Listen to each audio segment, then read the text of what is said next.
Welcome to Road FC 40. It is Saturday, July 15th, 2017. It is 1 p.m. We're starting things a little bit earlier for Road FC 40. Joining me is our commentator, Yongjun Jung, and also guest commentator, Stuart Gooch. Good afternoon, gentlemen. Good afternoon. So today we have the main event in part two. A couple things that are different this time around. Road FC 40, we do not have Young Guns. It's going to be separated into part one, which is going to kick off very shortly, and part two. The main event for part one will be Fukuda Riki versus Hoon Kim. Yongjun, but we do have a lot of exciting matches coming up today. That's right. In part two, we have the heavyweight title match between the champion Mighty Mo and Dongguk Kang. And that's going to be an exciting one there. Dongguk Kang, an established wrestler. He has been a professional, or he has been a Korean national team wrestler, and he's going to be facing off against Mighty Mo. Stuart, welcome. And this is the first time that we have you joining us. Yeah, I'm excited to be here. Yep. Stuart Gooch, a fighter. You just came off of your last fight. That's right. That was in Road FC 39, or Young Guns. Young Guns. And we welcome you to our studio. Was it a studio? What do you call this? Thank you. Cage side. Cage side. And we also have the $1 million tournament, right? Now this is the real deal. We've been talking about the preliminaries. We've been talking about a lot of different things, and we've seen a lot of action already. A lot of talented lightweight fighters, and these guys are basically coming down to this day, and they're going to be in the tournament. Now it's an elimination match, of course, and we're going to see who's going to get the chance to face off against Kwon Ah-seul, the current lightweight champion, for the $1 million purse. Yeah, we have the 16 men fighting, all of them fighting tonight to be in the quarterfinal. That's right. Bao Yin Kang will face off against Red Romero. That will be the first match in part two for the lightweight tournament. And here we go. New Wave MMA 샤오미 로드 파이팅 챔피언십 040 1부 1경기 미들급 슈퍼파이트 김지훈 선수가 출전합니다.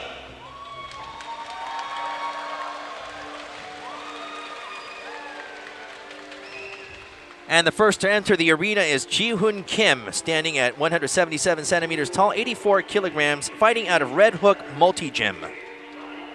He has a 1-win record, no losses so far. Yeah, that win actually came against Chae Song-ho on a card which I fought on last year in October. Yeah. Right. He looked really impressive. Pushed the pace. Came back from a bit of trouble. Seems pretty durable. Durable fighter, fighting in the middleweight division, 84 kilogram division. Durable and young fighter. Can we consider that young? Born in 1990, 27 years old. Younger than me.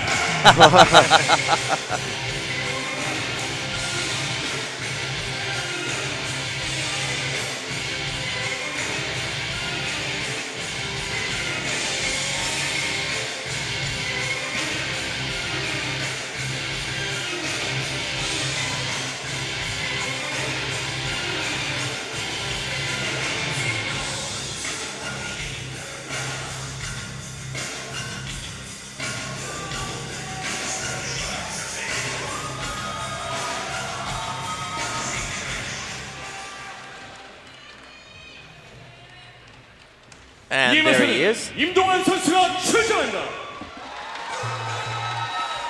And there is Donghwan Lim.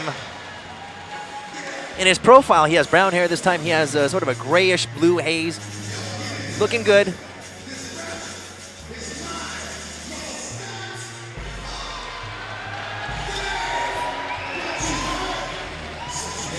A 6-centimeter height advantage against his opponent, Ji-Hoon Kim, in the blue corner. Fighting out of Team Strong Wolf, 5 years younger with a 1-win record, Donghwan Lim.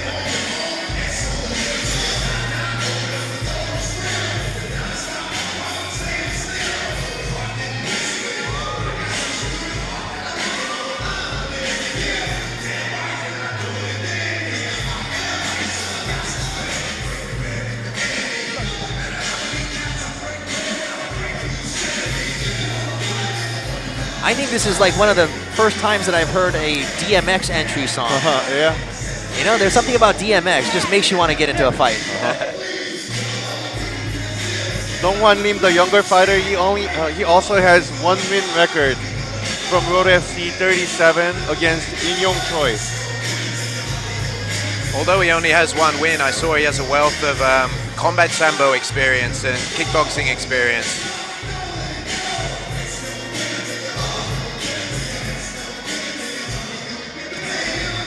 Now, he's going to use all that experience that he does have against his opponent. One of these fighters are going to walk out with a loss.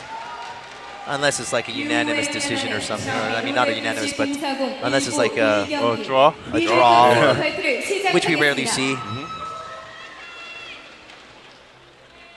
로드FC 공사공 대회 첫 포문을 열게 된 미들급 슈퍼파이터 양 선수를 소개하겠습니다. 먼저 블루코너 신장 177cm, 체중 83.8kg, 프로 MMA 전적 1승, 복싱 베이스, 로드FC 센트럴리그 3승, 레드 멀티팀 소속의 김시훈! Now, he has a boxing base. He's going to be going up against Dongwan Lim, who has a lot of combat fighting experience. 프로 MMA 전적 1승, 삼보 킥복싱 베이스, 로드FC 센트럴리그 8승 3패 1무, 2013 건배 삼보 국가대표 팀 스트롱 울프 이동환! 본 경기는 5분 2라운드로 진행됩니다. Your combat sambo is almost like MMA in like on the mat, right? I'm just curious how much hairspray he used in his hair. Is that allowed? That's not allowed, right? It's not allowed. It's not allowed. But somehow he's got that hair to stick. He looks in good shape. Yeah. Looks really cut.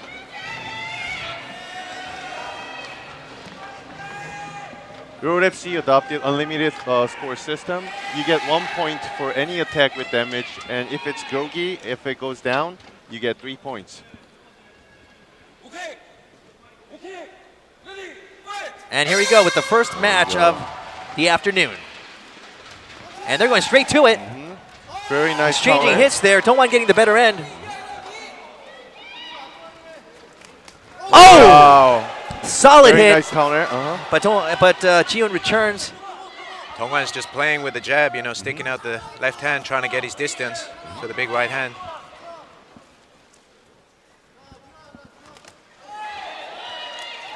Nice Oh. exchange. Very nice combination by Dongwan. Like you said, with the jab. He's drawing Jihoon into his distance.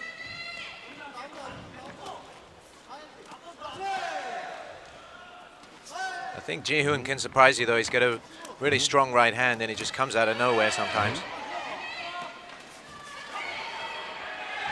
A nice combination by Jihoon, uppercut and hook. And a straight from Dongwan.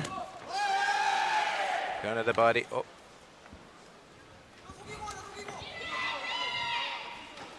Jihoon's guard is low and he's not really moving his head. Might be a target for Dongwan's right hand.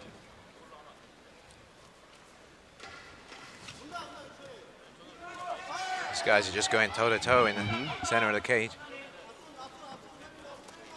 I would imagine a boxer would keep his hands up a little bit more, though. I think that would help.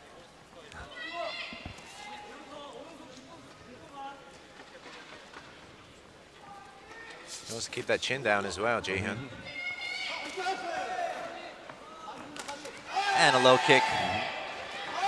And another straight from Dongwan. He's been scoring with that one quite a bit. And Wow.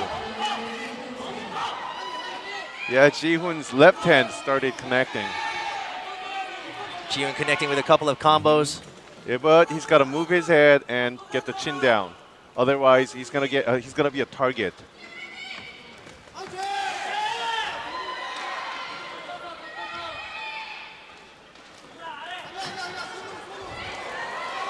Oh! Dongwan tried to backspin something, but then Got the didn't double really underhook. work. Change to the single. And He's Dongwan got it gets the down. takedown. Under Road FC's unlimited score system, you also get 1 point for takedowns like that.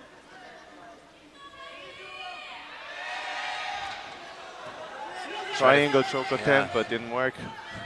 He's back to his feet though. He's using the cage.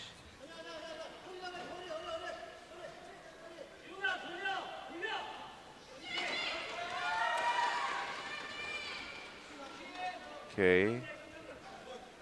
2 minutes left in the Dongwon- first round of the first match of the day. Dongwon let him go and went back to the went back on the feet. Looks like Ji-hoon's a little gassed out. Not moving at all. I like how Dongwon's mixing up, going from the head to the body, just throwing the body kicks. Ji-hoon seems more focused on, striking the head. Uh-huh.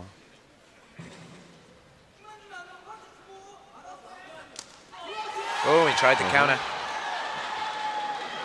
Going for the single. Yeah, he's made that single leg takedown. Another point right there. He's got to try and keep him here now. He's getting back up again. But Ji-hoon's up again by using the cage.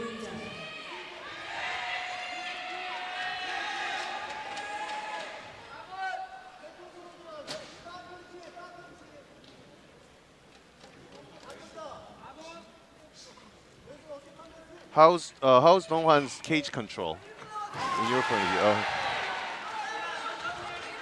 His cage control, yeah, it looks good. He just turned him off and taking him down. He's right. definitely getting the better of the wrestling exchange.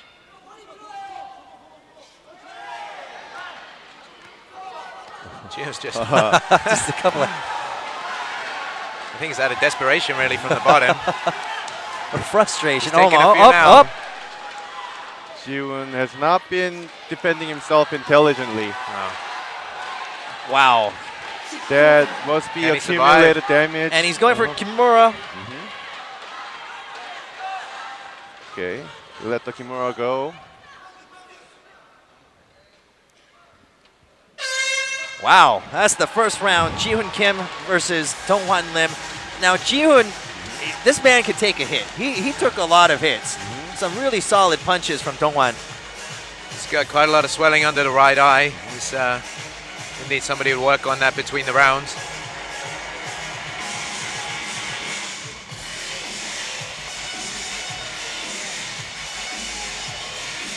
Like I said, Ji-hoon's really durable. He's durable, Yeah. but he needs to do something. He needs to come forward more. He needs more offense. Yeah, he Right. definitely gets a 10 on the durability scale. Yeah. Dongwan's striking seemed much cleaner. Yeah. That's one from Ji-hoon. I mean, you can see that it's not really going to do much damage, but see, hits like that. Dongwan just comes back with a counter. Just nails him on the spot. Boom, that single leg, he really put his body into it to get him down.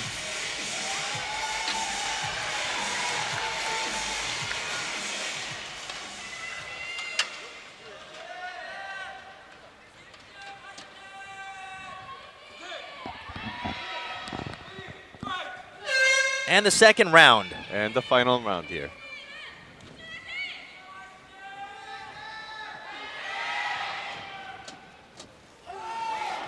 And the back spin by Dongwan.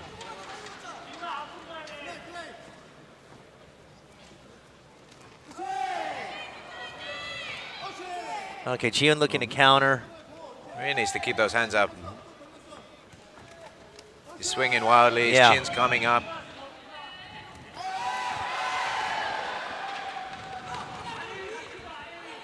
Dongwan looks more focused after the first round. I think he's still got quite a bit left in the tank as well. I think he can go. Oh, Nice combination. See, as Ji-hoon get hit like that, he might get gas out a little faster. Yeah. His mouth is wide open. He's a brawler. He likes to slug. He's still picking away. Dongwan's much cleaner with his strikes. Yeah, he's just looking for that one counter. Try to put Dongwan to sleep. That's right.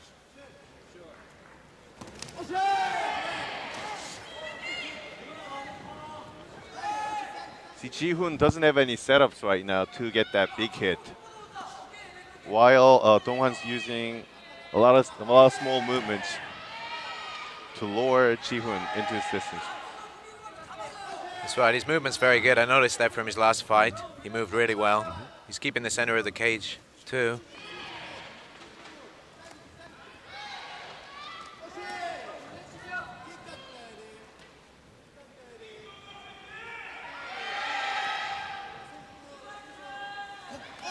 And the back fist again.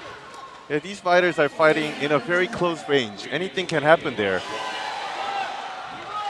There was a flying knee kick try by Dong-hwan Lim.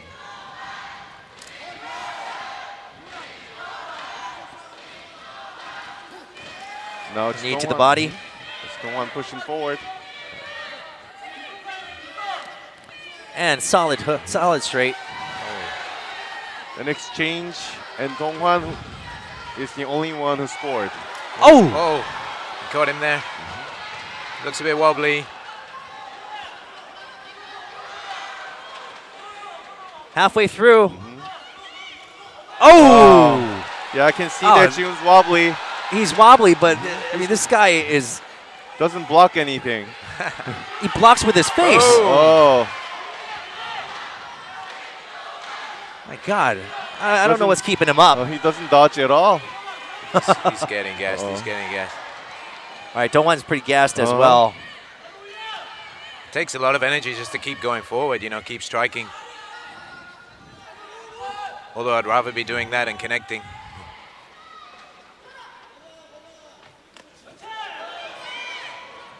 It looks like Ji-hoon's right eye's, you know, starting to shut.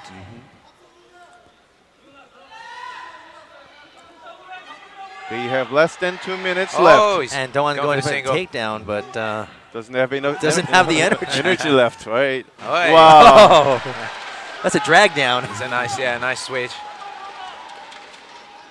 Let's see what he can do from here with a ground and pound. In the first round, it was quite impressive. He's trying to free those hands. Does he have enough energy left? He's just going for the body. And, oh! That's what we call accumulated damage. He gets immediate 1 point after that combination of pounding. He's looking at pass. He's got the side control. Usually MMA fighters go for the half guard. It's more stable, I heard, for the poundings. Is it right? Yeah, that's right. I mean, these days, yeah, it seems to be kind of the thing to do. Yeah, stay in half guard, just keep a nice low posture. You can, you know, lean back a little bit and just start pounding. Start Is- pounding. Is he looking for a submission by going to the side? Yeah, position, it looked no? like he was looking for the Americana, like key lock submission, but he seemed to give up on that pretty quickly. Ji-hoon defended it quite well. He's just pounding. I think he's going to finish out the fight. Going to try to pound him out. Got to watch the up kick.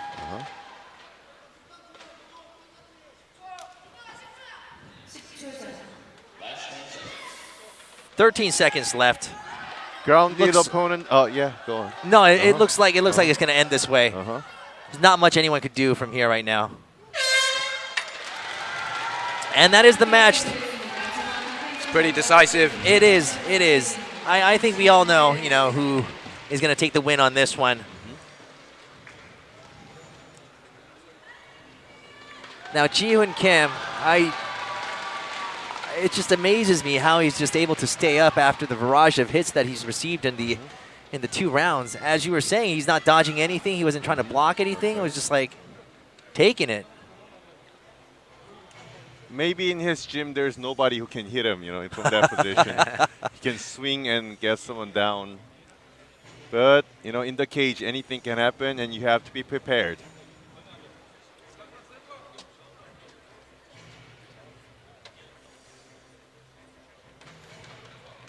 And he knows it. Dong-hwan knows it. Great performance by both fighters, with Dong-hwan edging on top. 리그 B경기 미들급 슈퍼파이트 공식 판정 결과를 말씀드리겠습니다. 본 경기는 심판 3대0 전원일치로 Unanimous 레드 코너 decision. 팀 스트롱을 임동환 선수가 승리했습니다. Dong-hwan Lim gets the win, moving his record up to 2 wins, and Ji-hoon is at 1-1. Dong-hwan looks like he could go another round. Yeah, You fight in the- he looks pretty fresh. I mean, he took his fair share of hits too, but it's not showing. Dude, you fight in the middleweight, right? Welterweight. Welterweight, Yeah, yeah. Dongwan, he looks fresh enough to hit the clubs tonight, celebrate. Although his right knee was, heavily taped, it didn't show in the fight. He looked strong. Yeah, Jihoon should have done the low kick on his left side instead, right side, I'm sorry, instead of the left. And there's the team there. See the female fighter. Jung-eun Park, the female fighter of the Road FC. She was fighting in the double X division. Road FC Double X is the only women's only event of the Road FC. It launched its first show during this year, and it might launch another one at by the end of this year. Now, Stuart, you fight out of Kim Dae-hwan MMA, right? That's right. Yeah. Now, any female fighters that you see have potential? Female fighters, we got quite a few. Kind of up and coming amateur fighters. Yeah, at our gym. Nobody's taken the step into the pro ranks yet, but we like to kind of mix things up. I mean, we go to wrestling competitions, we go to boxing competitions. Some of the girls even that compete in the Central League, Road FC, MMA. So they're getting there slowly. I think there's a lot of opportunities for the women fighters in Road FC. It's kind of an open division. It's there for the taking. So. And there's also been a huge increase in the number of female fighters. That's right. Yeah. Getting into the sport.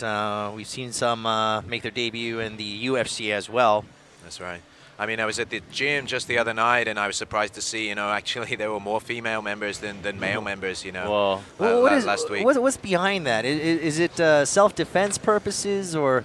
Self-defense, a bit of diet, keep in shape, right, Yeah, and I think they just like to punch people in the face. Yeah, some of the girls, they really go at it. Yeah, definitely. All right, next matchup is going to be between Hyung-Suk Lee and Haejin Park.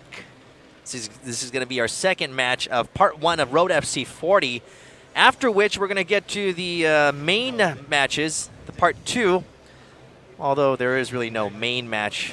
But we're going to get to the lightweight tournament opening round. And this is the real deal. Road to Ashore. I got to be careful saying that all the time. It's like, you just extend the A a little bit more, then, you got a whole different word. 100만 불 토너먼트 매치 박혜진 선수가 출전합니다. And this is from the soundtrack of the hit TV series in Korea, Goblin or Tokebi. Did you watch that? It's a drama, right? Yeah. I'm not a big drama fan. I mean, my wife, she watches dramas all the time, but I kind of switch off when the dramas come on, Yeah. Same here. Yeah. So Gong Yu is the main character who plays like a goblin. I don't know. He's like on his 5th lifetime or something. I'm just kind of like, yeah. It's like nowadays to be a man, an impressionable man in Korea, you can't just be good looking and tall and rich. You have to have supernatural powers, That's right. So difficult to keep track of all these different storylines.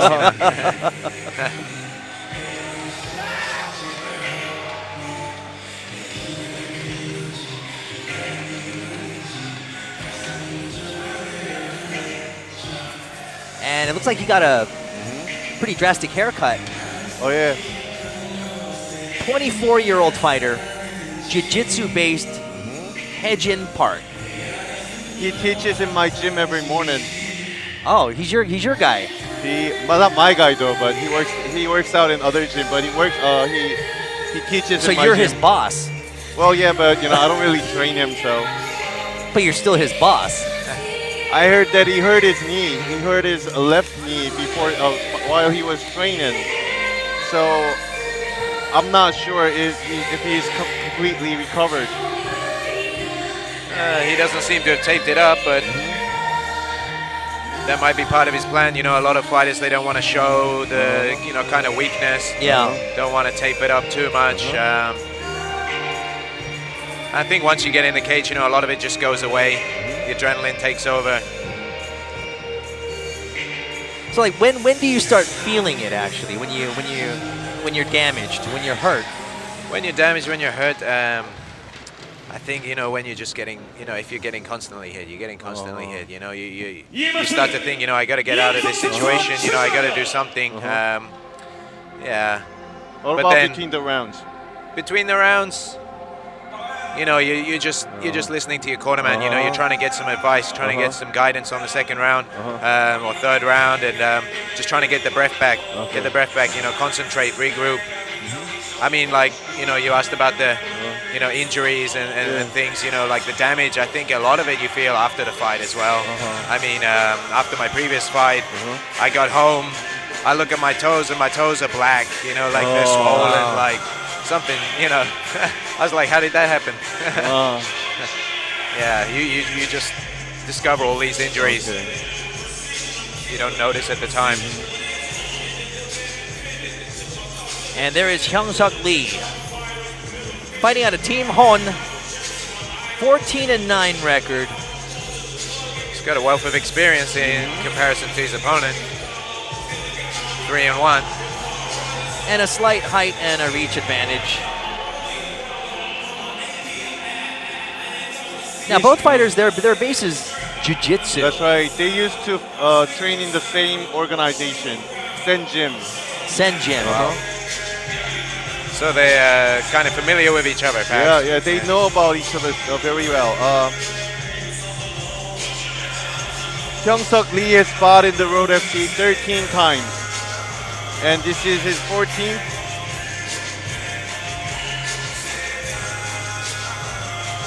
Now this is a lightweight bout, 2 5-minute rounds. Both fighters are actually featherweight fighters, and this was supposed to be another tournament reserve fight, but it changed into just lightweight super fight.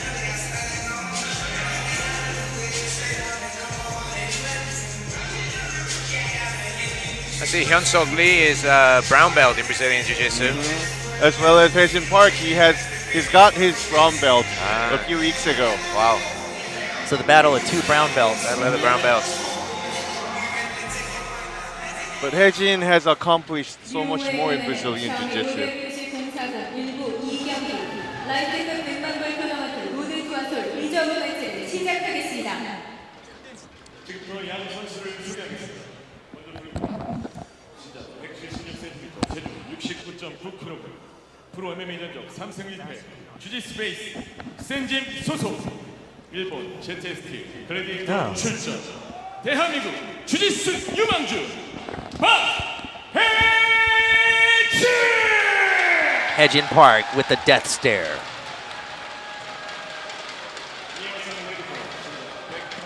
He's a very nice guy, but 14승 9패. I don't know how he does that, but you know, he wants to scare his opponent. Well, he's not scaring the opponent, he's scaring the viewers. Oh yeah. 로드FC 공무원 파이터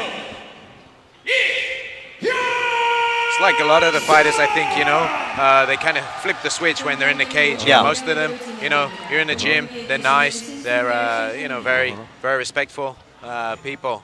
You know, they just flip the switch in the cage and all hell breaks loose. You know, I remember in some of the past MMA events, like the original ones, not the original, but the older ones, like in Korea, Spirit MC as well as Gimme 5. Most of the fighters, they exercise and worked out together. And then there's the Sun Hube thing, where someone is a junior or a senior. And then it almost seemed like many of the juniors were unable to show attitude towards their seniors, you know, even if they were facing off against each other. That's right. But nowadays, you know, you see a lot of people who are getting beyond that and saying, hey, if you're my opponent in the cage, then you're my opponent. There's no such thing. Asal Kwan, he does that all the time, right. right? Yeah. It's Hye-Jin who's taking the center of the cage, pushing forward. He said he has never trained against opponent who's in the southpaw, but then Hyung-Suk Lee has got, you know, he's a southpaw fighter, but this time he's orthodox. Switched, yeah. And Be straight interesting. to... If they're going to go, you know, to the ground, see Are they going to battle it out on the ground, or are they just going to keep it standing? Back to southpaw.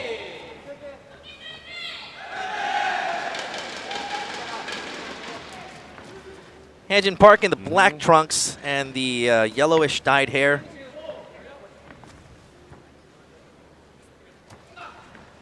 Hyejin said he doesn't know the back step because in his gym, if he back steps, he's got beaten by his teacher. So he always goes forward. He's prepared a lot of left hooks against to fight against the southpaw guy. Yeah, the back step is actually elusive and it can work very well. You see fighters like Conor McGregor who's able to throw out like knockout punches while stepping backwards. And he's got one. It looks like, all right, there he goes. Wow. Going down those nice defense. Got the underhook. Hyejin's moving to the single, but he's going upward again.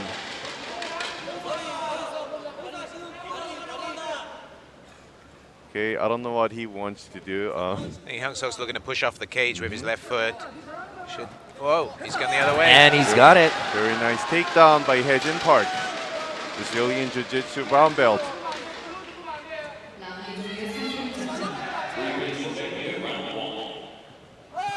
The triangle Let's choke. get the half butterfly. But Hyejin's really good at passing that over-under. Yeah, and Hyejin's got his right leg tied up there. That's his signature move, but he's got to do it quickly. He's got to do it faster.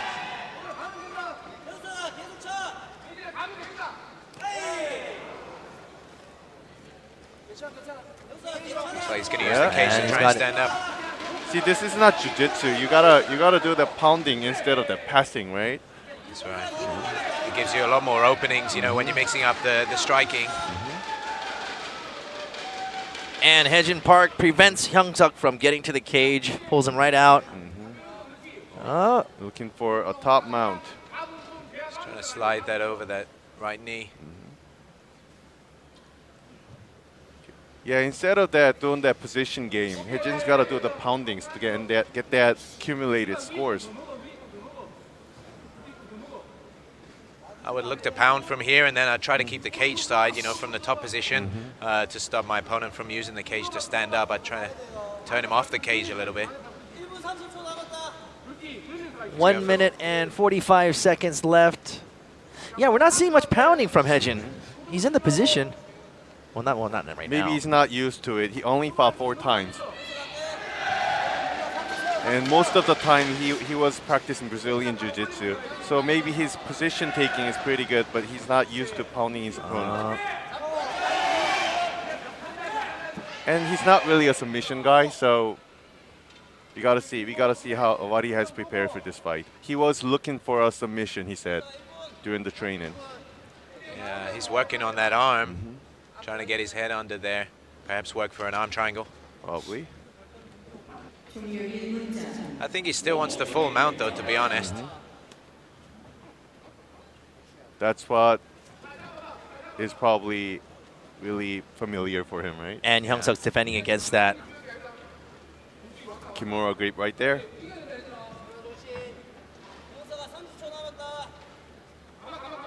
He's going to go to north-south. He's blocking it with his arm, though, from the bottom, Hyung Suk Lee. And the mount. Mount position is immediate 1 point in the Road FC. It's a dominant position, but he's got to make good, good use of it. Oh, I thought he was Looks like looking we're for triangle, Yeah. but he really needs to stand up here.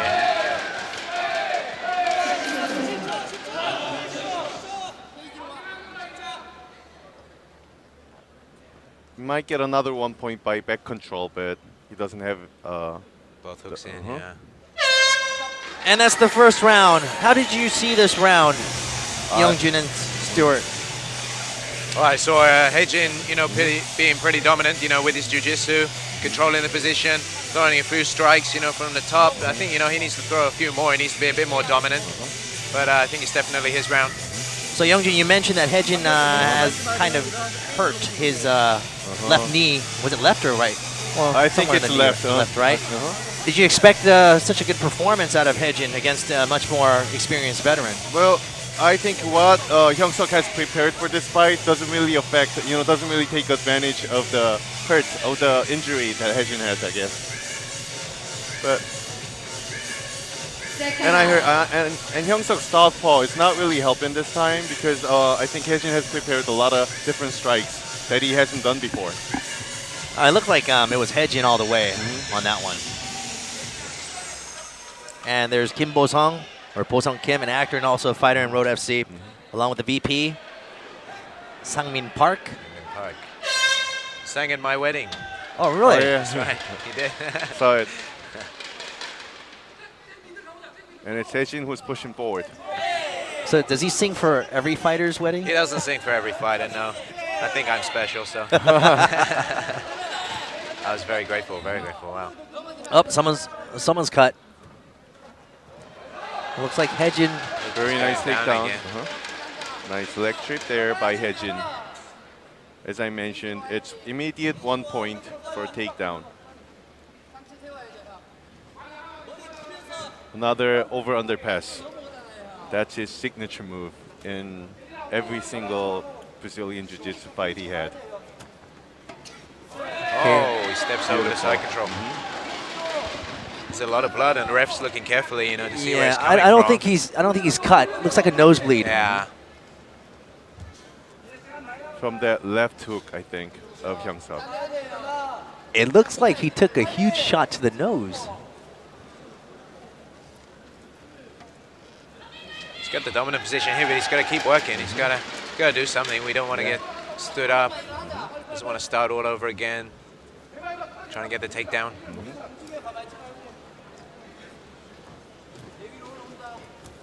He lost that position Yeah. of the arm triangle.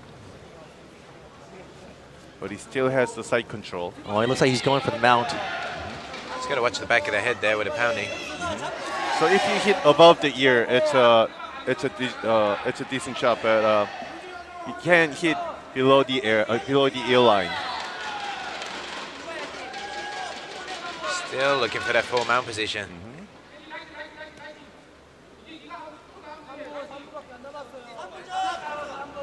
And referee calls timeout. I think he's going to check his nose.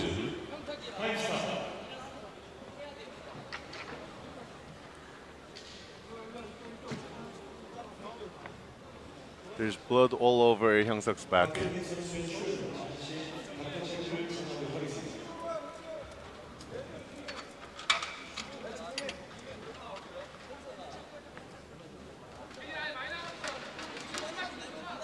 Yep, that left hook. Oh. Maybe a slight fracture. Doctors are checking on Hyung-Suk. Oh, excuse me, Hejin. I think it shouldn't be a problem. The only thing it might affect is his breathing. Breathing, yeah. I think, Hyung-Suk Lee is going to take this time now to kind of regroup. It's not going well for him now. He's got to do something, try and finish the fight, get the win. Hyung-Suk did a lot of knee kicks and a lot of head kicks with his left leg, but they can't really utilize it for this time. Maybe it's probably because Hejin's been pushing the fight forward and he doesn't have a chance for that. But as you said, he's got to regroup his strategy and trying to utilize his best skills. 부러진 건 아니고 괜찮거든? 코피야 그냥 코피. 경기 얼마 남았죠? And 시간 we 얼마나 hear 남았죠? that it's not a fracture, it's just a nose 어? bleeding. 시간 얼마 남았죠? Let's get going. Come on, I want to see some more. 3분. 괜찮아. Yeah, his nose looks pretty straight. 그라운드 시작 안 하네.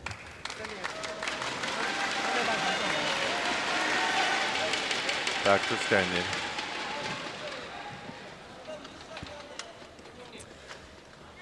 All right, here we go.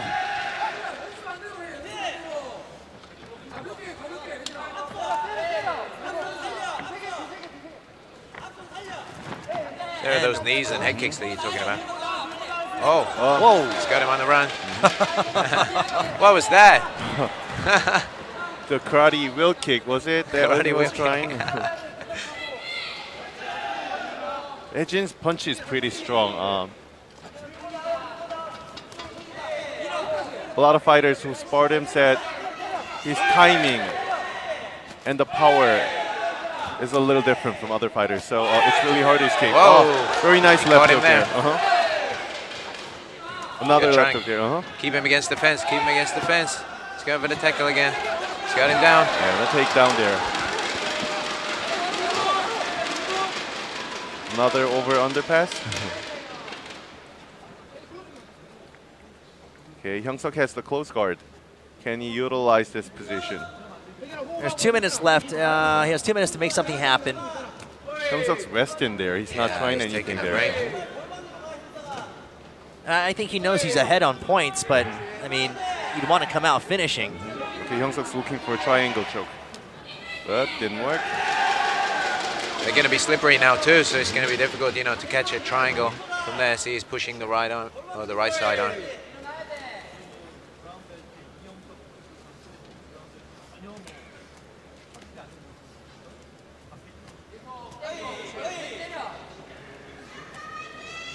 See, Hyung-suk's so much more experienced, so I expected a stand-up. I expected Hyung-suk would have advantage in the stand-up, but turned out to be it's Ejin's game. That's right, and Hejin's wrestling just seems, you know, so much more advanced. Like his control from the top position here, the takedowns off the cage. I know he trains with national level wrestlers more than 3 times a week. Wow, that's definitely going to give him an advantage. Sometimes down at gym, you know, we have national team members come and they're just on a completely different level. If you can train regularly with those kind of guys, it just gives you a tremendous advantage, like in the cage.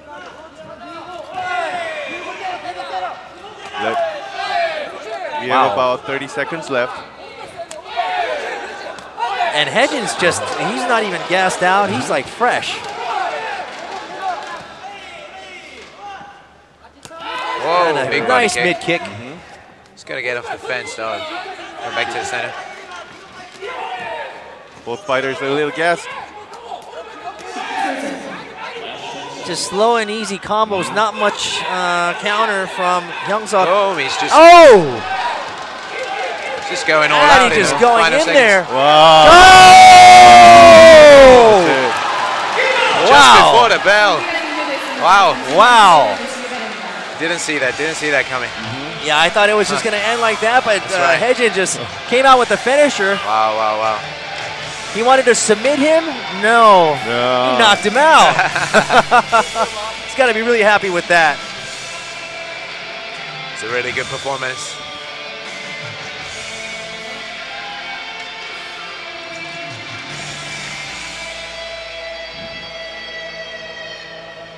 Doctor's just checking over Hyung-suk Lee. I think he's gassed. He's tremendously gassed. It was the last like 30 seconds of the second round. I mean, he gave it his all, but Hejin just had more.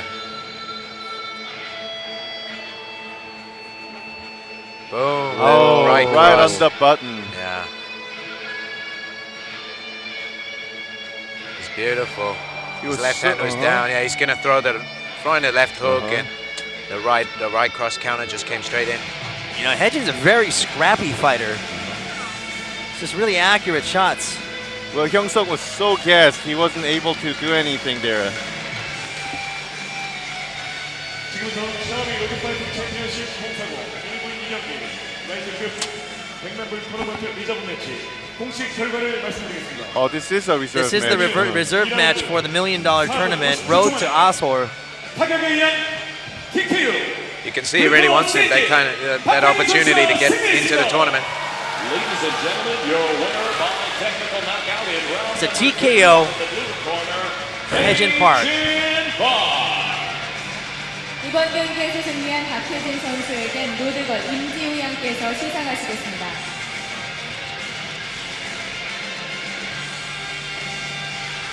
I mean, the lightweight tournament is a lot of fights. You know, there's a big chance that somebody could get injured. This guy could step in.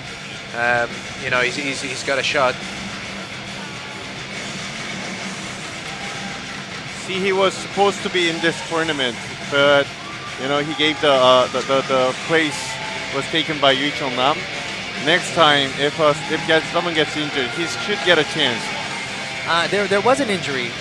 There was an injury. right, yeah. yeah.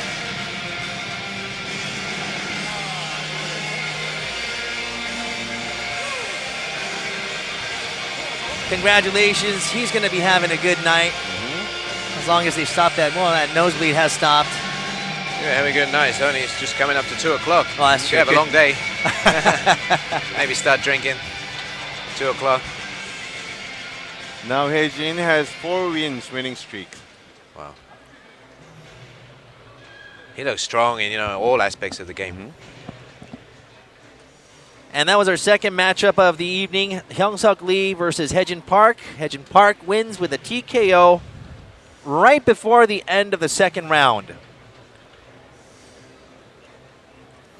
And you're joining us for Road FC 40. We are live from Changchung Gymnasium here in Seoul, Korea. I am Young Kim alongside Yongjun Jung and our guest commentator and analyst, Stuart Gooch.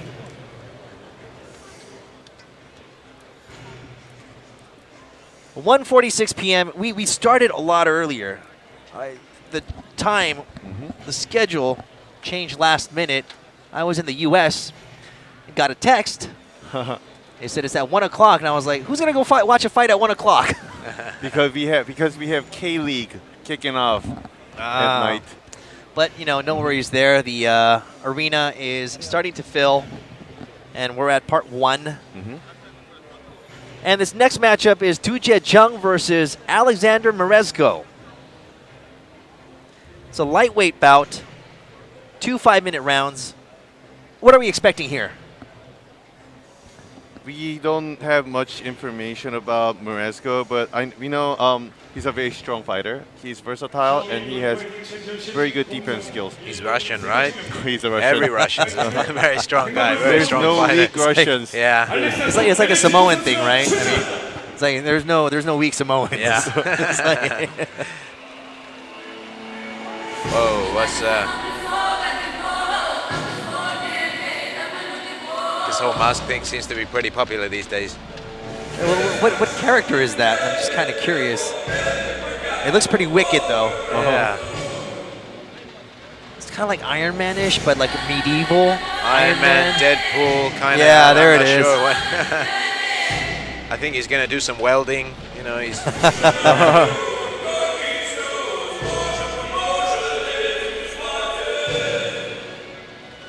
And Alexander Merezko looking to make an impression, coming off of fighting out of MFP, 7-1 record. I love these kind of crazy Russian kind of songs. Wow, it really gets you in the mood. Yeah, Fedor kind of. Yeah. It has that feeling, right? Definitely. Oh, it that glows. lights up. That is awesome. Hey, I want that mask.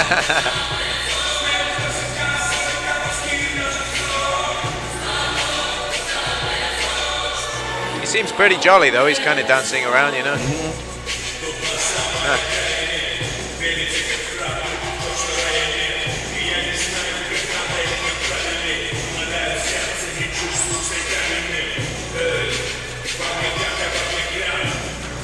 25 years old, Merezko, kickboxer.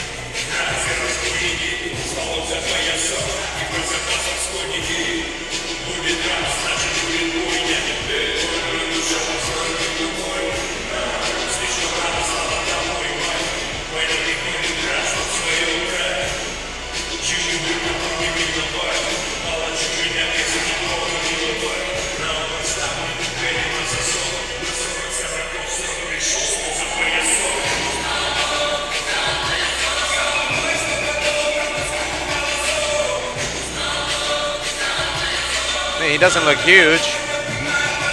It's a lightweight bout. I was expecting him to be a little bigger, but he's all muscle. He looks agile. Yeah. Just a good combination all around.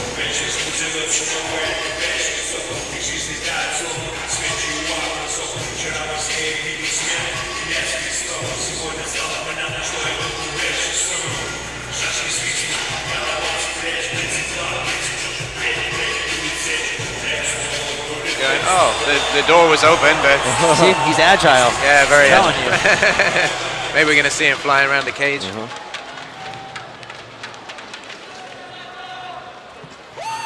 이곳은 대한민국 excited. 정국의 선수가 출전합니다.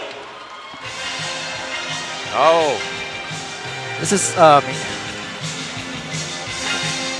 it's old school kind of.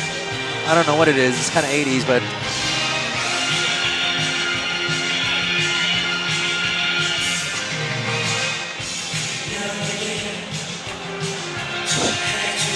I'm not sure if Is we're at this the Road Hobangcha? FC. Oh yeah, this is Hobangcha. yeah, yeah. No, Stuart. This is like I'm not sure if we're at the Road FC or like karaoke. I'm not, it's a group called Hobangcha from the 80s. yeah. From the 80s, right? It's translated as fire truck or something. Wow. And then it was a 3-man crew, Yeah. 2 skinny guys and 1 fat guy. Okay. But the fat guy would do all the crazy dances, right? Wow, So they were really popular. wow, wow. They're not here, are they? Somewhere? You know, it sounds like it's live. Well, it's got the crowd pumped up. Yeah, the crowd seem to be enjoying it. I And love then- this guy's hair too. Yeah, Du Jie Chung. Du Jae Jung used to be a gymnast. He was in the national level, but he Wow. hurt his back. And then he was watching TV and there was an MMA show. He decided that, oh, you know, even though I'm hurt, I can do that. And no one can armbar him because he can stretch so much. Ah, the flexibility factor. If you want to beat him, you got to knock him out or you got to choke him out. No extending submissions going to work. Well, we're gonna have to see how that works out. Well, it seems like I don't think he's Maresco gonna, Maresco would probably go for a knockout. That's right. Kickboxing-based fighter, so This guy's got so much experience though, right? Du Jae Jung. 32 wins, 17 losses, 1 draw. that is quite a extensive fighting record. He fought in Give Me 5. Give Me 5 you can fight every week. That's like the original. I mean, not the original. Well, it was the original. Give Me 5 is not Korean exactly original. a league, but it was like a family restaurant type bar. It's like almost bar fight, you get paid. You know how you know how like you go to Thailand or something and then Yeah. you watch Thai boxers go while you're sipping on your whatever. Yeah.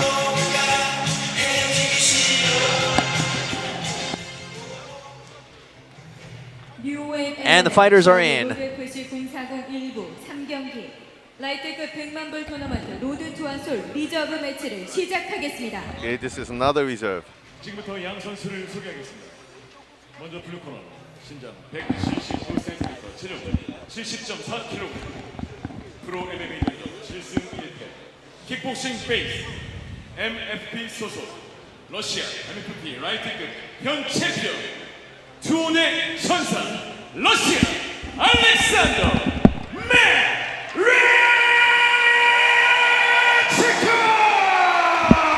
Alexander Maresco fighting out of Russia. 179 centimeters tall, weighing in at 70 kilograms. 170cm, 체중 70.4kg. Now, Du Jie Jung, he has a slight reach. Well, that's a pretty big reach disadvantage, but 투혼의 최종 파이터, 대한민국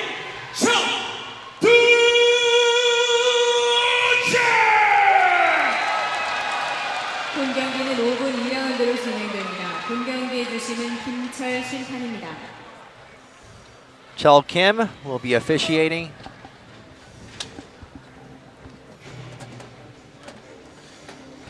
I'm expecting to see some fireworks, you know, from Maresco.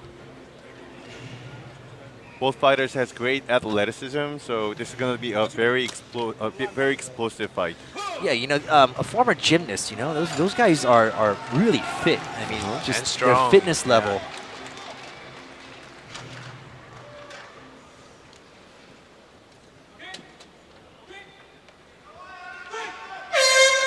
And we're off with the first round. She shake hands and starts off with a high kick, Maresco. That's not a head kick to hit. That's like, don't come in. You might get hit. That's a warning. It's a warning shot. But Du Jae Jung doesn't care. I think his body's made of steel. It just kind of bounced off his chest. Like it's built like a tank. Definitely Du Jae has a knockout power, as well as Maresco. It's a matter of closing the distance on Maresco for Duje.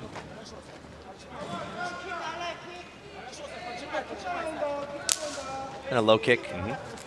Oh, Duje orthodox again. Tried a flying knee kick, but he wasn't in the range. Duje is fighting like a beast. Yeah. Yeah, I think Maresco is trying to read him. Yeah, he seems a bit cautious at the moment. Seems to be. See, it's really hard to expect what Duje would do. Yeah, he's kind of testing the. Duje's smiling. And a body.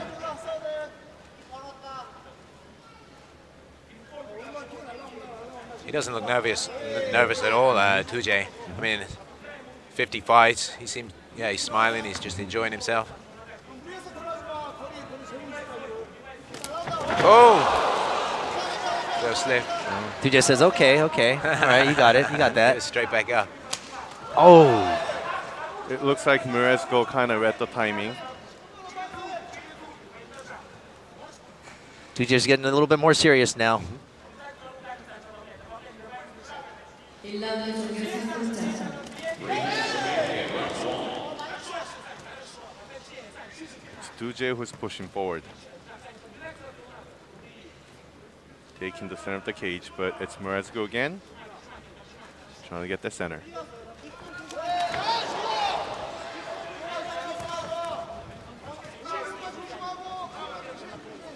Duje in the southpaw and orthodox again. Keeps switching. yeah.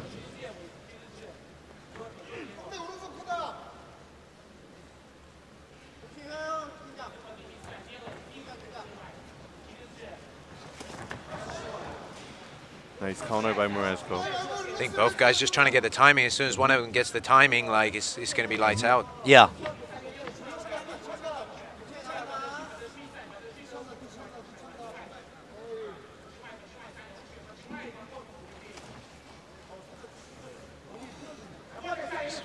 He hurt his feet, I think. Yeah, his toes. Boom. Oh. Still having trouble with. Well, Oh, he's got him on the Oh. run. Duje connected a few shots. They're going for it now.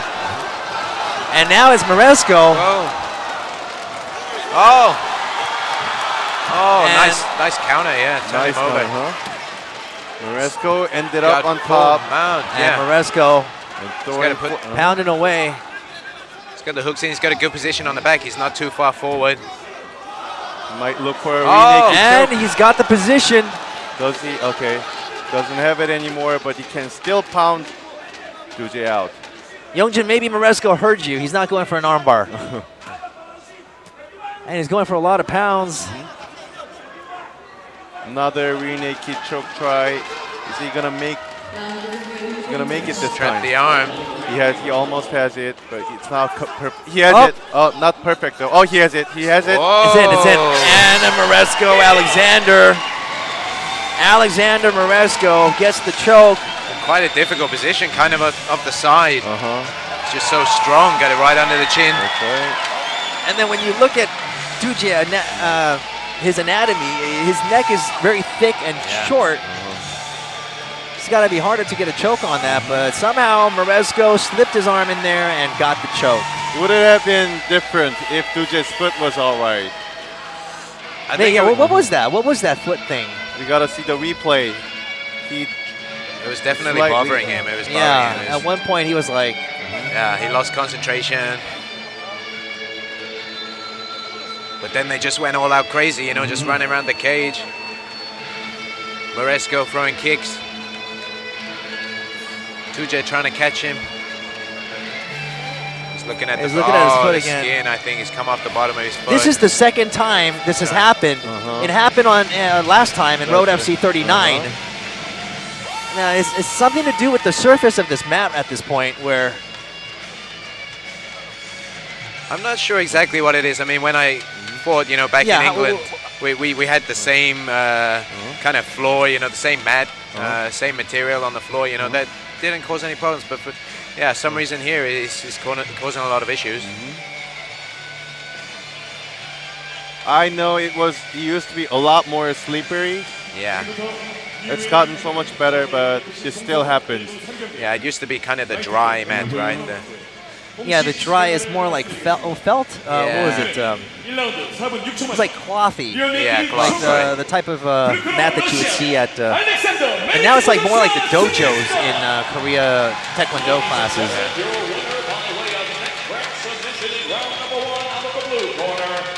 Yeah, it's his foot. He lost some skin on his foot. Yeah, we can see A lot of it, skin. yeah. It's the same type of injury that happened last time. So 정병원, 정홍훈 yeah, I'm not sure what the issue with that is.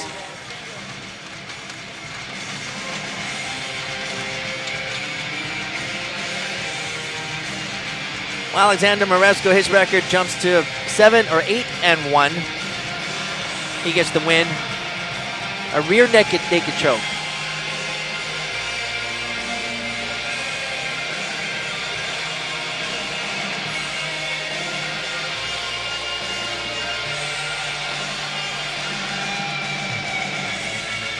It's impressive. He didn't really seem phased. You know, just took his time, waited for the timing, got it down to the floor, finished the fight. Yeah, the way Duje came in, I mean, it would throw off a lot of fighters. Yeah, At the aggressiveness and also the relentless type of chase that he was giving. Sometimes you just pause, you know, you just kind of freeze. Yeah. You got to keep moving. Take some selfies. See, it wasn't easy position to finish. No. He wasn't in a bad position. His hip was almost out though, right? Yeah, I thought, to be honest, he was just going to, you know, scoot his hips out and go for the full mount position. I didn't think he would really try to finish that rear naked choke.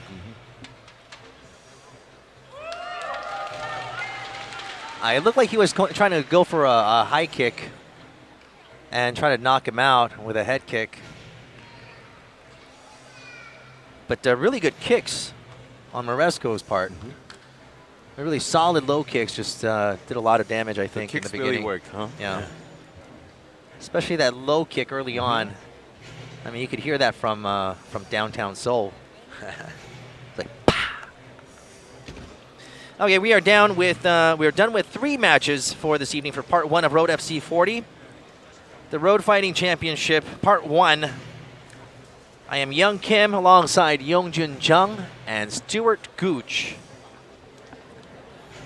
Now, some of the events coming up in Part 2 is going to feature a heavyweight title match between Mighty Mo and Dongguk Kang. Also, 8 Road to Oslo matches. The lightweight championship for the $1 million purse. Some of the names that are going to be making an appearance are Sasaki Shinji. He's going to be taking on Gukenku Amartufshin. Tom Santos, Yuchonam. Yuchonam, yeah. They That's do it a again. rematch, yeah.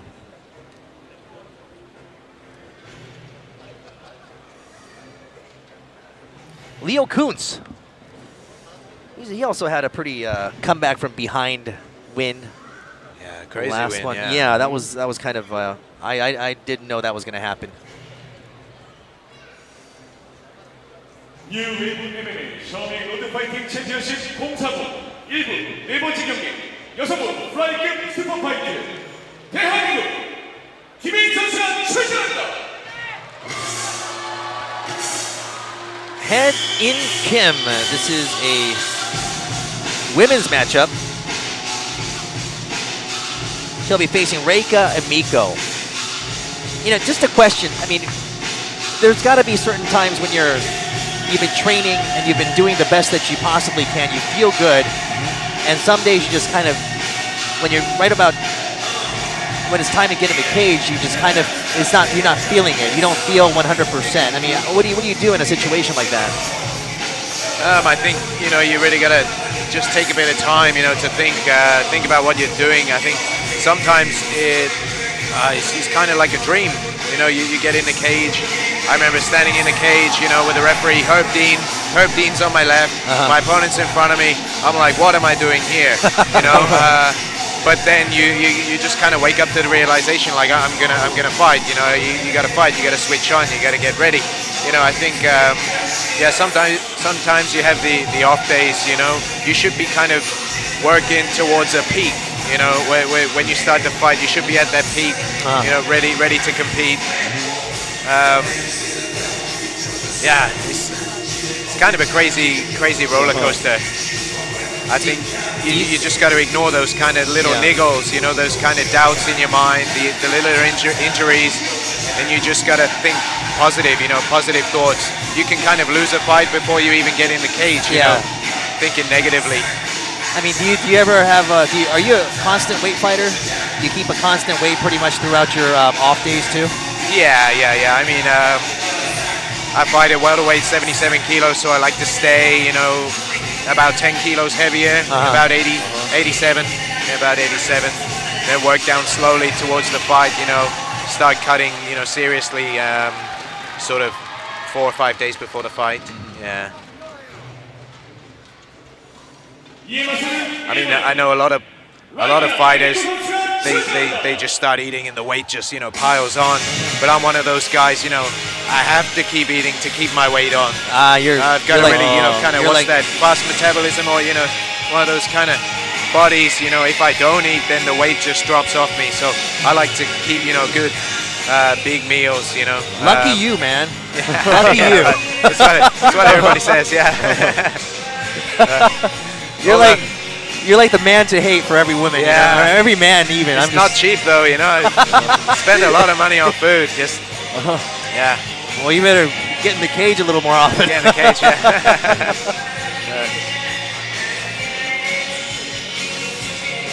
Here comes Raika Emiko, former boxing champion. Yeah, really. She has this like Gomi Takanori look. Yeah. You know? It was like.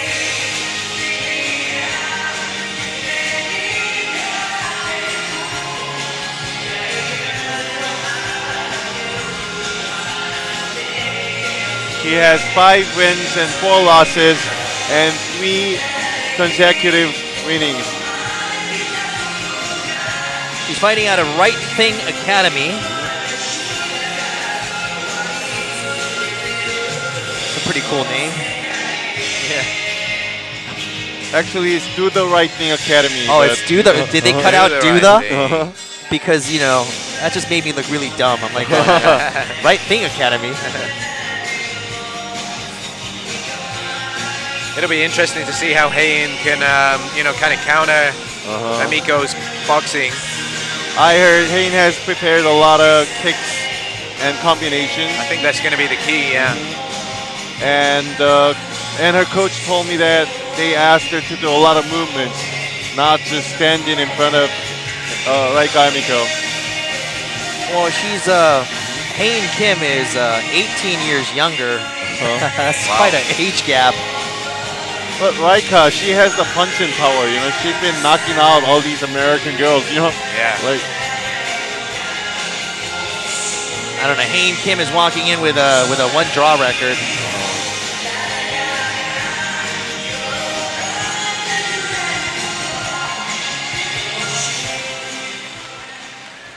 UAMM은 샤오미 로드FC 공사전 1부 4경기 여성부 플라이급 슈퍼파이트를 시작하겠습니다. 지금부터 양 선수를 소개하겠습니다. 먼저 블루코너 신장 167cm, 체중 57.5kg, 프로 MMA 전적 1무, 태권도 베이스, 사비 MMA 소속, 여성 태권 파이터, 그 첫 역사의 시작, 대한민국 김혜인!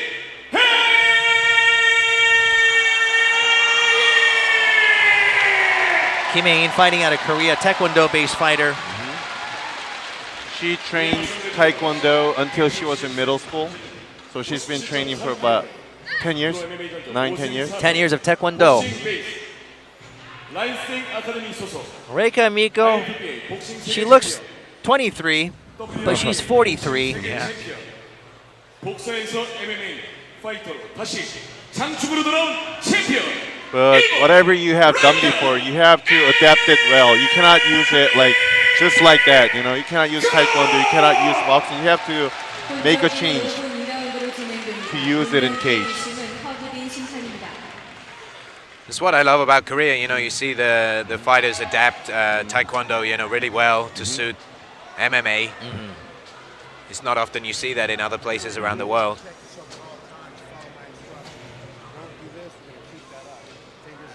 And as referee Herb Dean coming back for Road FC 40.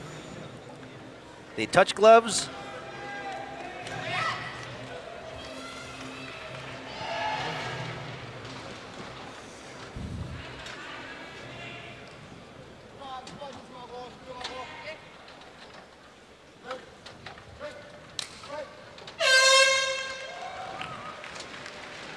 And they're off. Reika Miko in the orange. Hain Kim in the black and white stripe, or gray. So Raika was taking the center of the cage. Shaking out those arms.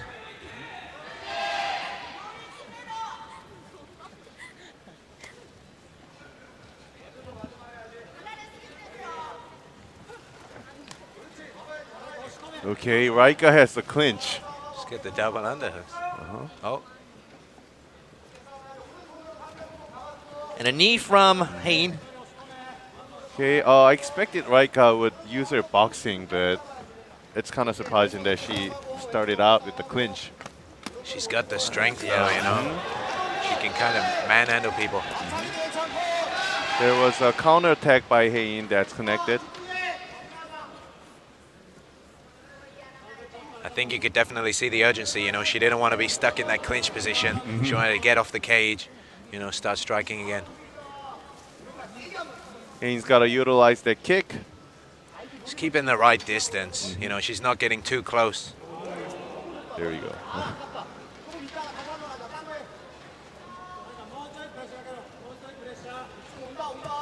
Stuck against the fence again, though. She's got to circle away.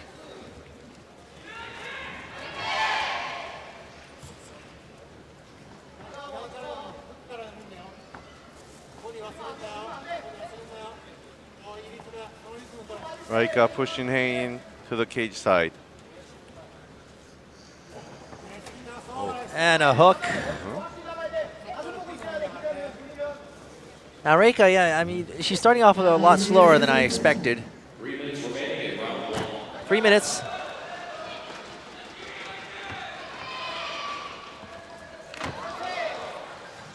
Another clinch by Raika. This is where she wants to be. And Reika is going to go for a few hits.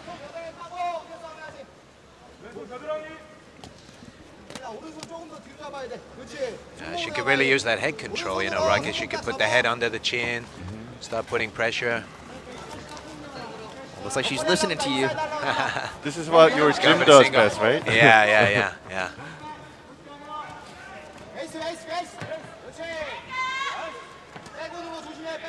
Okay, Raika doesn't have a perfect position for a takedown.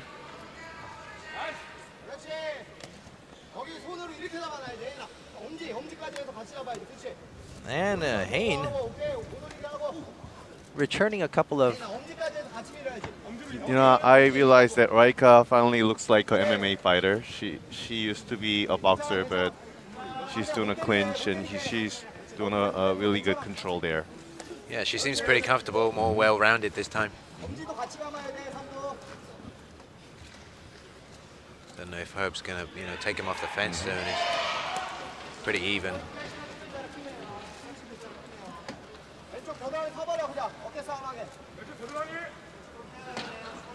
It's a really good control. If Raika is controlling Hain's chin, it looks like, and Hain cannot go anywhere. She's stuck there.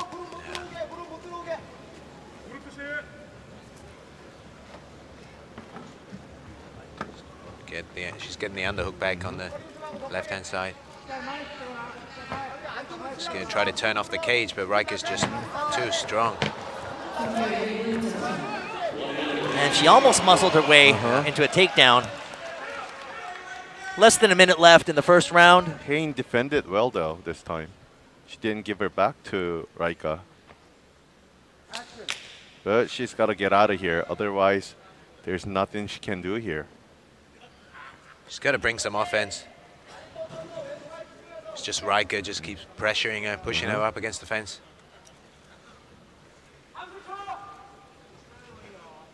Really short kind of dirty boxing.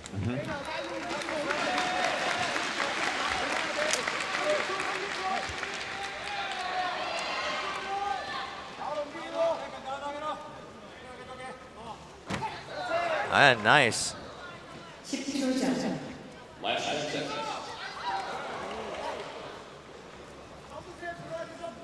This bout consists of 2 rounds. So And that's the first of the 2 rounds.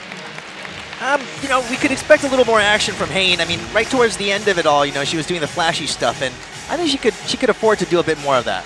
Raika doesn't want to give the space to her because she's afraid. She doesn't want Hayne to do all the kicks there. Yeah, I think Hayne's got to come out more offensive in the second round, you know, if she wants to win this.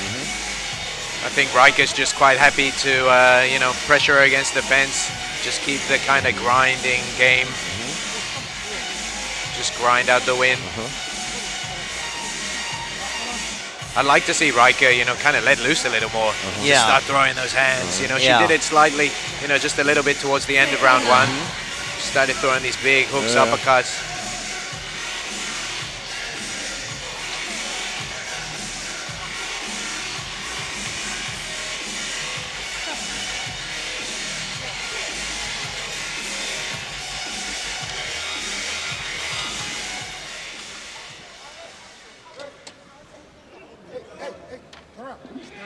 And Hayne Kim taking just a few last-minute cues and tips from her corner, and now they're back in action again. Yeah, she's got to move more and she's got to utilize her kicks.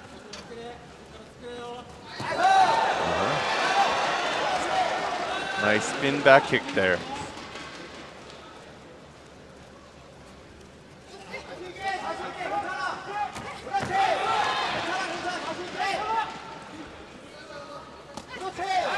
Nice fakes and connect to the left.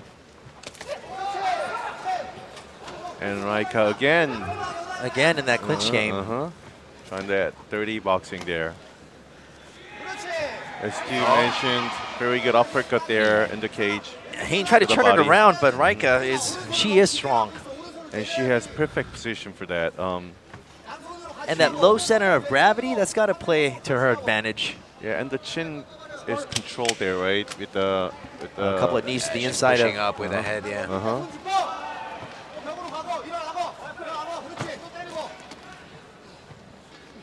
I think, you know, Hayne really needs to keep the center of the cage. If she can keep the center, then she can, you know, use her striking. At the moment, she's on the outside. She's getting pushed against the fence, and Raika's just dominating the clinch.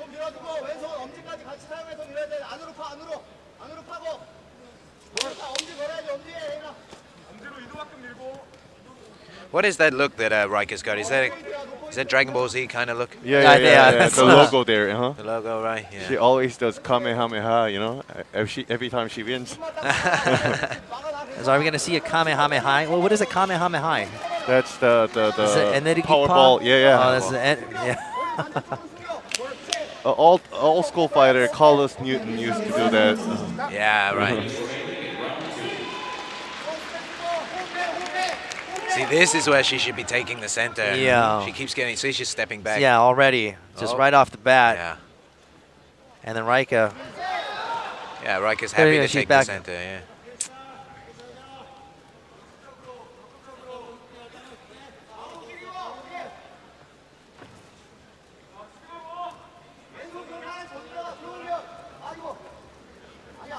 Okay, so Raika again taking the center of the cage, pushing Hayne to the cage side. And that was a nice counter from Hayne.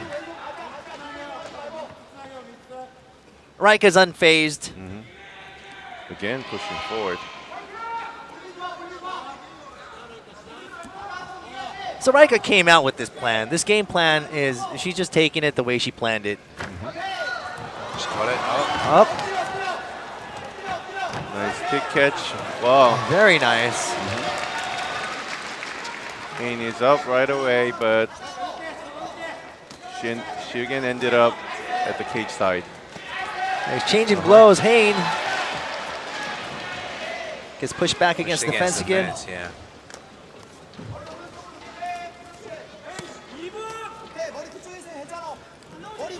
We see them right in front of us. She has tremendous power, and she's throwing punishments. Yep. Body to the head. Upstairs, downstairs, Putting upstairs all the again. weight forward, Yeah. yeah. And a very nice head control. Well, she's got this aspect of the game on check. It looks like I'm seeing Cain Velasquez, female version of. And there it is again. It's a really good style and technique to adapt. Controlling in the clinch. Scoring with that accumulated damage. And she's putting in work there. I mean, Hain's really, she's got to use that left hand, you know, to keep Rika's those punches away. She's got to try and turn off the fence as well. Rika's been doing this all day. See, Rika doesn't want to take her down. She wants to stay there and keep scoring.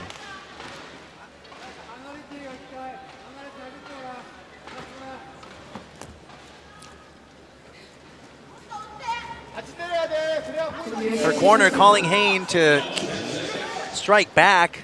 But she's in a very bad position to hit back. Oh, and a knee to the midsection. And that's the second and final round. It was all Rika Emiko. You know, it was just Hain just didn't have a counter to the game plan that Rika stepped up with. Yeah, no plan B. Just as you said, if she you know, kept the center of the cage, then she might have been able to utilize some of her kicks and keep some distance, but she kept falling back. And Rika was very good. I mean, to give credit to Rika as well, she was very good at doing that.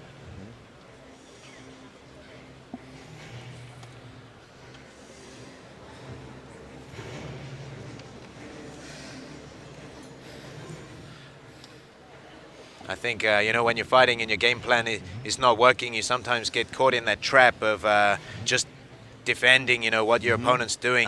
You can't get it started again. You can't, you know, you want to be on the offense. You want to be going forward. She wanted to keep the center of the cage, but she just got, you know, pulled against the cage, got stuck in the clinch, and then she just ends up defending, you know. Yeah, I think there was a lot of things that she was that was going through her mind. She was trying to keep from getting taken down at the same time. Yeah. You know, she was thinking about hitting back, but every time she puts her arm in a position to do so, you know, you got Rika hitting north and south, you know. Yeah. 레드 코너 1번 라이카 에미코 선수가 승리했습니다. Ladies and gentlemen, your winner by majority decision out of the red corner. Win by decision, Rika Emiko.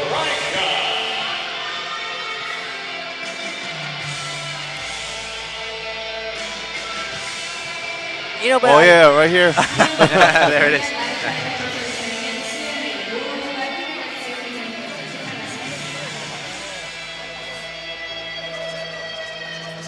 Hain was offered with a great chance, but she still needs more experience to fight such a veteran. You know, I see plenty of potential in Hain, but there's just some holes in her game. Just needs a little attending to.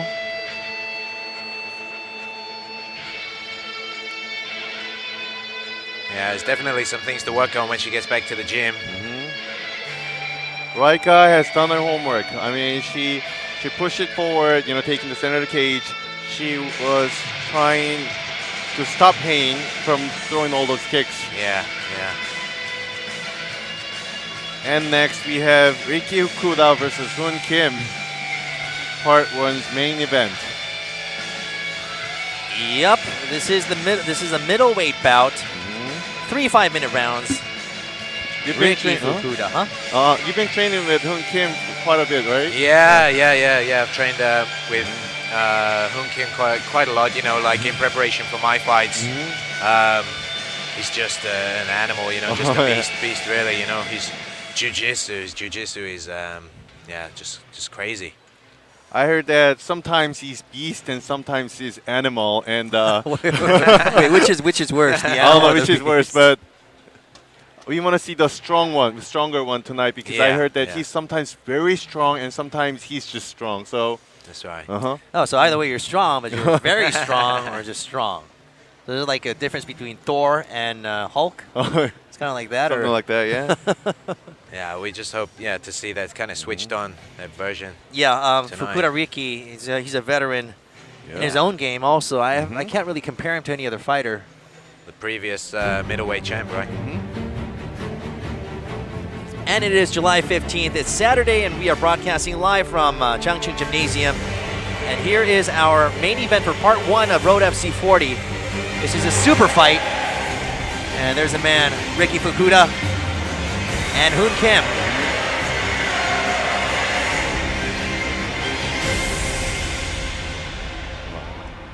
Hoon Kim has beaten Robert Whittaker. He's the current UFC champion. He's beat so many fighters, but you know, he has ups and downs. Yeah. So you want to see the best of him tonight. You know, staying consistent as a fighter, that's important. It must be very difficult at the same time.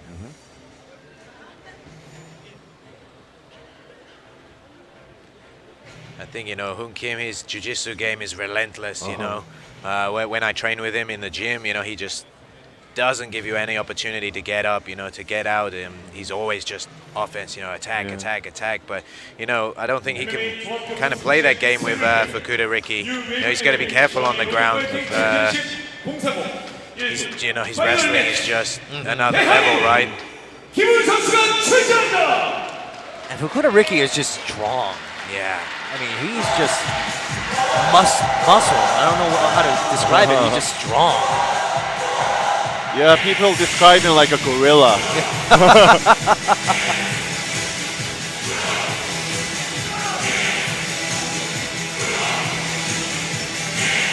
I think Hoon Kim's got a great chance, you know, if he can keep his distance, pick his shots, not get stuck, you know, in a wrestling battle.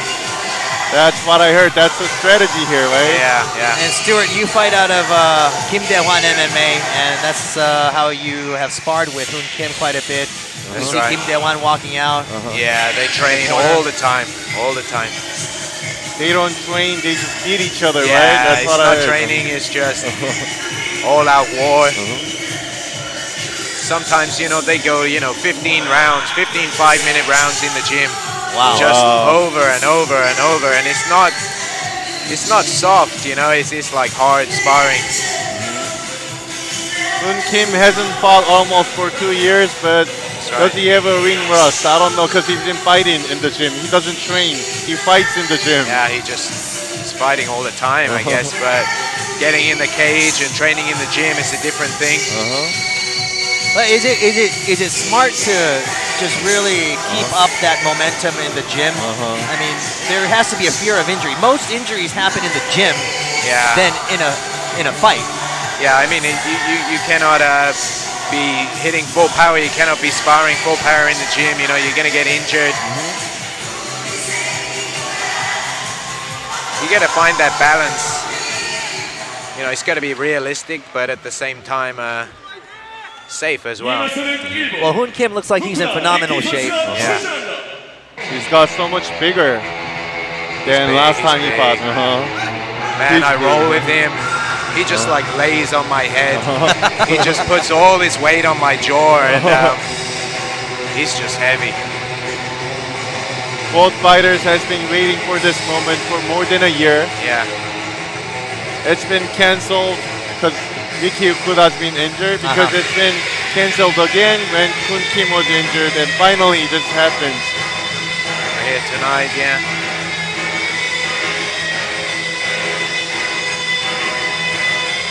And you got to think, you know, maybe the winner of this fight might go on and fight for the middleweight belt, right? It's got to be a big kind of contender bout.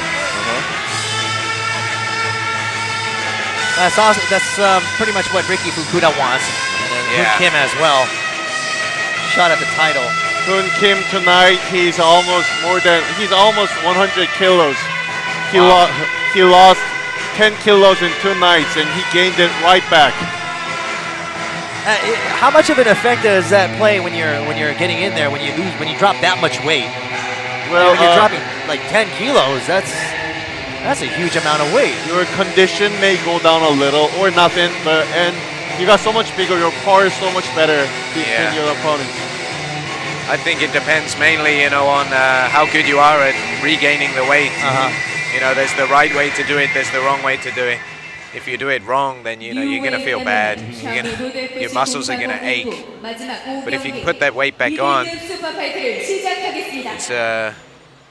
it should be an advantage. But these days, everybody's doing it. Everybody. 역사의 대결. It's just the norm. 미드급 슈퍼파이트 마지막 경기 양 선수를 소개하겠습니다. 블루코너 신장 183cm, 체중 84.5kg, 프로 MMA 전적 9승 11패 2무, MMA 베이스 팀 파이터, 김미 파이터, 네오 파이터, 스피릿 MC, 일본 팀, 판크라스, 중국 영웅반, 홍콩 레전드 FC, 대만 프로 FC, Legend 그리고 FC, Spirit 로드 FC, FC. He fought everywhere. Everywhere. everywhere there is to fight. I mean, Hoon Kim, quite a record, quite a. He has a losing record, but that record doesn't really reflect his skill or everything he's done. I mean, every time he's fighting high-level guys. Yeah. Right? 이에만 선수는 신장 181cm, 체중 84.5kg. There's just something freaky about this guy. It's like you see him in a dark alley, I'd be like, all right. Yeah. You wouldn't want to meet him in a dark alley. He looks so relaxed. Yeah. I'm not sure what's going on in his head.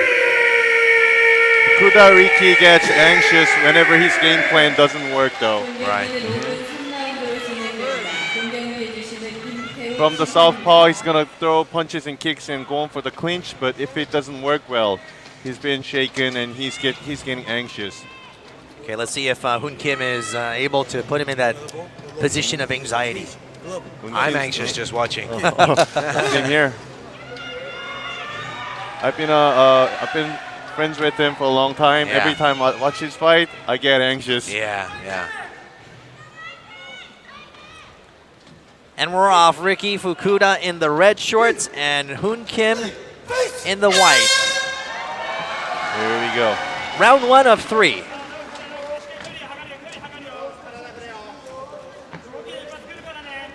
Both fighters are very relaxed. Hoon Kim looks huge here. Yeah. He's tall, he's big.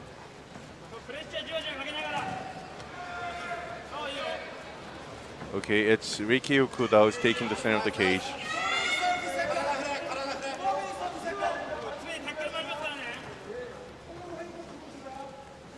Hoon Kim's gotten so much bigger, but I think he's been slowed down a little than his last fight. Fukuda, back step, side step.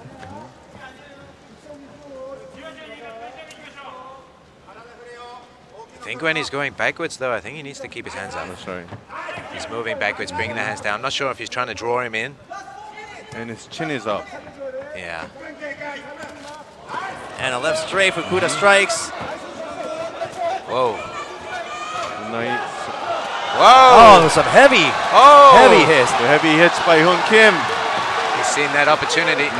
This might finish earlier than we expected. Knee to the body. And Hoon Kim moving He feels, forward. yeah, he's got him rocked. Yeah. Thing Fukuda is- Riki's in trouble. Can he take advantage? He's trying to single leg takedown, but Hoon Kim's defending well. Ah, Now trying double leg. Is he gonna make it? Riki Fukuda's definitely wobbly a little. he's listening to his corner well, yeah. Hoon Kim, you can see him looking over. Okay, Fukuda is resting here. Nice. Pushed him against the fence. Hoon Kim shouldn't give him time to rest. Okay, we see some immediate swelling under the left eye of Fukuda Riki. He's breathing heavy, too. It's the stronger Hoon Kim tonight. Yeah. So this is the Hulk. Yeah, the Hulk mode. But he's got to be careful though. His guard is low and chin is up. And a knee.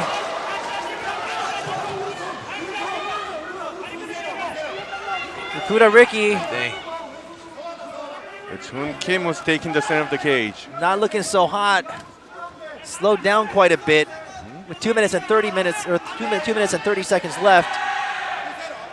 I don't think Hoon Kim should give him this time, though. You know, he's taking his time to recover. He's getting his breath back. Nice counter there by Hoon Kim. But Fukuda Riki is looking for his timing for his left hook. Looks like Fukuda's recovered a little bit. Yeah. We have around 2 minutes left for the first round. Hoon Kim is smiling there. No He's gotta uppercut. keep his hands up. Yeah, Hoon Kim shouldn't use that uppercut. That wasn't in the plan. Fukuda started connecting a few shots.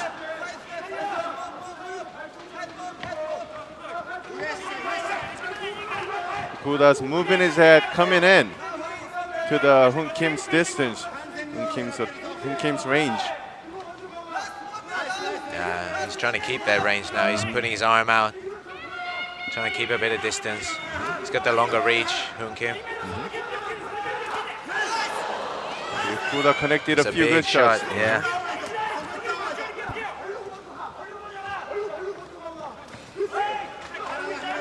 Yeah, Hoon Kim's got to utilize the jab more.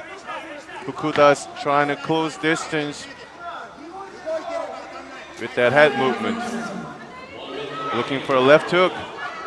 Oh, right and, there. Left straight, that just like nailed it. You know, Hoon Kim just needs to get that momentum back. He had it early on. Fukuda has both hooks in, doing the head control. That was close. His defense seems to be pretty good so far. He's stopping the takedown. We have almost 30 seconds left for the first round. Fukuda's got Hoon Kim pinned up against the fence. Going for the underhook. I think they are pretty even on the scorecard.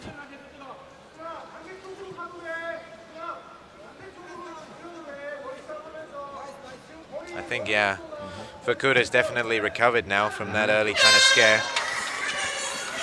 That's the first round. It was a good start for Kim Hoon, but it was Fukuda Riki who's recovered and connecting a few good shots at the end of the round.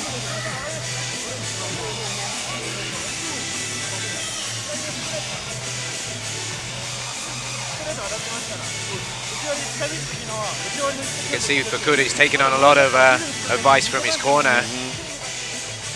Sometimes I think you need that kind of perspective, right, from outside the cage. When you're in there, you kind of see things differently.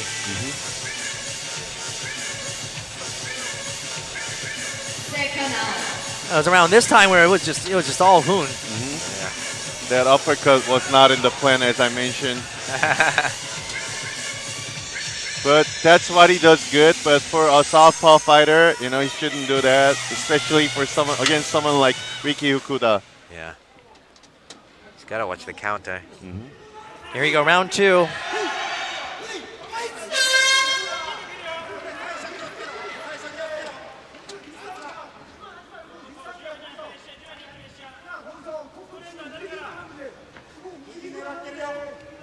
Bit more movement from Fukuda Riki. Oh. And that was a trip. Oh! And he's slugging back. Hoon Kim. Oh! With a right hook. Boom! And once again, it's like a repeat of the first round. He's going to Right take now, advantage of this. Yeah, this Hoon position. Kim. Hoon Kim's going to Go get it. under the arm, under the He's arm. going to get it. It's over. That's It's it. over. Wow. Hoon Kim. Wow. Wow. What a comeback. He got overwhelmed. No, Hoon Kim was like, all right, I made the mistake in the first round of Yeah. letting you off. Yeah. And I'm not going to do that again. He didn't Just let push it go. forward. Yeah. Wow.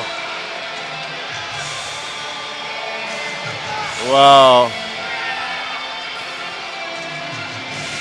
Wow, that was strong. So this match, third time in the making. Once injury to Fukuda Riki, canceled the match. Hoon Kim was injured on the second one, so they canceled the match. That's the guy who beat the UFC champion, huh? Yeah. He's back. Looks like he's enjoying the moment. Maybe this is his second biggest win in his career. Yeah. It's gotta be. It's gotta be. Stuart, how do you even spar against him, man? He just looks so much heavier than you. Well, you take a lot of shots. I think You roll with the shots. Yeah. I think he's so much better in the sparring, though. Isn't he so much faster? Yeah. A lot more technical too. Yeah. I And hope there's- he. There's the referee stepping in.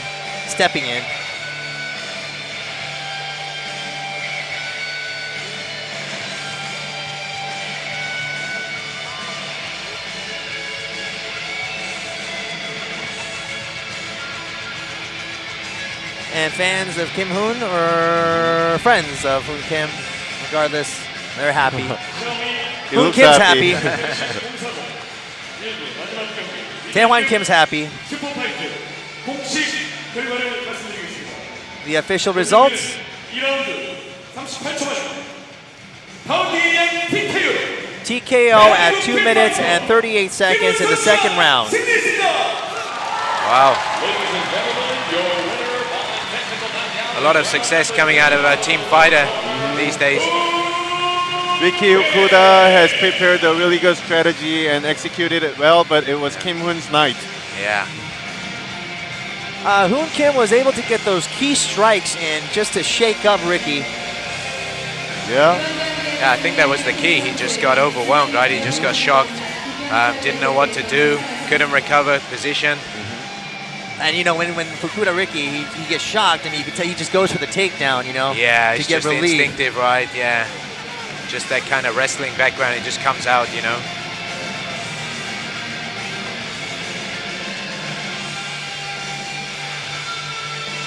Hoon Kim looked really composed, though. He's definitely ready for tonight. So is he ready for a title match? I guess so. Against Jeonghwan Yeah. Cha. It's going to be another tough test. They train together, don't they? Yeah, they do. Yeah. I've heard he's an animal too. Yeah. Uh-huh. Middleweight champion. Yeah. That might be awkward. Them training Might be, together, yeah, then uh-huh. fighting. I mean, But as a fighter, you always have that on the back of your mind, no? I mean, Yeah. whoever you're sparring with or whoever you're hanging out with, you know, whoever you're training with, you always have it on the back of you. Guys are about the same weight, then you're thinking, you know, one of these days, yeah, I may face you in the cage. yeah, that's right. Yeah, Yeah, you fought Jaesung, right? You used to yeah, train with him, right? yeah. For Jaesung, Team Fighter. Yeah, yeah. I mean, previous to our fight, we didn't train together. That was kind of before I started to go to Team Oh, Fighter, okay. you know. But yeah, since the fight, yeah, I started to go train with Team Fighter? yeah, Kim Hoon, yeah, Team Fighter. That's it for the part one, right? Yeah. Yep, and that does it, yeah, as you mentioned, part one of Road FC 40. Stuart Gooch, you have been our guest commentator as well as analyst. Thank you for joining us. It's my pleasure. Yeah, it's been great. Okay, we will see you Exciting. again. Yeah. And Youngjin, Yeah. let's get some lunch or something, or let's all get some lunch. Yeah. The main, well, not the main, but part two of Road FC 40 begins at 3 p.m. Once again, live from Changchun Arena or Changchun Gymnasium here in Seoul, Korea. It's coming up in about 15 minutes' time, so we'll join you then. Once again, thank you. I have been Young Kim alongside Yongjin Jung and Stuart Gooch, our guest commentator and analyst.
네, 갔다 왔어요. 9경기 남았어요. 9경기 와. 한 명큼 오늘 한 명큼 남은 거 아니에요? 9경기?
100만 불의 상금을 걸고 펼쳐지는 로드FC의 라이트급 토너먼트 로드 투아솔 16강 본선 경기와 무제한급 타이틀전이 펼쳐집니다.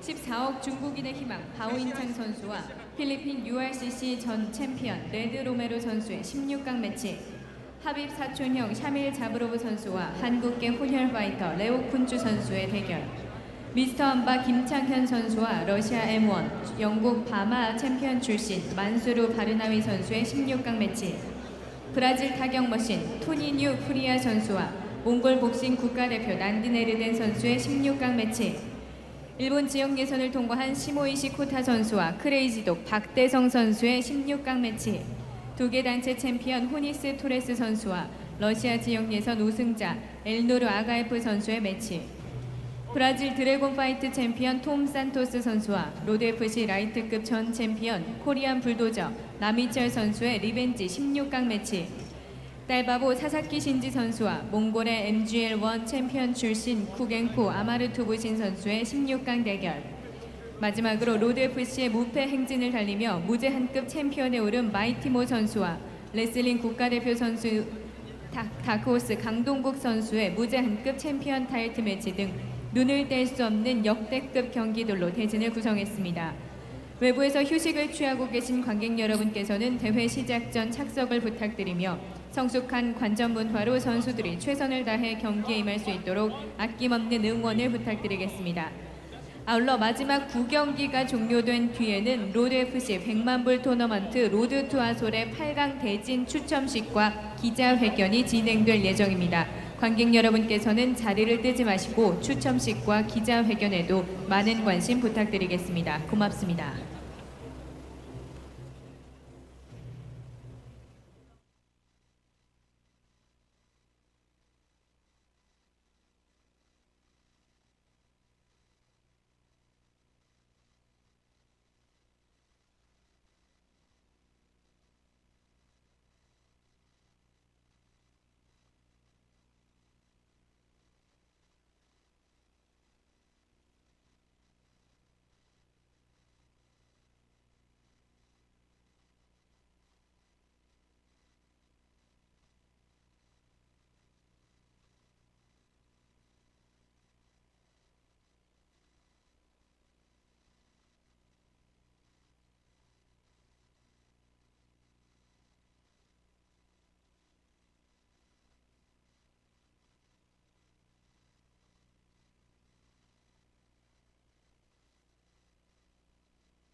Road FC 40 Part 2 is set to begin 10 minutes from now. It is 3:01 p.m. here in Seoul, Korea. We'll be beginning shortly. A slight delay. 3:10 p.m. Road FC 40 will begin.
부터 샤오미 로드 FC 공사군 대회 2부가 생중계될 예정입니다. 다시 한번 안내 말씀드리겠습니다. 잠시 후 3시 10분부터 샤오미 로드 FC 공사군 대회 2부가 시작될 예정입니다. 관객 여러분께서는 지금 착석해 주시기 바랍니다.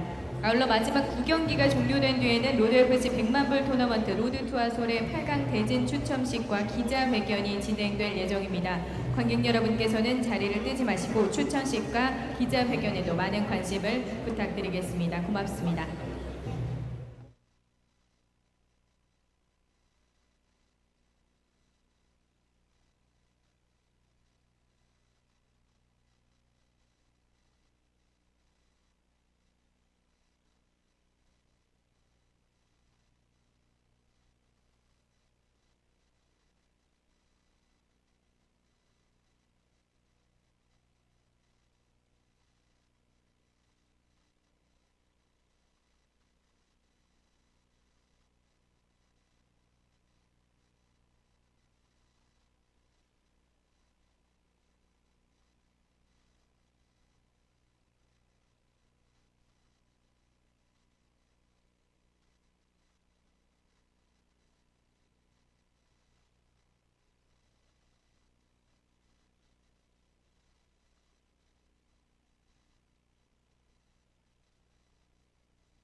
And welcome to Road FC 40. It is Saturday, July 15th, 2017. It is a little past 3.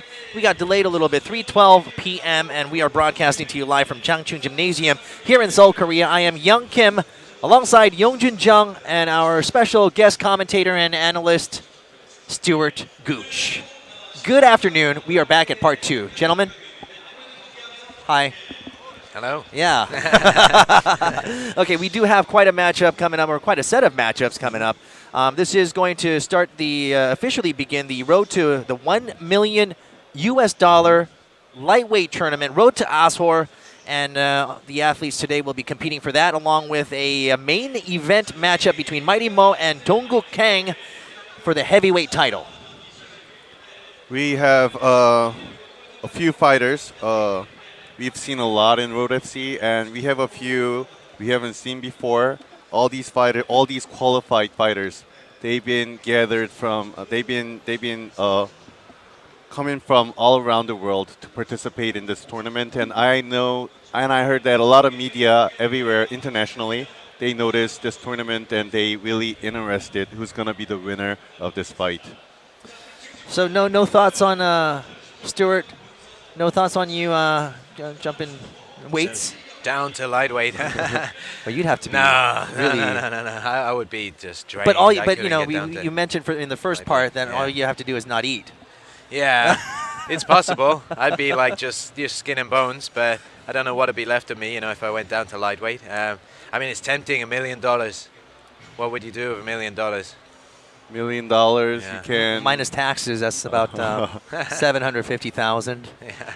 So, what would you do with 750,000 US dollars? But anyhow, the tournament has been ongoing, and the preliminary rounds are all done, and all the finalists are in for this tournament.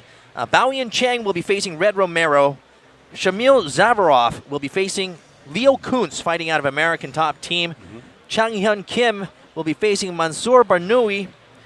Tonino Furia will be facing Nandine Erdine, who's been surprising a lot of fans with his skills. Now, Kota Shimoishi will be facing Taesung Park, and Ronis Torres will be facing Elnor Agaev. Tom Santos will be facing Uichol Nam, and Sasaki Shinji will be facing Kukenku Amar Tufshin. Now, this is, how many bouts are we at? How many bouts did I just mention right now? We have 8. This is going to be a jam-packed evening. and all 3 rounds. No 2-round fights. And these are explosive fighters, too. All the lightweight fighters that are in the tournament, they have proven themselves as quick knockouters or very technical fighters. This is going to be an exciting match. What are you expecting today, Stuart? I'm excited. I'm excited to see, who's going to progress to the next round of the tournament. I think we're going to find out tonight the exact kind of format, for the rest of the tournament. Yeah, it's just a lot of explosive, world-class fighters.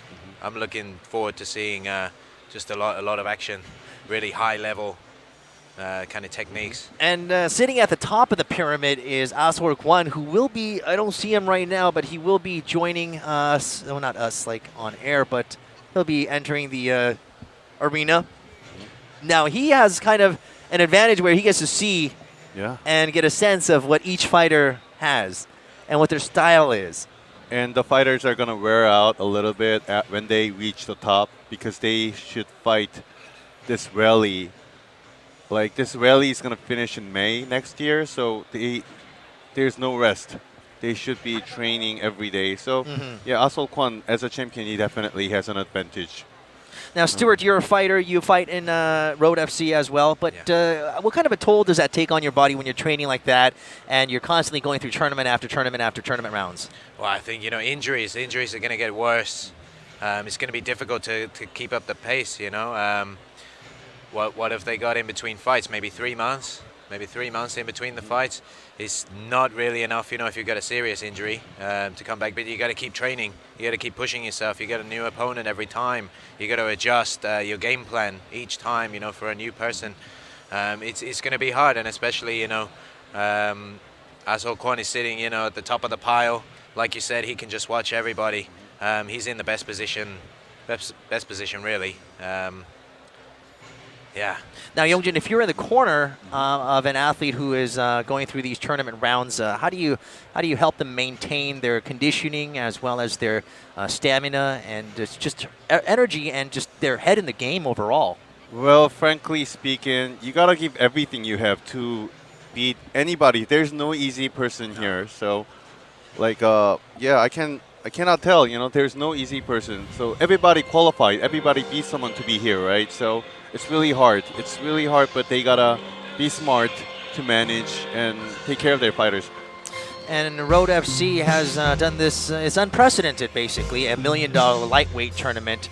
And we had applications, or basically fighters from all over the world that are taking part. And there's Sasaki Shinji. He wants to wear a champion's belt. His opponent, Kukenku Amartushin, saying that pride as a Mongolian makes him put in the effort to become better. And to prove the strength of Mongolians, he fights.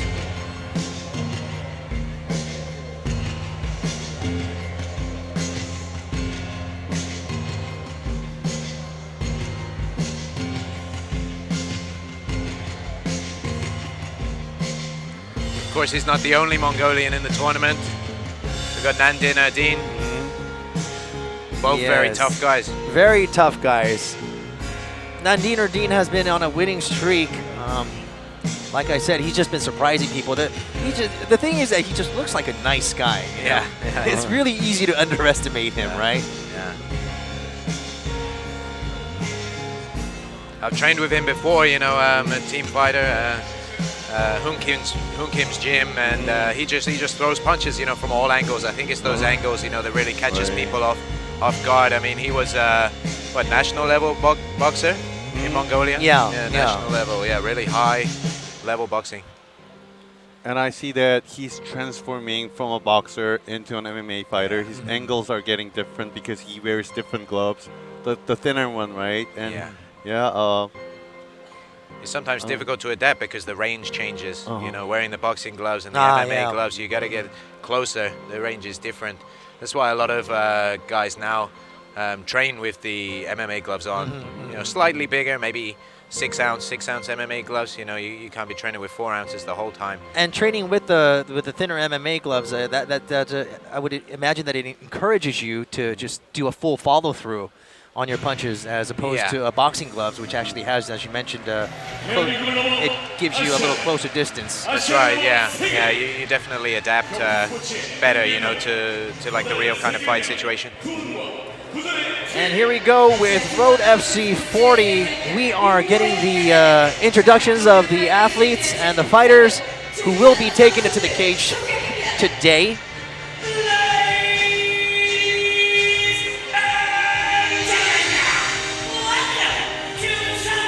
And once again, that explosive voice, the voice of Lenny Hart.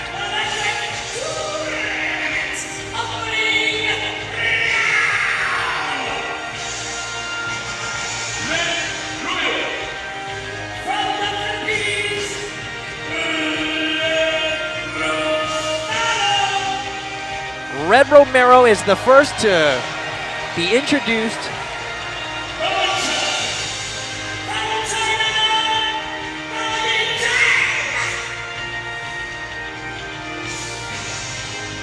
And his opponent, Bao Yin Chang.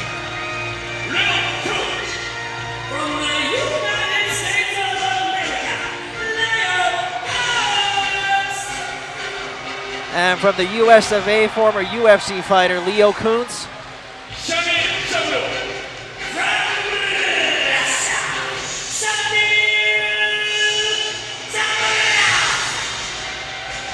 And his opponent, Shamil Zavarov, fighting out of Akhmat Fight Club.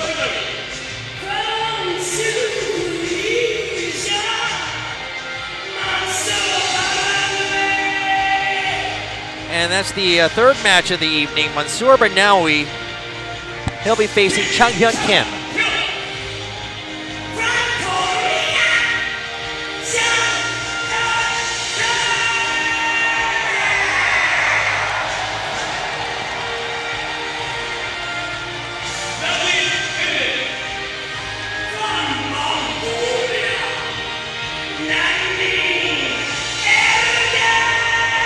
And Nandine Erdin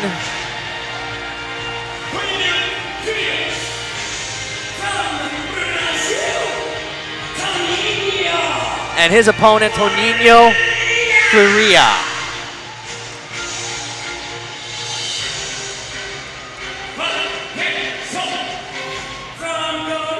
And in the fifth match, we'll see Daesung Park, this man.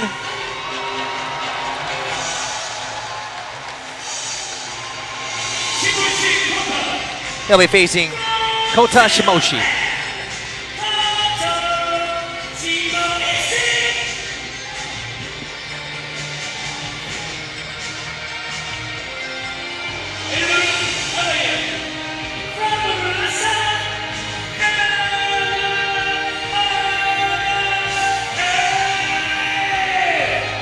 And Yuragaev,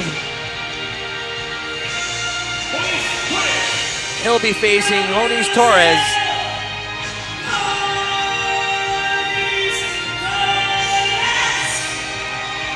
From Brazil.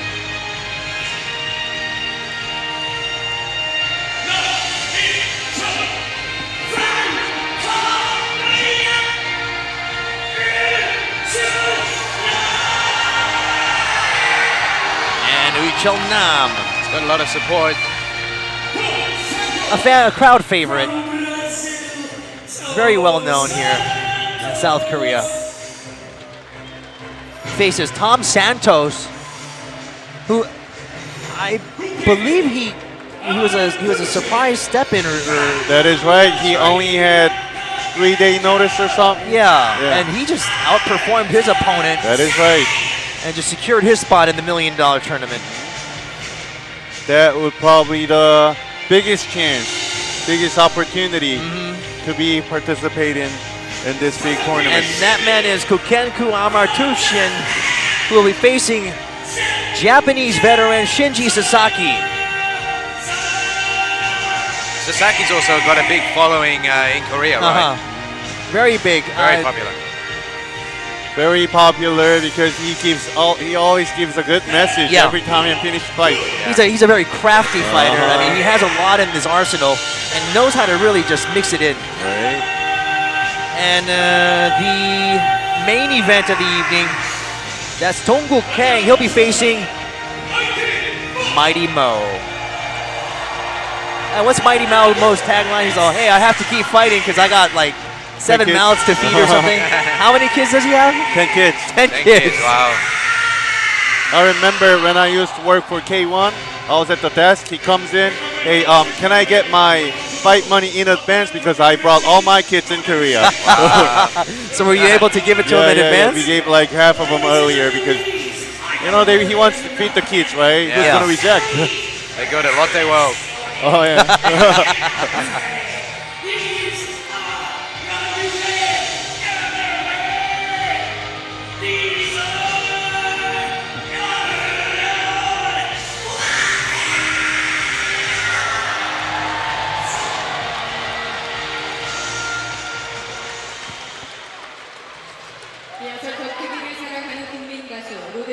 Man, there's Mighty Mo.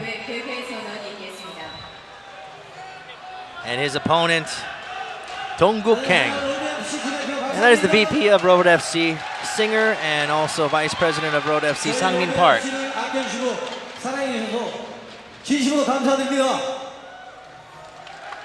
Just thank you for joining us this day.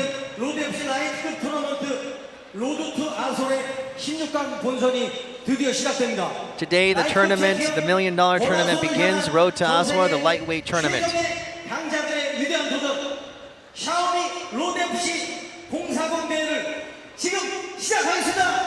And he announces the launch or the beginning of Xiaomi Road FC 40 Part 2.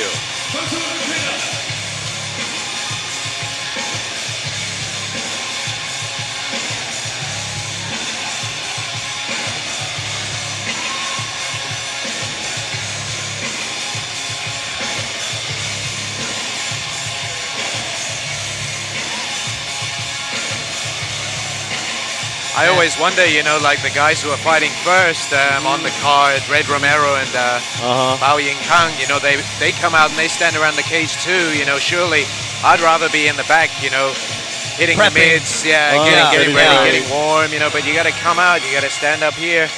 Yeah, you gotta wait in the backstage and you gotta get out right away. Yeah, right. Yeah, you're. I've never thought of that. Yeah. I've never thought of that. But obviously, you're watching it from a fighter's point of view, and it's like, you do want that time to just really get yourself psyched, but you got to get up Exactly. here. Yeah. All right, that is going to be the first matchup of the evening. Bao Chang versus Red Romero. It's a lightweight bout, the $1 million tournament, and as Youngjin mentioned, it's all going to be 3 5-minute rounds. It's gonna take a long time to finish. Well, if we go the distance. I don't know. Some of these guys, they got the knockout power. You could see a lot of finishes tonight. Remember the qualifier games? I'm not going to mention which fights, but there were some fights where we were like, just drag. It's not technical. Yeah. It's just dragging. Yeah. There's nothing happening. Yeah. And we ended like at 12 o'clock, or like 1 o'clock or something. Yeah, I think I was here that night. I was doing some translating or something. Yeah, standing by the cage. I was waiting for the English-speaking fighters, you know, Yeah. to translate, but not many of them won. So I was just kind of hanging around. You know? And there's Red Romero.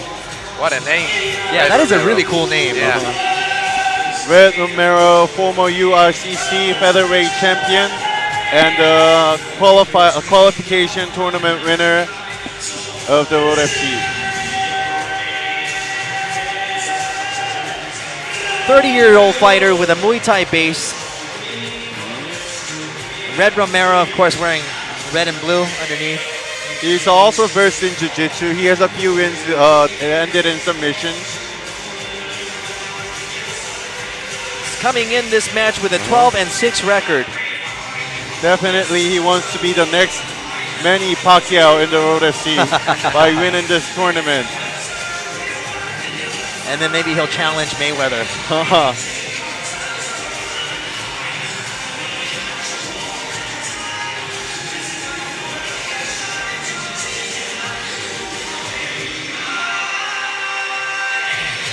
I love how all of the fighters in a tournament, you know, they seem to be very proud countrymen, No. always wearing their country's colors. They come out with their flags.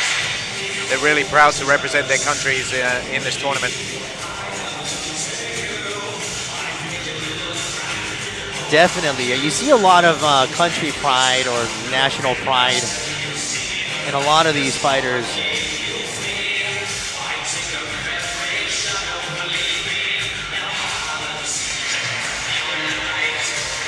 And there he is, Red Romero.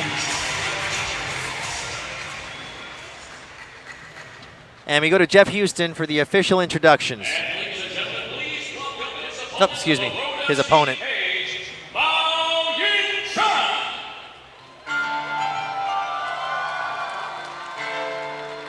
Bao Chang he's the only Chinese fighter to qualify in the lightweight tournament. He looked really strong in his last fight. Yeah, he definitely did. Yeah, he showed some swag, right? He wasn't backing up. He wasn't following after those power shots. Yeah. He was so confident. Now, how is this going to play in his match against Red Romero? Let's keep an eye on this one. Would you say that this is going to be a quick finisher, or it's going to go the distance? It might go the distance, but you never know what's gonna happen. Bao Chang has definitely he has the reach advantage, and he's a younger fighter. Much younger, right? 7 years difference. He's a boxer, so I guess we'll expect something on the feet.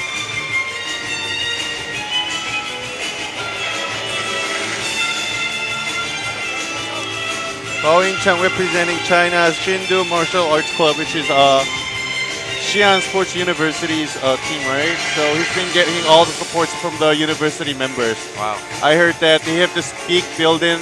You know, you have, like, let's say you have first floor, you have karate, second floor boxing, third floor, they have everything.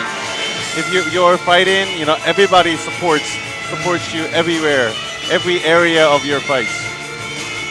That's Well, a university. The Shan Sports University. So you can get like qualifications in this, Like, all different kinds of sports. Uh-huh. Wow. And he can use all the fan support that he can from back home tonight, because this is where it matters. Good evening and hello!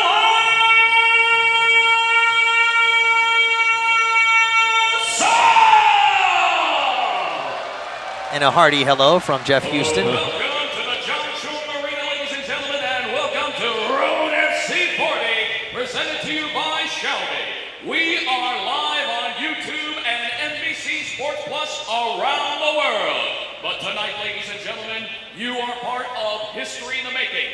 For the very first time in Road FC history, $1 million will be on the line inside this cage.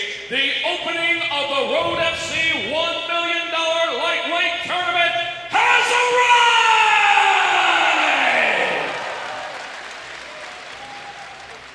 We now begin tonight's bout with an opening round in the Road FC lightweight tournament. Introducing to you first, fighting out of the blue corner, he stands 171 centimeters tall. His official weight, 69.4 kilos. He is a Muay Thai practitioner with a professional record of 12 victories, opposite 6 defeats. He represents Team BAMF and DefTech. He is fighting out of the Philippines, Red Romero.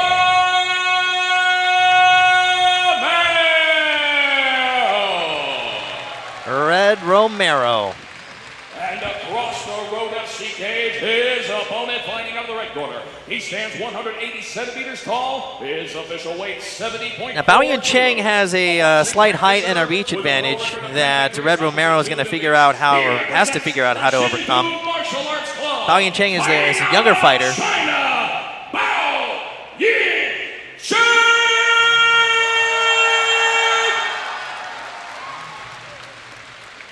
He's younger, but he's still got a lot of experience. 10 wins, 2 losses.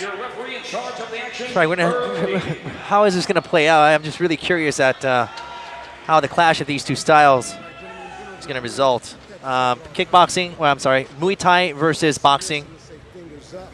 I'm expecting that or a closed fist. You can touch gloves at this time. They touch gloves. And some support from Philippine fans.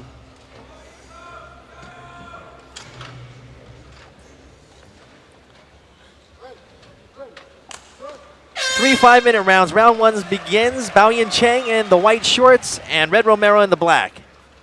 It's Bao Yin Cheng taking the center of the cage, moving forward.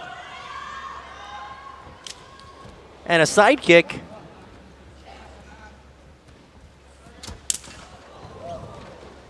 And Bao Yin Cheng returning a low of his own. Red Romero in the southpaw, and Bao Yin Cheng is in the orthodox position. And a knee from Bao Yin Cheng, the young Chinese fighter looking for an entry in.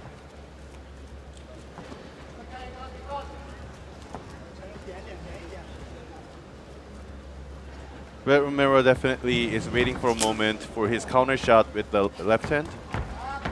Bao Yin Cheng keeping the center of the cage. Takes another inside low kick. Oh, Bao Yin Cheng gets one in.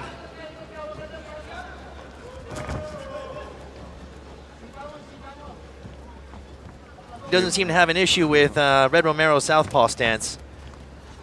Yeah, Red Romero is taking a southpaw position, but he's not doing much. You know, he's not throwing a jab. He's not throwing a... Oh, big left hand. Sorry, right there. I'm off guard.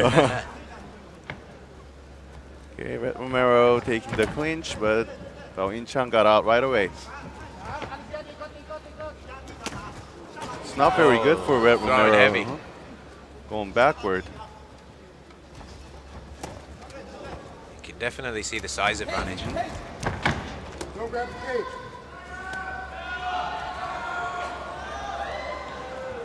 Bao Yin Cheng, as he showed in the qualification match, he's moving forward.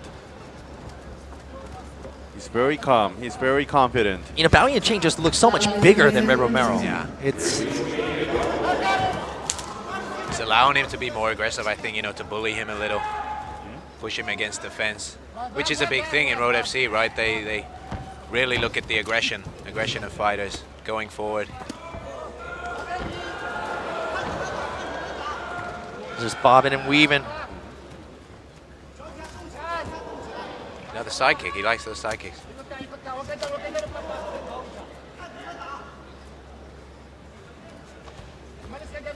Oh, Inchang is pressing forward, but he doesn't have a right position of the clinch.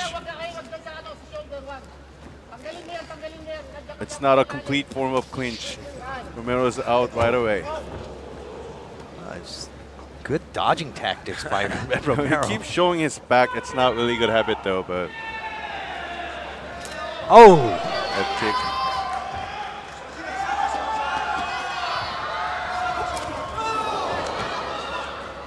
See, I And told Bao you Yancheng gets a takedown. showing the back is not a right strategy. Yeah. Although Red Romero is trying to use the cage to stand up. Or a submission Yeah, move. he's going straight into guard now. I would have just tried to stand up. That's the modern MMA, right? Yeah, yeah. You don't want to stay in guard. He's trying to like push the arm through for a triangle. It's really hard to make that triangle in MMA Yeah. unless you're Rodrigo Nogueira. It's Bao Yancheng keeping the pressure on Red Romero. Wow, very solid poundings. No, I hear the sound. No, and Bao Yancheng's got some heavy hands. Oh, He's Yeah, also the eating up kicks. gotta watch out for those. That's the thing, isn't it? Road FC, even from the kneeling position, you can take an up kick, you know, to the head. That is right. Otherwise, it's if it's not 50-50 position, you can up kick anybody. You can up kick to the face. Bao Yancheng, he keeps on applying pressure, but Red Romero seems to be holding his own, but not in the best position. How long can he last? Wow. See what he can do from the top. Well, there you have it. It seems like whenever I see something, it goes. It's reversed. He hasn't got much time to work, though. About 20 seconds left to round one. But that clear takedown is 1 point in Road FC's unlimited score system. Oh, gets the Trying to back. take the back. Nice stand-up. And that's the first round. Bao Yancheng doing a great job keeping the pressure on Red Romero. Yeah, it looks like he got the better of him in the first round. But Red Romero at the same time, he's pretty elusive. He seems to just slither out of those trouble situations. Be interesting to see what he, tries to do differently in the second round to try and get a bit of offense. What are you telling Red Romero? What would you say as a corner? I mean, either one of you guys. I mean, if you're in this position, I'll say throw a lot of counters. Shouldn't wait. See, he's taking the southpaw stance. He has all the chances to throw back. He can wait until Bao Yancheng come in. He shouldn't be scared. and if you're Bao Yancheng, do you keep this game plan that you got going? We can move a little bit to the left side, and attack. I think for Bao Yancheng, it seems to be working. And we're off the second round.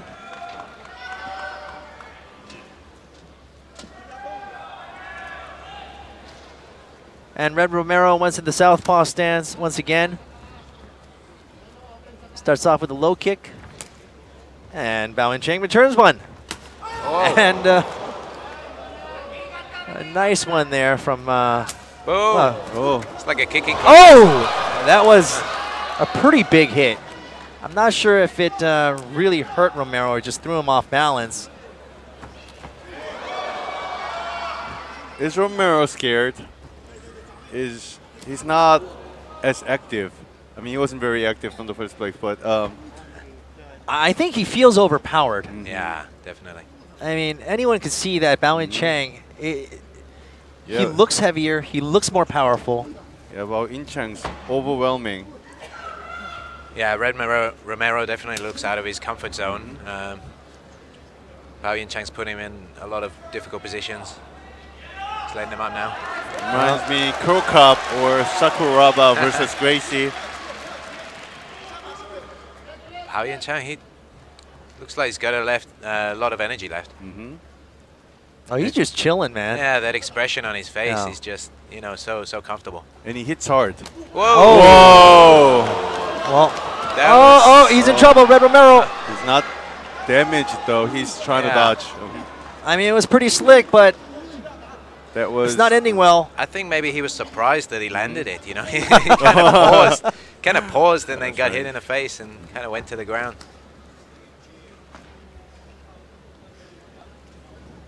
Keeps getting stuck in this position though, up against the fence, and he can't get back to his feet. Yeah, but you got to give credit. I mean, he's defending up to a point where Bao Yin Cheng can't really make anything out of it.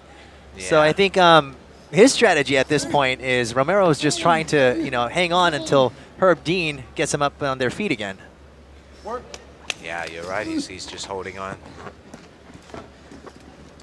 But the judges, you know, they're going to look at this top position and think, you know, Bao Yin Cheng's in the more dominant position. Oh, wow, power shots. Yeah. Oh. Romero is not I don't know. intelligently defending himself. There's some heavy hits on Red Romero. Romero should climb up the cage to get out of here, but he's not using the cage at all. 2 minutes and 10 seconds left in the second round. He's locked the hands. He's hanging on, hoping that they're going to get stood up, I think. Oh, now he's turned his back to the cage. For a submission. Perhaps, you know, it looks like. But Bao Yin Cheng's, you know, defending really well. He seems to posture up as soon as the submission attempt, you know, comes in. Starts pounding. Whoa! Defending well. Oh, that's It's over. It's over. Just so strong from that top position. Ground and pound. Just immediately, Bao Yin Cheng grabs his flag. The winner!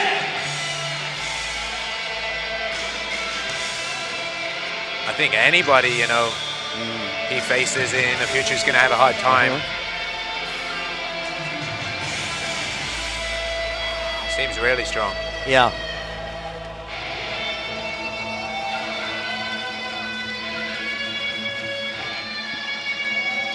And Romero seems okay, but he did take a big hit. Yeah, that was a good Yeah. shot. Yeah, he turned his back. Yeah.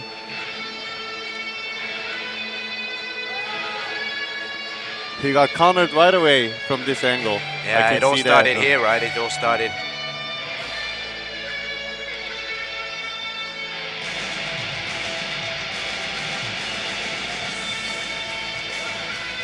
And as we see in the replay, that was the start of Romero's troubles in the second round. Just covering, I mean, there's nothing much you could do there.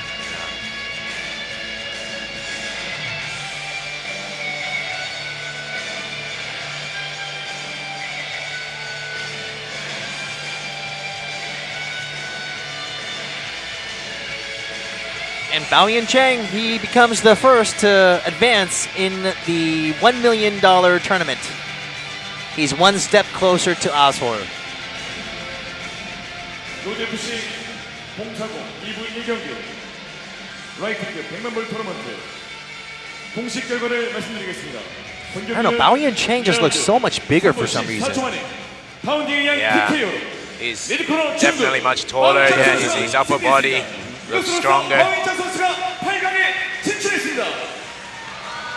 And he's in the round of 8, which would be the quarterfinals. It looks like with no injuries too. Yeah. Quite a, you know, easy ride to the quarterfinals, I think.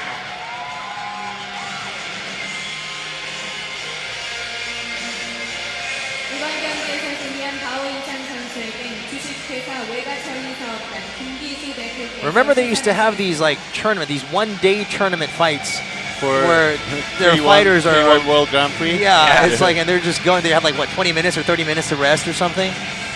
Yeah, you get Or was it? you get rest, but you know, for those kickboxing matches, you always get injured after Yeah. each fight. Yeah, a lot of them used to drop out through that. Well, it's not like that, but either way, you don't want to spend that much time in the cage for any of these tournaments. Keep yourself fresh, and it looks like Bao Yin Chang did just that. I think in MMA, these one-night tournaments have kind of been phased out. I mean, occasionally you still see like 4-man tournaments. You Yeah. know, maybe they'll fight twice, but to fight more than twice in a night is Yeah. kind of unrealistic. I mean, Cruel and unusual Yeah. It's not punishment. fun Yeah. though, you know. Yeah. You see all these gassed out fighters. Not even gassed out from all the damage that you're taking in the Uh-huh. first bout. You come back, you know, all that adrenaline's gone, and you're like limping in. You know, yeah. you're like sitting there feeling all that pain.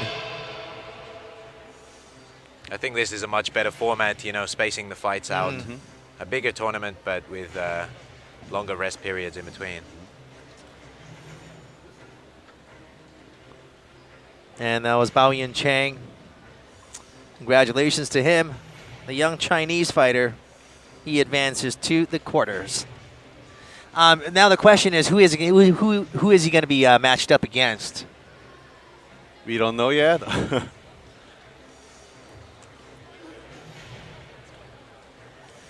Now you are joining us on Road FC 40 Part 2. And we are broadcasting live from Changchun Gymnasium here in Seoul, Korea. I am Young Kim alongside Yongjun Jung and our guest commentator and analyst, Stuart Gooch. Right now the time is 3:49. This is we're usually normally used to having these matches at night, but we're having it during the day. And that is the daytime view right outside Changchun Gymnasium. I wonder how it affects the fighters, you know, starting at an earlier time. That also has to play a factor too, I would imagine. Especially if you're flying in from countries from way different time zones. Yeah. It's going to be less time to rest, get over the jet lag, right? But most of the fighters, I think they get in about 3 or 4 days in advance, which is still not that much time. I just flew in from LA, so I'm like really jet lagged. Yeah. So I might say a lot of stupid stuff, but bear with me. Ladies and gentlemen, please welcome to the Road FC cage, Leo Kuntz. And the American top team fighter, Leo Kuntz.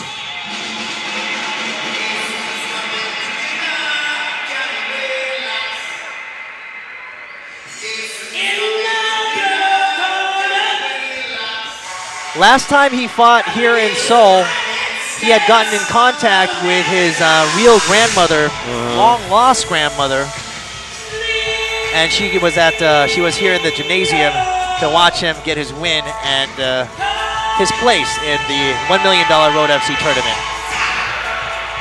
I think that's a big thing, you know, when you have family watching in the stadium, you know, it really spurs you on.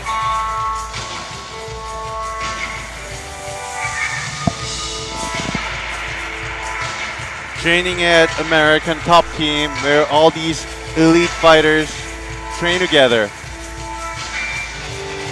I want to know what he has prepared for this fight against Shamil Zabrov. He is Impact FC champion, former champion.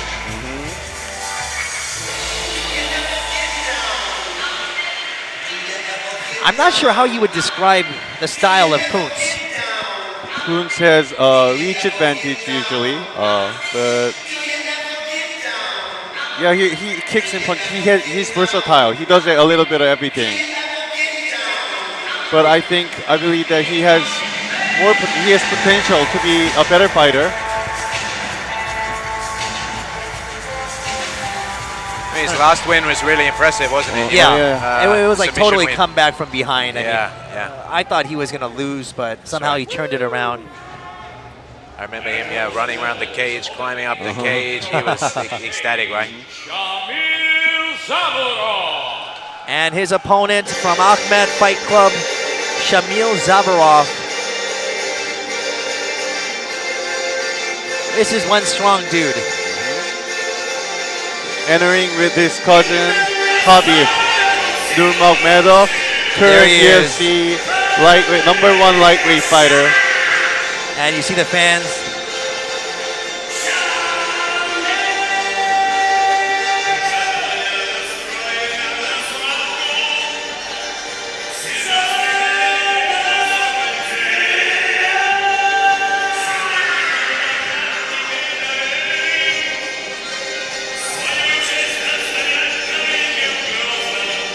This guy just looks mean, right? Yeah. It looks like, you know, he's been fighting for a very long time. He's small, compact, but built. Yeah.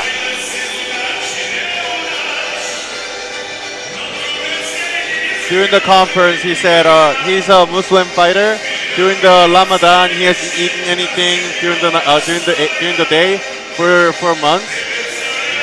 It's been more than 20 days has passed, so he's all recovered. It's all good. All right.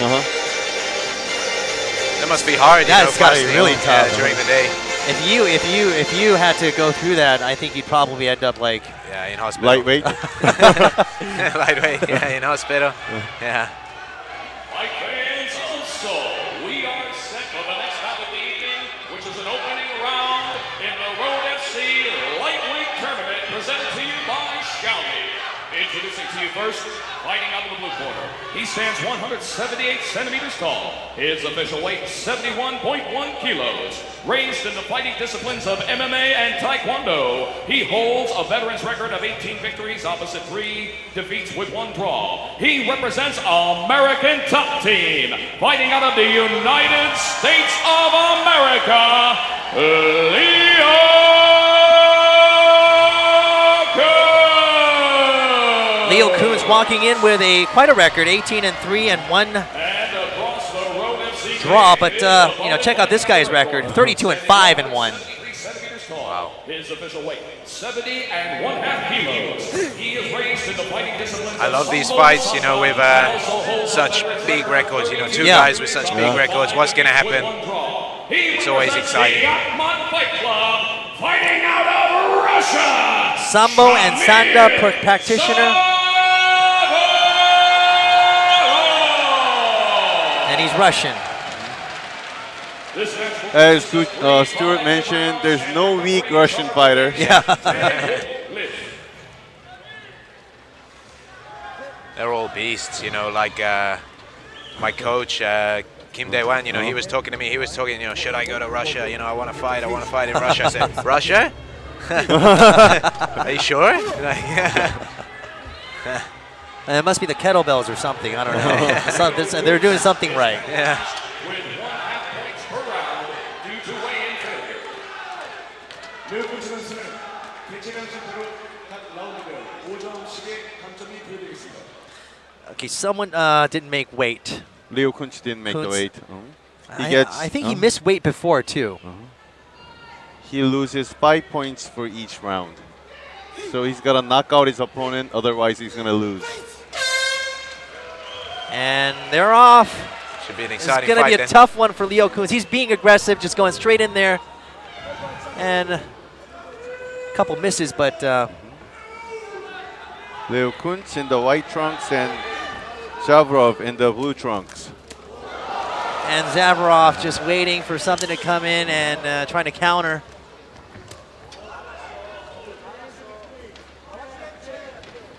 Zavarov, the more experienced fighter, he's waiting for his chance for his counterattacks. Leo Kunz, who's more desperate. Oh, they're slugging, they're slugging.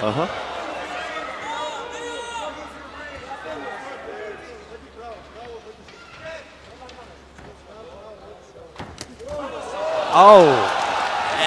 Felt that one. Oh, nice short uppercut.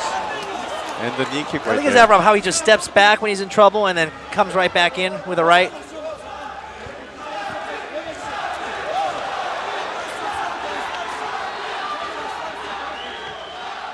Hey, referee Maybe. calls a timeout. Maybe a little poke, I think.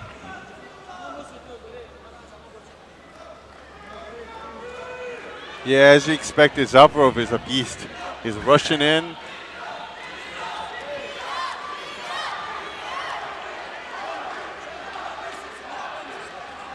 Leo Kuntz should utilize more of his kicks.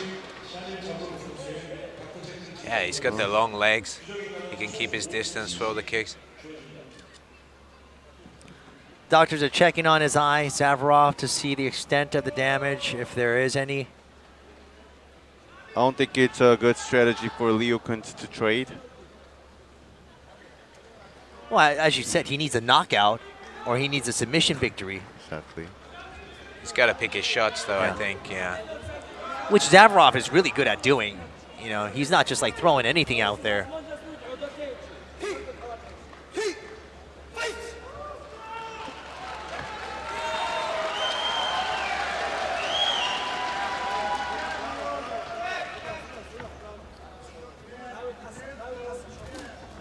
Oh, Big see, counter. there it is. Zavarov coming in.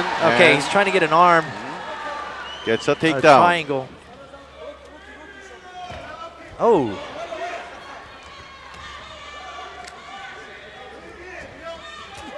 Oh, he's and Nice he punishing right it. plugs hooks. one in. Series of right hooks by Zavarov.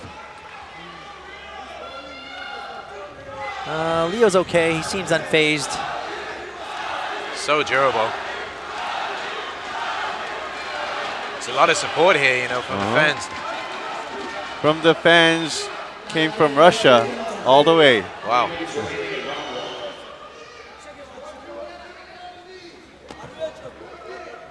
Nice knee kick, but Zavarov is looking for a double leg takedown. He's got it, he's got it. Got it. He picked it up and he's made it. That's clearly 1 point. Leo Kuntz well, he was keeping some pressure with the butterfly hook. Trying to keep Zavarov away.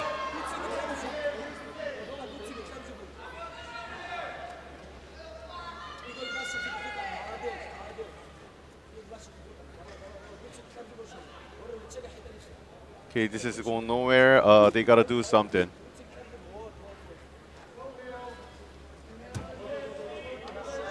Leo has to get up by using the cage.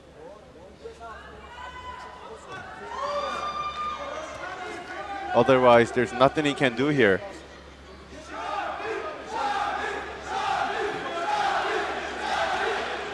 Leo Kuntz has the Z-guard right now, but he doesn't have enough power to push Zavarov off from him.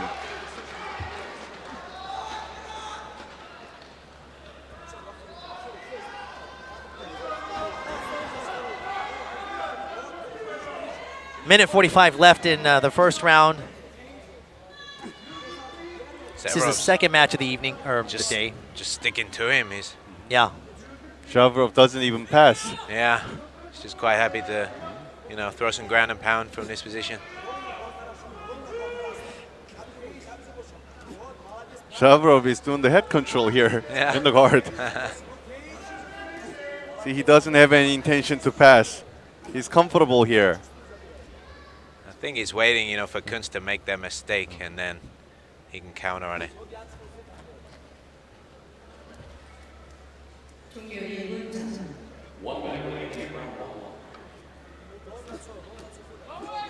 Well, Kuntz doesn't have much here to attack back. I don't know why the referee's not calling a standing right now, but Yeah, Kuntz seems to be pretty happy just to wait it out. I don't think he wants to waste too much energy standing up.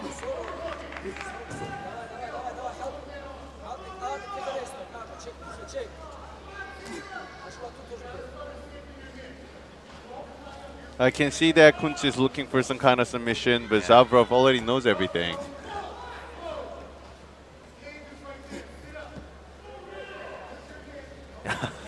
you know, as soon as Leo Kuntz's corner is telling him to sit up, Zavarov pulls him right away from the fence. Okay, the Trying to, arm like- crank position here, but Yeah. they must be slippery to make that happen.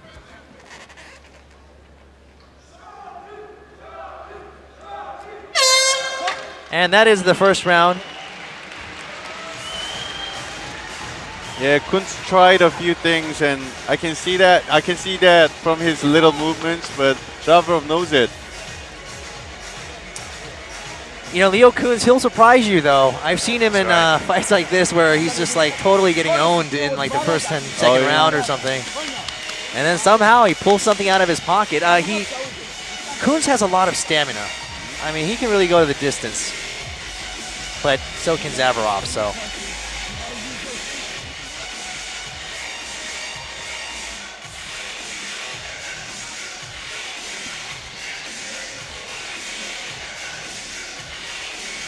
Second out.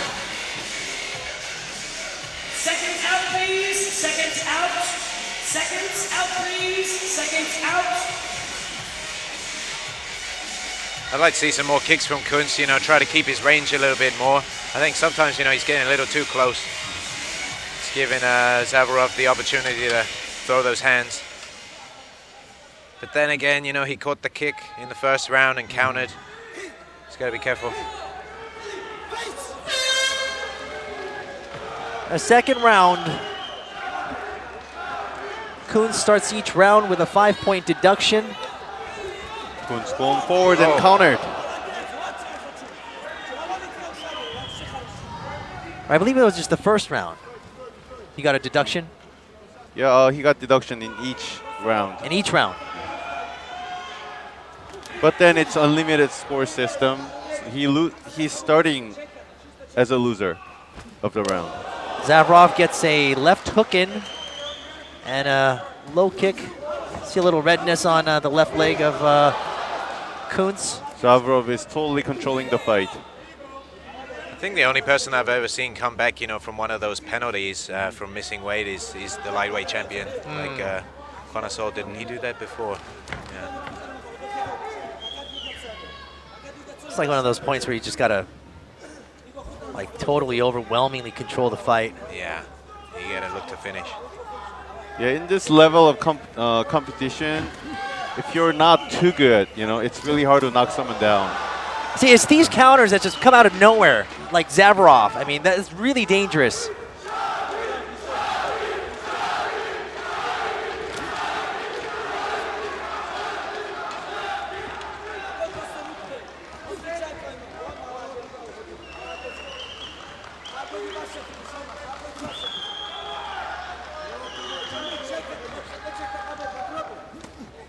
And Leo Kuntz with a straight.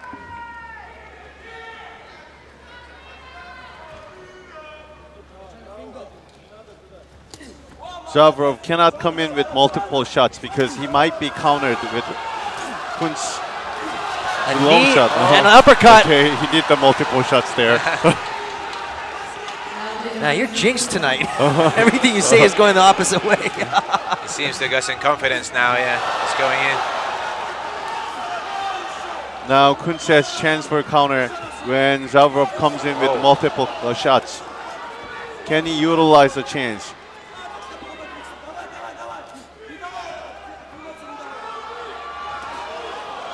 Can he take the advantage? Zavarov is coming in to finish. 1-1-2.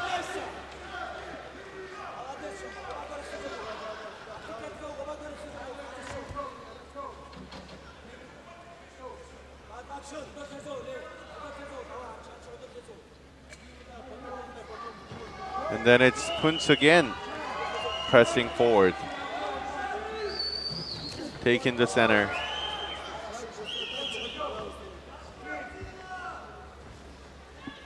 I love seeing such a wealth of experience, you know, in the cage. It seems like both of them have a lot of respect for each other.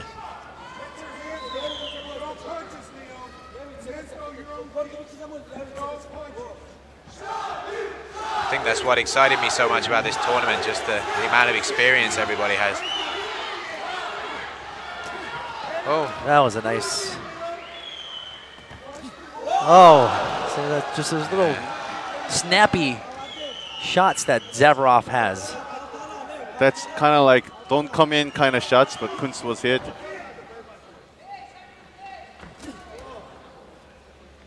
A switch and kick. There's a lot of power in those kicks, like from both guys, right? Putting everything in those kicks. A little bit more than 1 minute left for this round. Leo Kunz has to finish the fight to win this fight. Nice body shot by Kunz.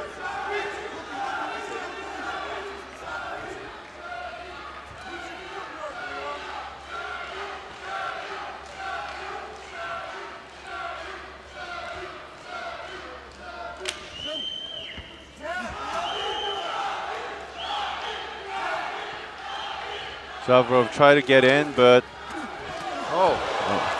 yeah, he connected a right hook.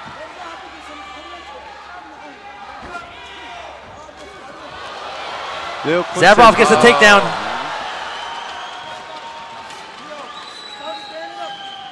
Leo Kunz is more strategic in the second round, but it's not good enough to win the round because he already has point deduction.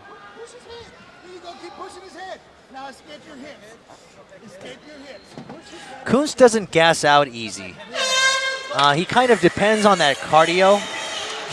And he said in the past that he likes to take it the distance to get the other guy worn out. And I kind of get a sense that he's trying to do that right now. We're going to find out in the third round, I guess. Yeah. Yeah, if he can come back really strong. But Zavrov, I mean, his stamina and his energy is no joke. Yeah. Neither fighter seems really all that gassed out at this point.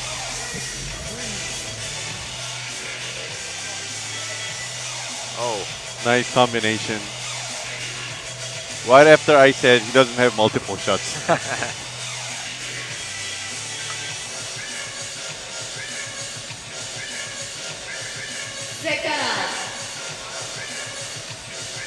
That was the same angle that Second out. rocked Arogele in the mother of all nut shots. The nut shot that was heard around the globe.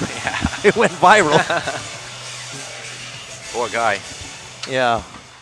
He's doing well. He's doing well. Yeah. Nothing permanent.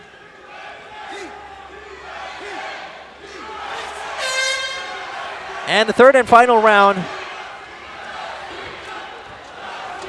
Oh, you can see the urgency now. He's got to defend that takedown. He's linked his He's hands. got to defend. He made it. He got it. He got the grip. Immediately, he's turning around to try to get up. And Zavrov saying, no, no, no. That probably ends up in 2 points with the takedown and the ground control.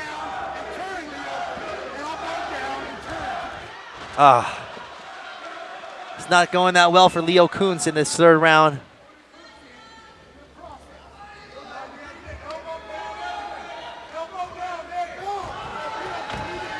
Wow. I don't think there's any way for Kunz to finish. Unless he gets up, turns around, and knocks him out. If anybody's going to do it. Yeah.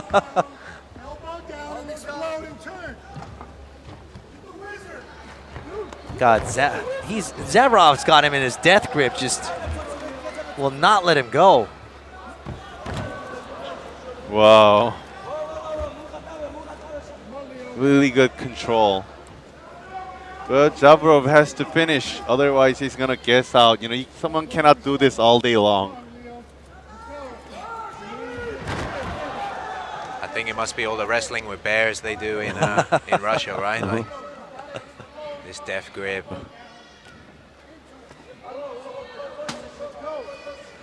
He's turning his, wow. He's trying to get the whizzer on one side. My goodness. Every time he Wow. gets dragged down, yeah. It's amazing. He did it like 7, 8 times. Yeah. He's back up again. This has to be really frustrating for Leo. Yeah. Every time Leo gets up, the time of standing up is lessening because Zavrov is taking it faster every time he does it again.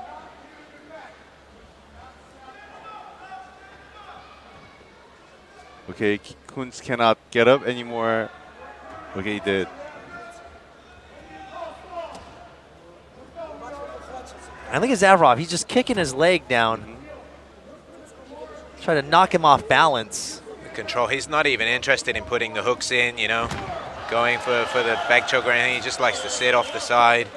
So, you know, a few shots, keep that grip. Shavrov is totally dominating in this round. Doesn't even look for back choke.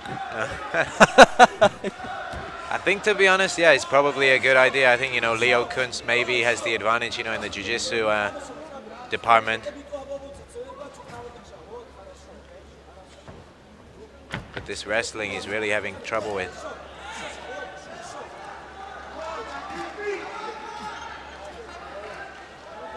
If Leo Kuntz has the jiu-jitsu, he has to lay down and do the guard. Yeah. Otherwise, he has no chance.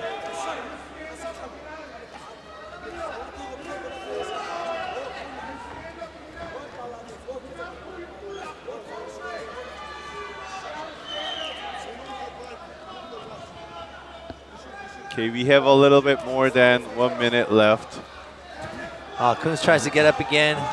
There's nothing Kuntz can do from here. He has to pull guard. There's no way he can get out of the death grip.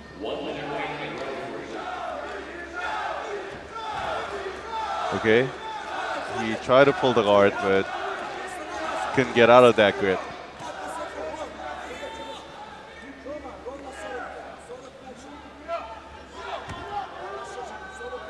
It's got to be frustrating. That's got to be really frustrating. He isn't giving him any space to turn. Every time he stands up, he's pulling him straight back down with that grip around the waist. Sometimes he posts with his arm, and then Zavarov just pulls the arm away.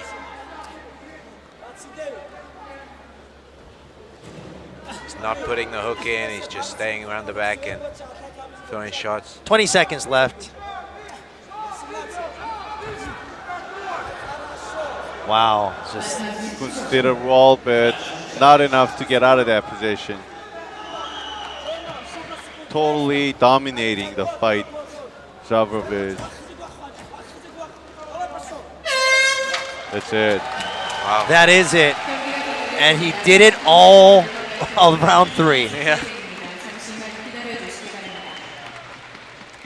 No one's gonna say anything about the results, even if there's no point Yeah, deduction. It was just like a wrestling clinic. Zavarov right now, does he have a cramp or? His toe, the skin on his toe. All right. Big toe, big toe. That's happening. Yeah. That's the second time we've seen this tonight or That's today. right, yeah. Once in the first round, or not the first round, but part 1, and now in part 2.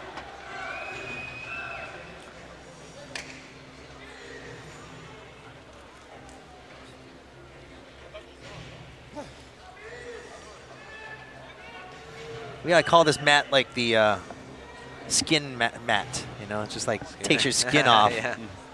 You can see he's standing kind of uncomfortably on it. He's trying to keep it off the floor. Well, next time you get in there, Yeah. put some tape around your big toe. Tape around my big toe. Yeah, it seems to happen just on the big toe. Yeah, yeah. It must be, you know, I don't know, maybe somewhere they're pushing off Yeah. with the feet, you know. It's 레드코너 러시아 샤밀 자브로프 선수가 승리했습니다. Not much of a surprise. Shamil Zavarov takes the win and makes it into the quarterfinals of the $1 million tournament Rotas. Great effort on the part of Leo Kuntz. It had to be very frustrating. I mean, yeah, I mean, it wasn't the most exciting fight, but Yeah. if you know what you're looking at, then it's impressive. well, basically Zavarov just found a method to just stack on the points and keep Leo pinned Yeah. and stuck with it. I mean, for those of you, some of you who might be watching me like, oh, that's cheesy or that's boring, but it works. It works. No one's gonna say anything about the result. Absolute way of winning the fight.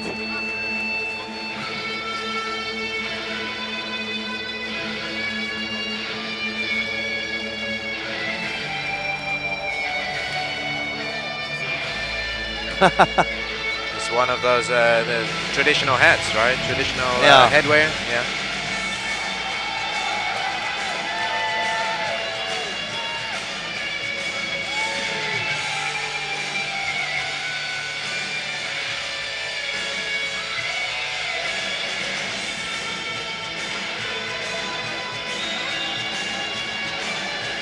And that is our second matchup of the evening, or the day. I keep saying evening because we're so used to broadcasting at night. Normally it should be about 9 o'clock right now, 9 p.m. But today is 4:17.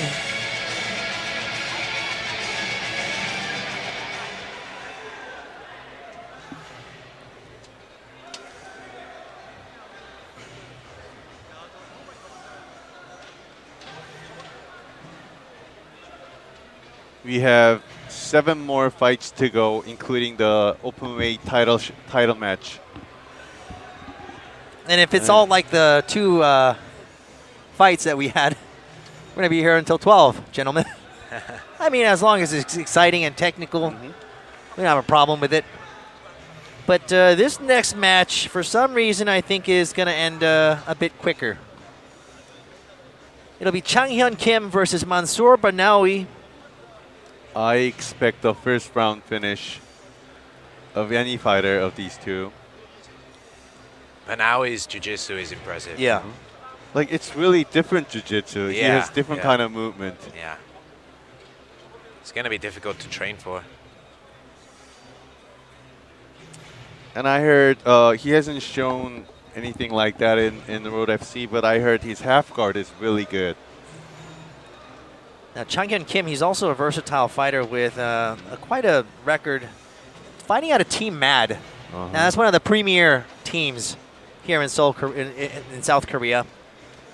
He's 18 and 10. And that Team match head coach told me that Mansoor Barnawi has a really good half guard. Okay, Chang Hyun Kim, lazy genius, or Mr. Armbar. He's also a Brazilian jiu-jitsu practitioner, and he does it a lot in MMA fights. He's looking for an armbar for this fight, definitely. Making his way to the Road FC cage, Mansoor Barnawi. House of Pain. Big height advantage as well, 10 centimeters. He's got a heck of a reach. Yeah. It's like you can just tell right there, he's like all arms, you know? Yeah. And this guy just looks like an athlete. I saw him after his last fight. He's big. He's a big guy. Yeah.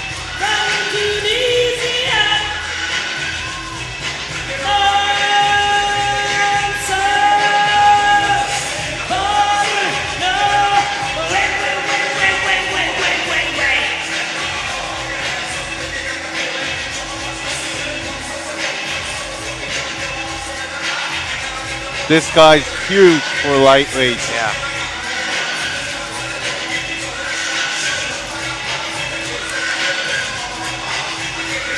It's another guy who just looks so relaxed. Yeah. Looks so calm.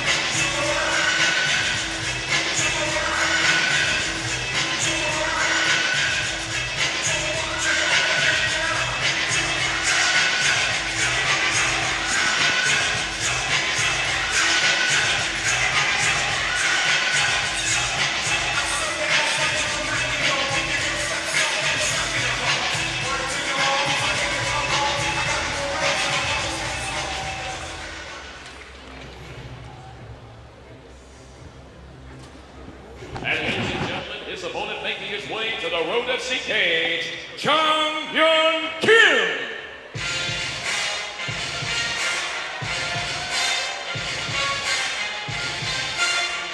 Chang Hyun Kim. And that is Sohee Ham in the back. The women's atomweight champion and Chang Hyun Kim's girlfriend. During the interview yesterday, Chang Hyun Kim said, "I don't want to hear anything about my girlfriend. This is my fight. Don't ask me anything about her." This used to be Vanderlei Silva's entrance song. That's right. Darude Sandstorm. That's right, that's right.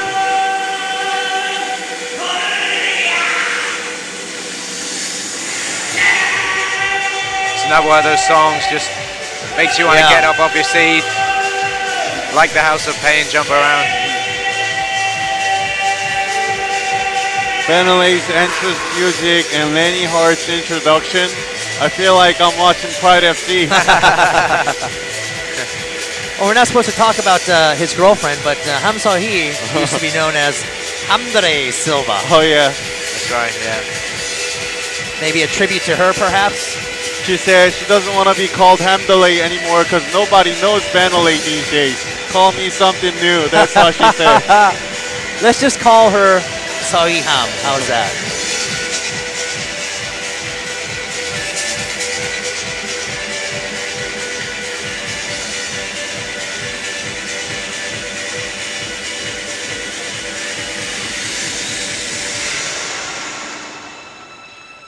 And there is Chang Hyun Kim entering the cage. The lazy genius tattooed across his back. A lot of people Ladies and gentlemen, the road to a expect soul Mansoor's continues win here for at this the fight, but I Arena think with our definitely next Kim bout of the Chang-hyun evening, has a chance an to win as opening well. round match in the Road FC Lightweight Tournament, presented to you by Xiaomi. Introducing to you first, fighting out of the blue corner. He stands 183 centimeters tall. His official weight, 70.2 kilos. An MMA practitioner holding a professional record of 14 victories opposite Ford Beach. He represents Team Magnum and the TriStar Gym. Fighting out of Tunisia, Mansoor Barnawi! He's definitely on the tall side, you know, for the lightweight division. Very tall. He's got a lot of upper body strength. The long legs. 71.4 kilos. A judo practitioner with a veteran's record of 18 victories opposite 10 defeats. He represents Team Man, fighting out of Korea, Chang Hyun Kim!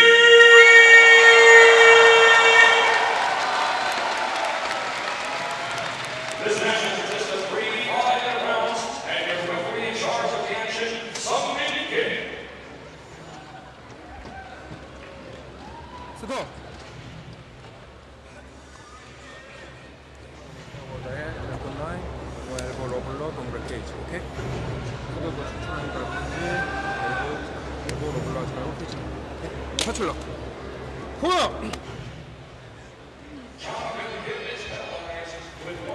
Actor Jong-soo Kim. Some celebrities in the audience today. Chang Hyun Kim, he didn't make the weight as well, so There's the point current deduction there. champion, Ashor Kwan. So Chang Hyun Kim, he takes a 5-point loss.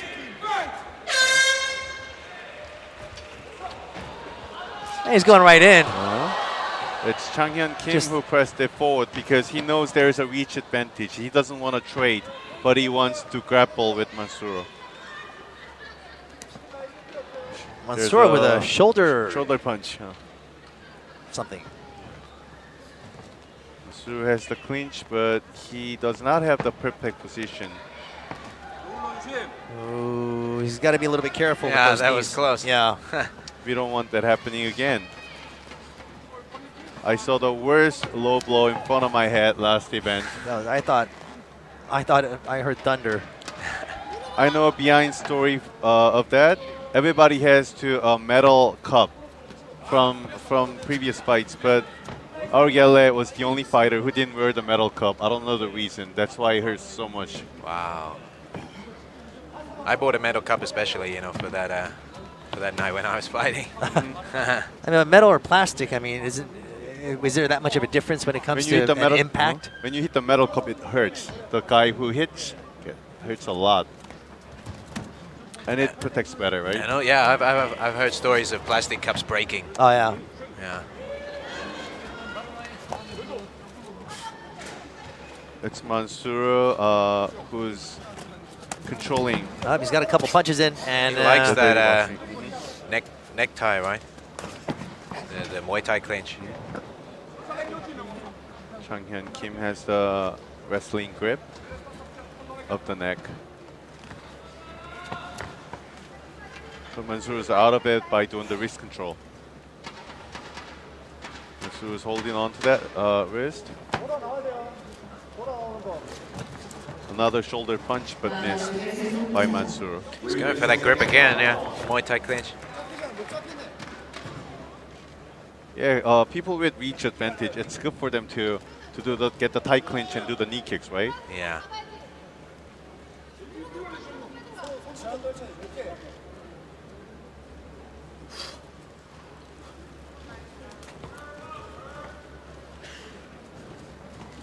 And the tight clinch again. I think the only problem with the tight clinch is the guy starts throwing wild hooks at your head. You know, while you've got that grip, you can take quite a few shots just to keep a hold of that grip.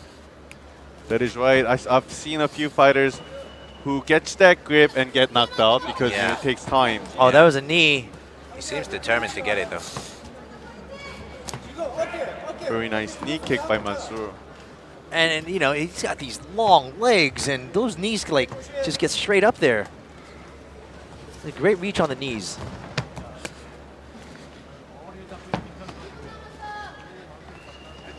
Okay, Mansoor had the double underhook, and now he's going to the back.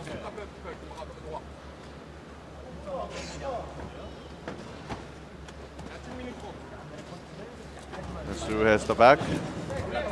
Can he get the figure 4 grip?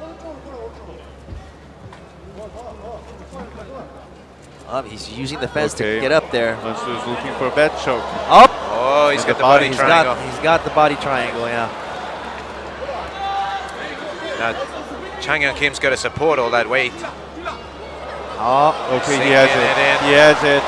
It's not deep enough, but he has it definitely. Chang- he's got his chin tucked. Yeah, Mansoor's upper body is too long Yeah. to get that choke from that angle. Mansoor's got to go down a little more. He's going for the choke again.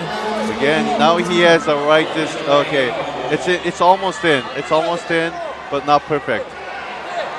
Chang Hyun's defending it in the right. Trying to turn. It's a right technique to get out of that position. And Mansoor has that power. He reversed it.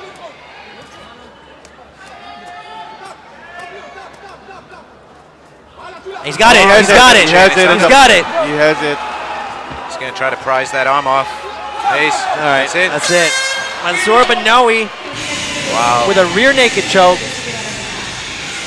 Displaying that jiu-jitsu again.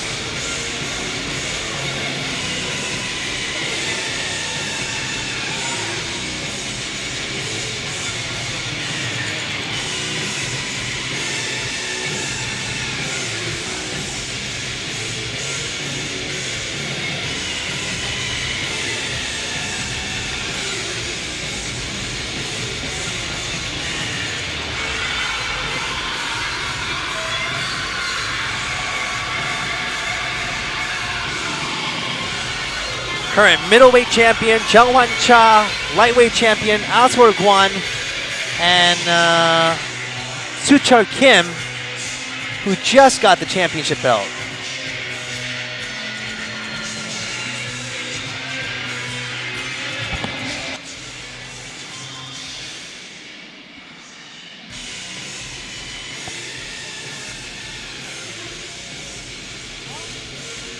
And just the perfect execution on that choke. Great job on the part of Chang Hyun Kim to defend it as much as he could.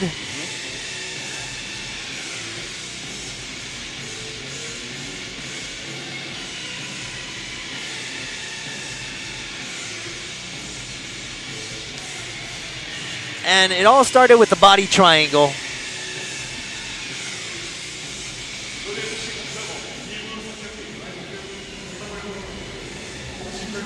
Usually it hurts when you get that body triangle. We've had, there's been instances of fighters like defecating Oh yeah. on the mat because of all the pressure. But that's in somebody place. who's doing the body triangle also hurts his foot. But Mansoor has such a long legs to control Kim Chang Hyun's body.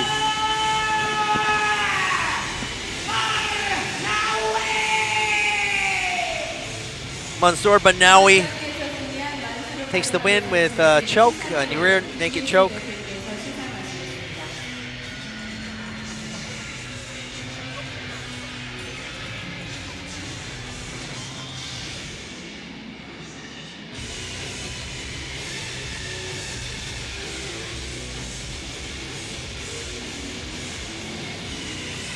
And that is the third matchup of this evening. Now, we've had 3 fighters that have moved on to the quarterfinals. Baoyan Cheng, Shamil Zavarov, and Mansour Bernawi.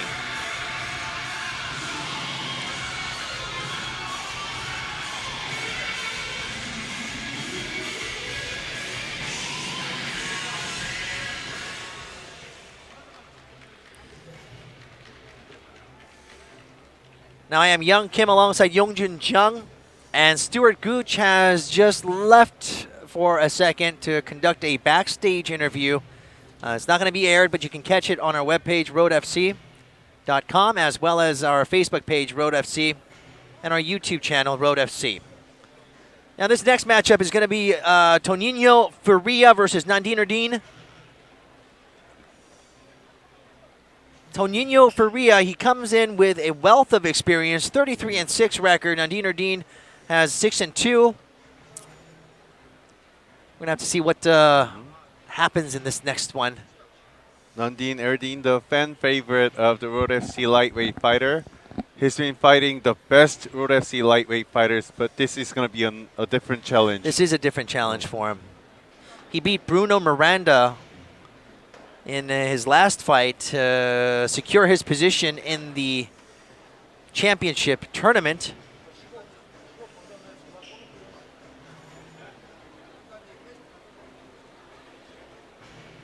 He's beat different people like he's beat Bruno Miranda, Won Bin Ki, and Won-Sik Park.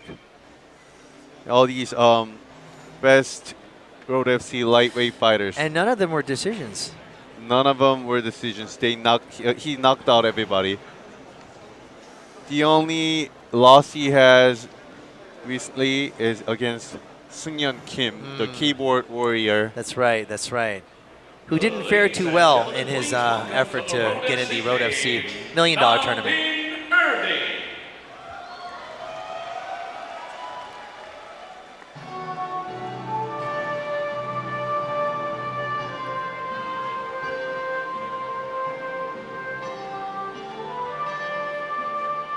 Just looking really relaxed, Nandine Erdine.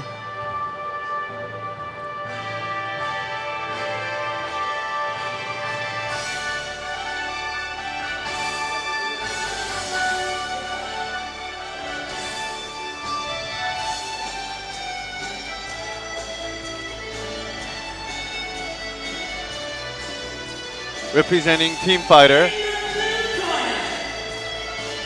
training partner of Hoon Kim.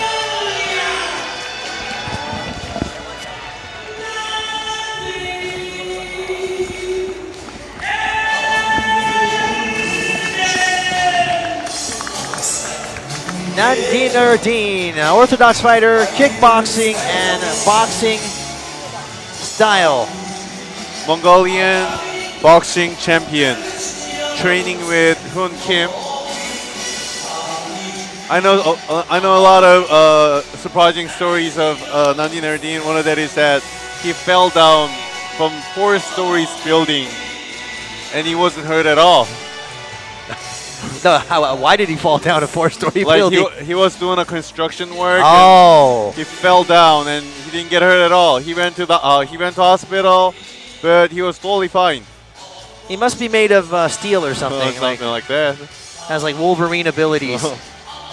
And there he is, Nandine Erdine stepping in to gauge his skills against his opponent, Toninho Faria.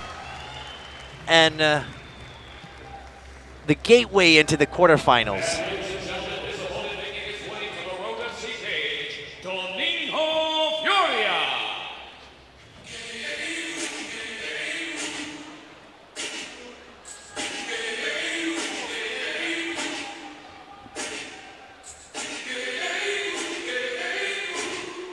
With the entry music of legend fighter Ricardo Arona.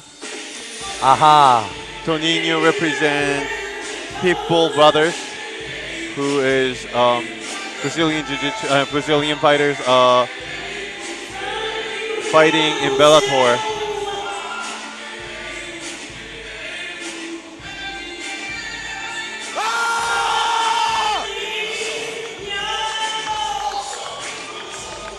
This good-looking Brazilian man has 33 wins and 6 losses in his record.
And some acrobatic skills. What an athleticism here. The athleticism of Faria, Toninho Faria. It's an opening round match in the Road FC Lightweight Tournament presented to you by Shelby. Introducing to you first, fighting out of the blue corner. He stands 177 centimeters tall. His official weight, 70.5 kilos. He is a boxer and a kickboxer, holding a professional record of 6 victories, opposite 2 defeats. He represents Team Fighter, fighting out of Mongolia, Nandine Erdene!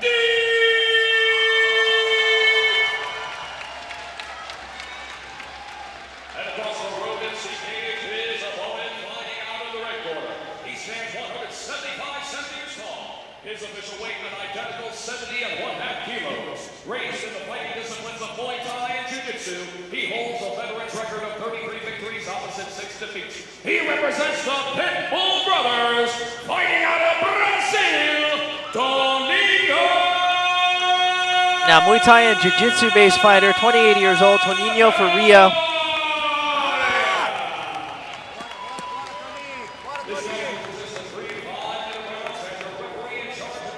Almost evenly matched, a 2 centimeter height advantage for Nandine Erdene. It's a different challenge for Nandine Erdene, but also a challenge for Toninho Faria, because I don't think he has ever fought someone like Nandine Erdene. First in boxing, that has transformed to match the skills he needs to win the fights in the Road FC. And we're off with the first round. And the 2 pair off. Nandine Erdene starts with a low kick. And pressing forward. The fighters are in a very close distance.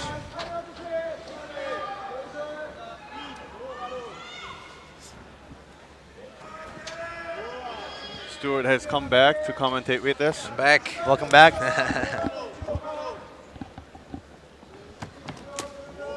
Toninho in the southpaw stance has been taking advantage of the position. And switching to southpaw is Nandine Erdene and back to orthodox. Oh, and a he's got the takedown. Beautiful transition and the takedown. Immediate 1 point for Toninho Faria.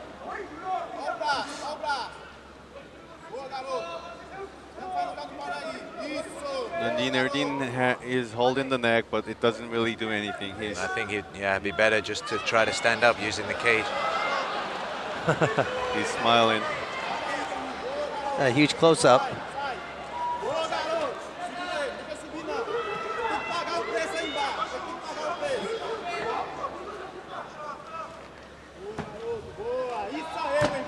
Toninho said he's fighting for his family to give him a better life.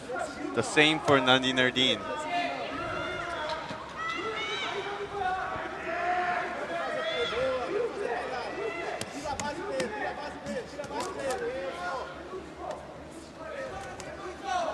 Nandine Erdene trying to get up.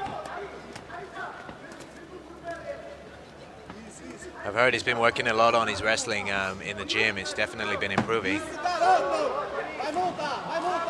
Okay, Furia is looking for Wow. back control. Okay. Nandine Erden's out of it. Furia keeping the pressure on. Very nice takedown again. Just looking to pass straight away, pushing that knee.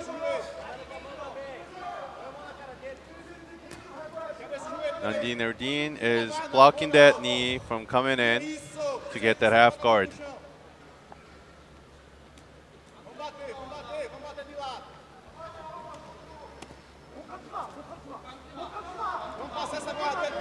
Good. Oh, his head popped out. I think Furia is looking for a submission from Can a get it dominant here. position. He has an arm bar, but it's not tight enough. They're back on their feet. This is Nandine where he Erdin. should counter. Nandine Erdin connected a big shot there. Another Oh my God! Another Wait, big Furia's shot in right trouble. there. Furia's in trouble. Nandine Erdin. Can Furia survive this? He's intelligently defending himself. Oh, he's back Furia's up. back up. What an opportunity. He's back. He's up again, but he's still wobbly. Okay, can he survive this?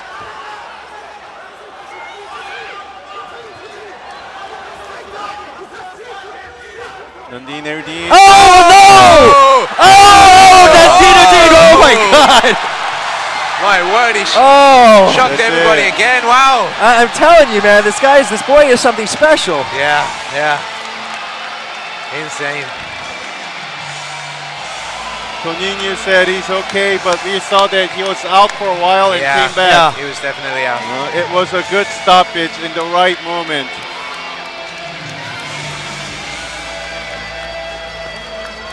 Kim Hun and Nandine Erdin, all the team fighter guys won their Gonna be fights. Partying tonight.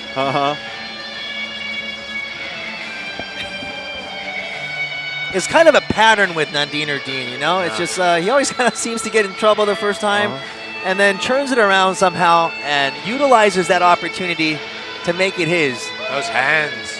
Yeah, Crazy power in the hands. yeah. He's got a heavy set of hands. You know, he starts beating everybody here. I told you that Tonino has never seen such a boxing. Yeah, the short left hook. Oh. And right to the temple.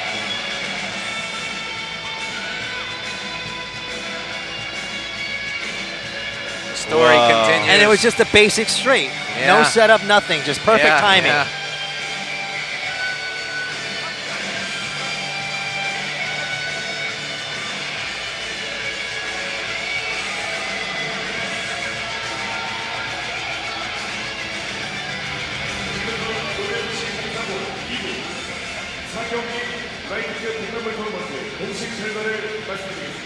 The official decision, well, the result, 25초 만에 펀치니안 TKO로 TKO, 블루코너 난디네 르네 선수가 승리했습니다. Nandine Erdin. 이로써 난디네 르네 선수는 8강에 진출하게 됩니다.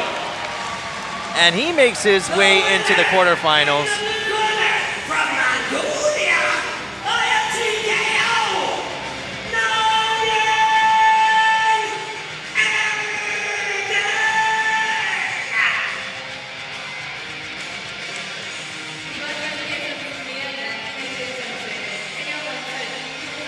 So far, this is the best fight Yeah.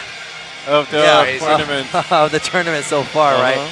We still have 4 more to go, and I expect a few good fights. Yeah.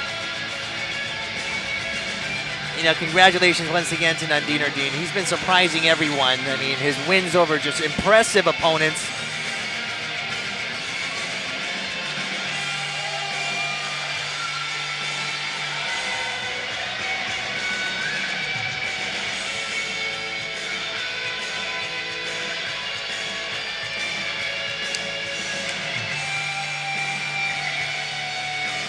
It's one step closer to that $1 million. Yep, yep. One step closer. Wow.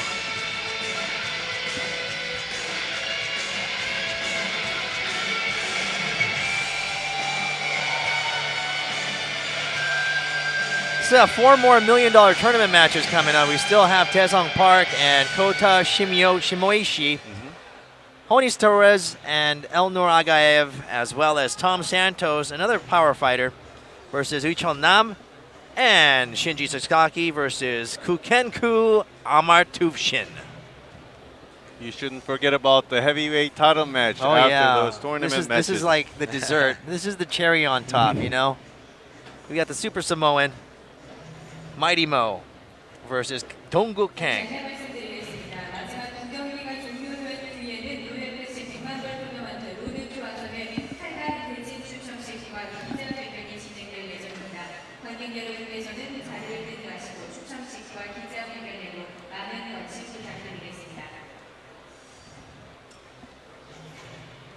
Yeah, gonna do the lottery stuff for the fighters to decide who's gonna fight who. Right now. Already? Like after all the fights over. Right. Oh.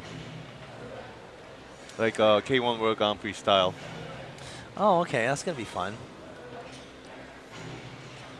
Can we win prizes too? Like.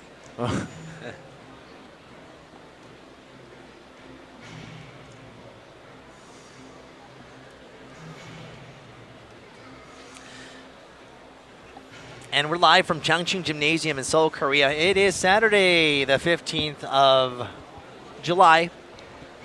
And I am Young Kim with Yongjun Jung and Stuart Gooch.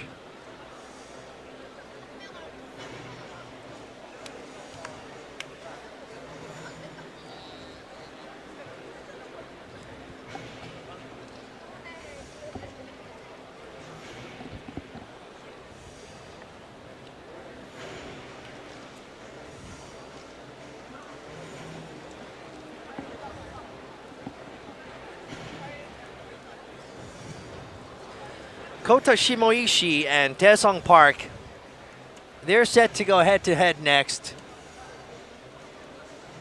And here's Jeff Houston. Please welcome to the Road FC cage, Taesung Park.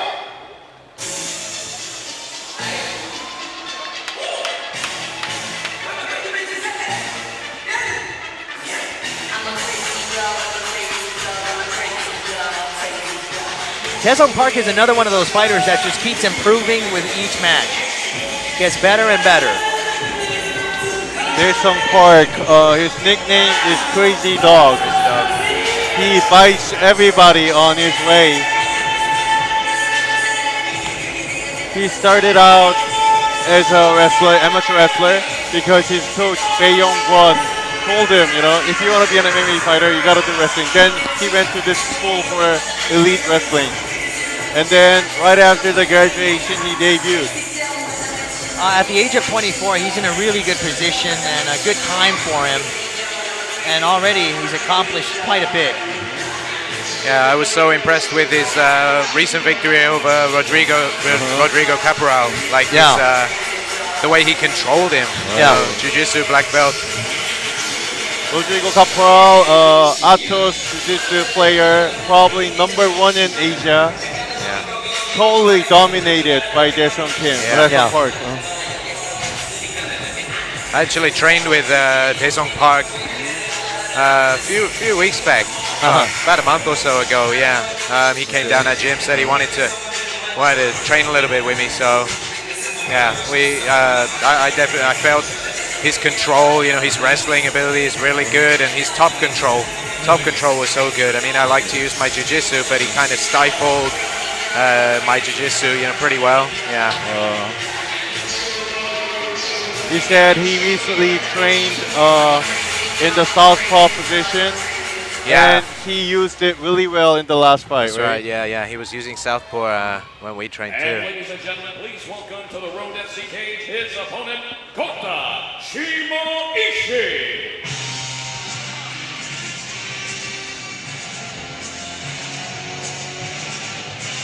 Representing Team Blows. Kota Shimoishi said in his interview that he represents Team Blows. It's a new team. He wants to make everybody know his team by winning this tournament. What if you say that Team Blows? Huh? You know, the choice of names sometimes, you know, it's like, Yeah, that team blows. He's team blows. You know, it's like, could be misunderstood. Kota Shimoishi has a history of loss against Shinji Sasaki, but he has improved a lot, and he won the qualification tournament to participate in this tournament in Deep Impact promotion.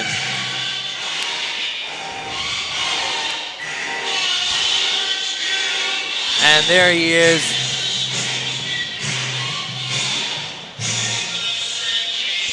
Both of these guys quite stocky Yeah. kind of fighters.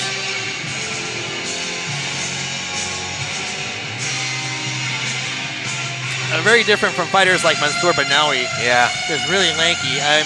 You're also a lean and tall fighter with a good reach. I mean, That's right, yeah. There must be certain advantages, but at the same time, what kind of disadvantages do you see when you fight smaller, stocky fighters? Disadvantages, yeah. I mean, when the guys come inside, you know, the guy's standing right in front of you. I got the long limbs, you know, I want to connect, but my arms are, you know, so long. Sometimes it's difficult to, you know, like get the good angles. That's the main thing, but you know, on the positives, I can keep good distance. You can keep good distance for jiu-jitsu. It's a big plus too. Yeah. You saw earlier how Banawi used the body triangle with those long limbs. He represents Team Ma, fighting out of Korea,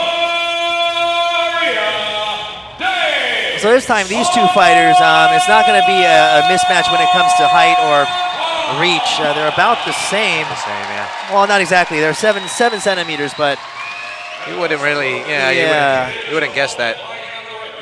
He stands 176 kilos tall. His official weight an identical 70.3 kilos. An MMA practitioner holding a professional record of 19 victories on the Sapporo Beach. He represents Team Mo's, fighting out of Japan, Kota Shimoishi.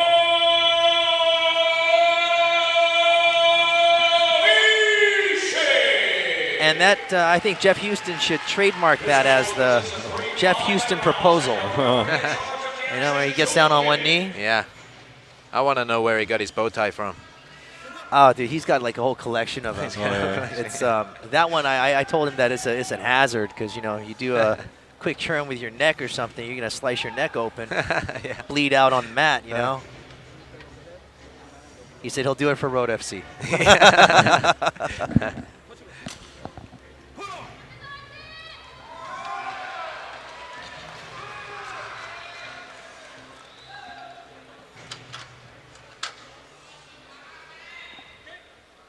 Yeah, it didn't look like it, but there is a pretty decent size advantage, height advantage for Daesung Park. And here we go with the first round. Daesung Park in the black, and Kota Shimoishi in the blue.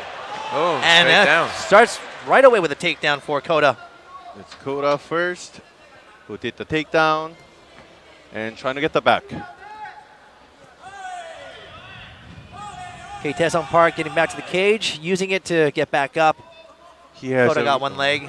He has a really good cage control and cage wrestling that he showed in his last fight.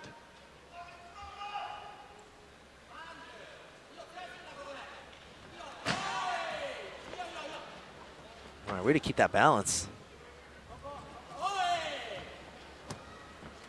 Very good balance of Daesung Park. But Shimoishi Kota is really good at this game. He can go to distance, but you know he always ends his fight in unanimous decision after totally controlling the fight. So we might see this one go the distance. This might maybe not. Nice one from Daesung. And Kota's not going to sit there. He's like, I'm not taking that from you. That was shots of anger shots. Okay, now it's Daesung who's controlling, Yeah, he turned him quite easily off the cage. and a knee kick by Daesung. Yeah, Daesung, he definitely seems like he has the strength. I think he was surprised a little by the initial attack of Kota. Yeah. I think he's kind of got over that now, though. He seems to be growing in confidence. Very powerful knee kick by Daesung. He's going to turn him again. Oh! Ah, Went to turn him, ended up on his back. Didn't work out as he expected. good stuff on Kota. Kota has the side control.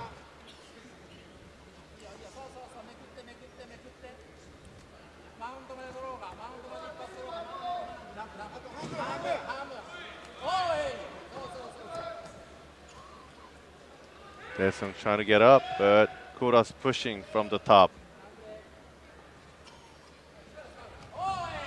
Yeah, Daesung's out. And a knee. Taesung getting his hands down. Trying to put that weight on the floor so he doesn't get knee kicked. There's no kicks to the grounded opponent in the Road FC. And it's Taesung who's got, was turned it right around. Kota. Very nice transition.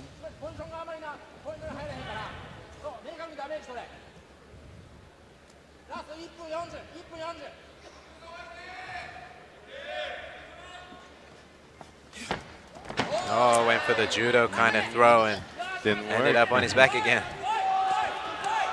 And those hits coming from the underside of Taesung. Kota applying pressure, doing a good job of just keeping Taesung at bay and keeping him pinned. Seems to be so even though. They're both, pretty similar styles. Yeah. And you go right back around again. Kota might have a few more points because there's a accumulated damage rule. He threw a lot of those little shots. He might got a point. 50 seconds left in the first round.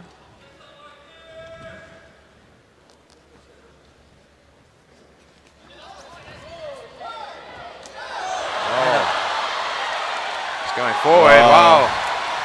They trading. Kota connected a good shot with his right hand. And a big roundhouse, but a miss. Kota pushing forward. Nice head movement of Kota.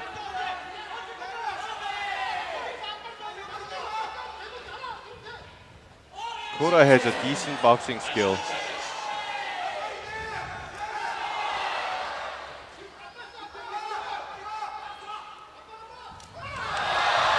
He likes going for that head kick. With some flashy kicks Yeah.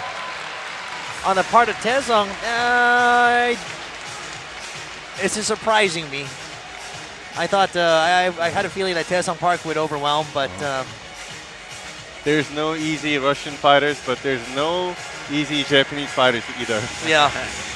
They're so good at these scrambling, grappling match. Yeah, both fighters just seem to be, content to wrestle, use the cage. Nobody's really wanting to take a big risk to try and win the fight. If it keeps on going this way, the judges are going to have a lot of fun trying to Yeah. come out with It's going to be really easy to. It's going to be really hard to score. It's going to be really hard to Exactly. evaluate.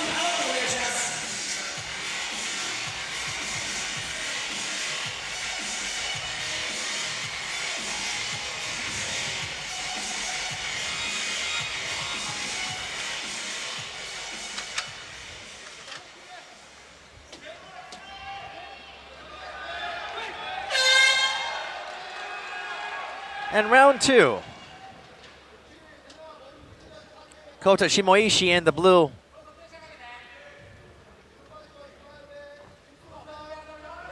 Kota pressing forward.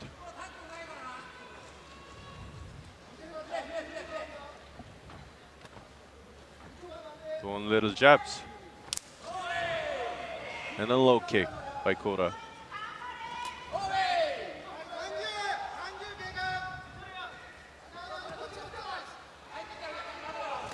Oh, he Caught caught him with the left.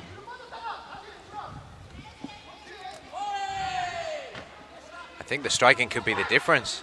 Yeah. Yeah, it's going to decide the winner.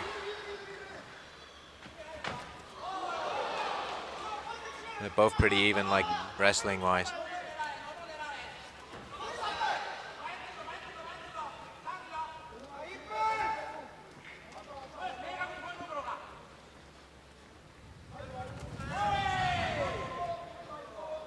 Wow, this has become a very tactical fight. Oh, Nice knee kick by Kota. he went for that throw again. Got his Didn't work. back taken instead, yeah.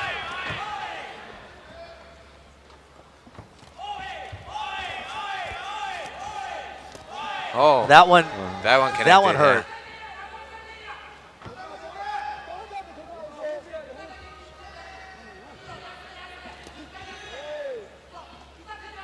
Okay, it's Kota seems like he's controlling the fight, and he's controlling Daesung in the cage. Yeah, Daesung did that Muay Thai clinch and knee kicks a lot in his last fight. Doesn't show much this time though.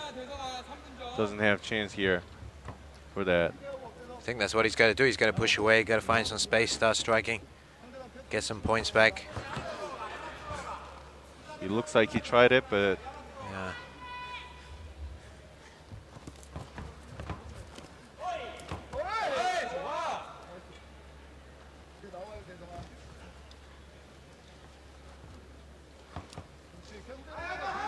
okay, Daesung's doing the wrist control. He has a reserve. They're out back in the center of the cage. Oh, And- ducked under the Wow. 1-2 there.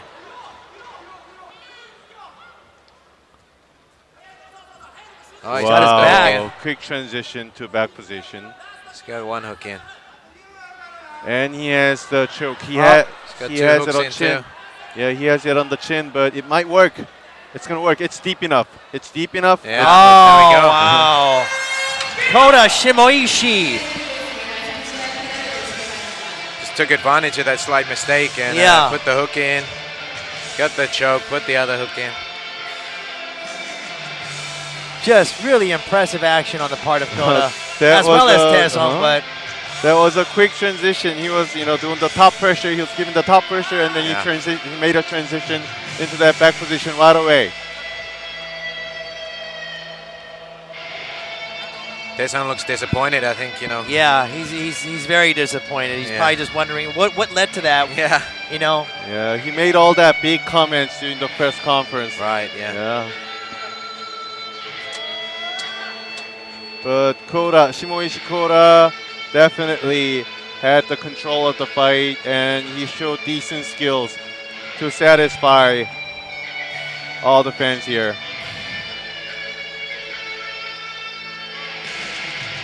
Wow, impressive.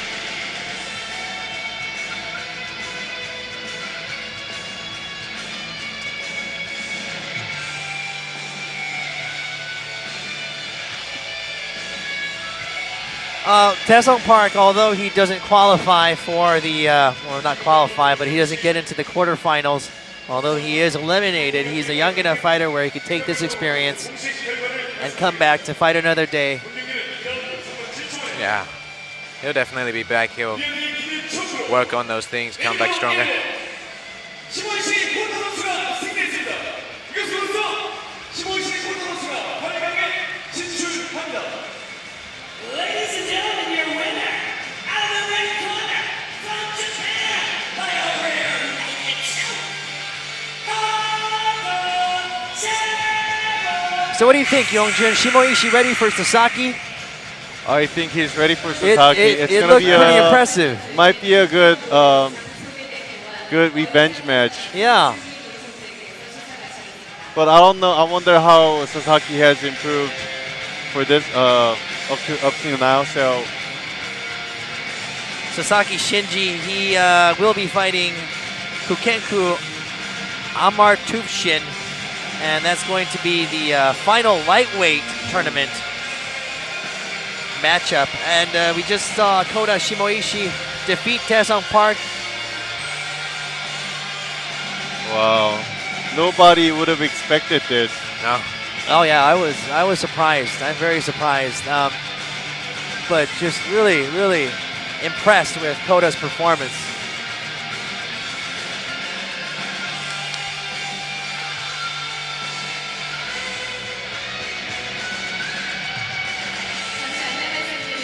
I think those 2 times that Daesung Park went for that, kind of judo throw, ended up on his back. I think that was a really big kind of turning point. He should have done it. Yeah. It was a risk. I mean, they were like pretty full on energy as well. They're just going Yeah. into the second round. They have plenty Yeah. more to go. Yeah. And Kota just bam Yeah. took that opportunity. Yeah, if you use your wrestling and get the timing right, it's quite easy to take the back, from that kind of judo throw position. Maybe he did that because he couldn't have done anything else. Yeah. Perhaps out of desperation. Yeah. He wanted to get off the fence, I think. And that was the 5th matchup. So pretty exciting. All right. So Mansoor Banawi, Shamil Zavarov, Baoyan Cheng, Donino Furia, and Shimoishi Kota, or Kota Shimoishi. They have, Nandiner Dean and Kota Shimoishi. They have made it up to the quarterfinals. And next up is Honis Torres and Anur Agaev.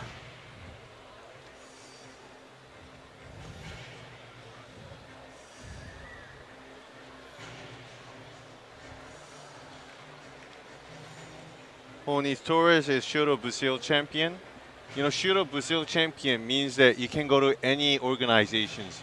And he chose to come to the Road FC. Because he wants $1 million. I guess so. Yeah. I mean, he could go to some other organization, make about $20,000 or $30,000. Sorry. But he wants $1 million. So, just a quick interview with the current lightweight champion, Aswar Guan. Always flashy in his attire. White double-breasted suit with a black tie.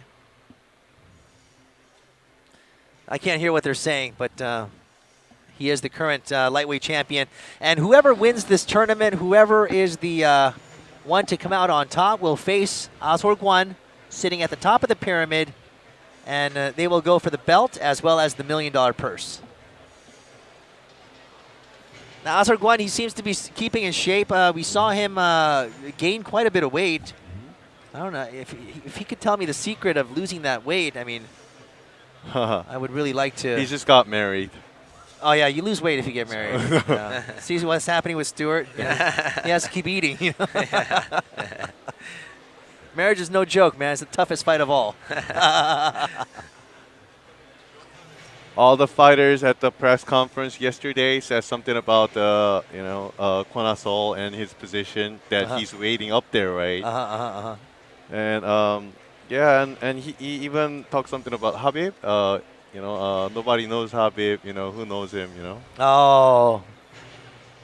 Everybody in China knows me, but who does Habib know? Aswar Guan always calling out Hongman Choi. Yeah, that's the only fight he wants before the title defense of the $1 million tournament. So what he's saying is basically he's saying that Hongman Choi doesn't belong in MMA.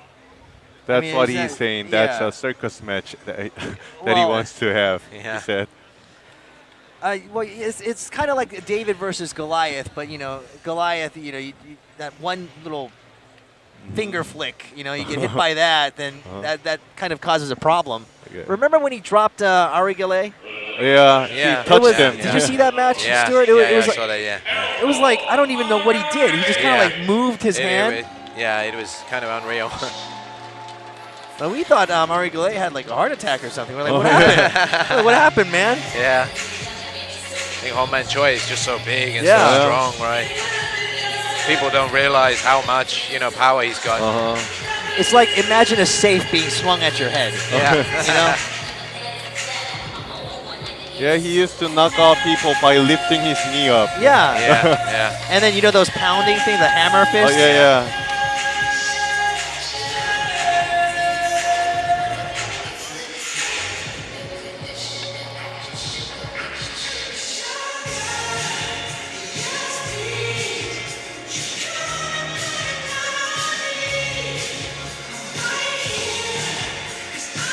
And the second fighter from MFP tonight, representing MFP. Elnur Argaev is a versatile striker with a great takedown. But he doesn't seem to finish his opponent much. A lot of his fights ended in decision, but he totally dominated all of his opponents.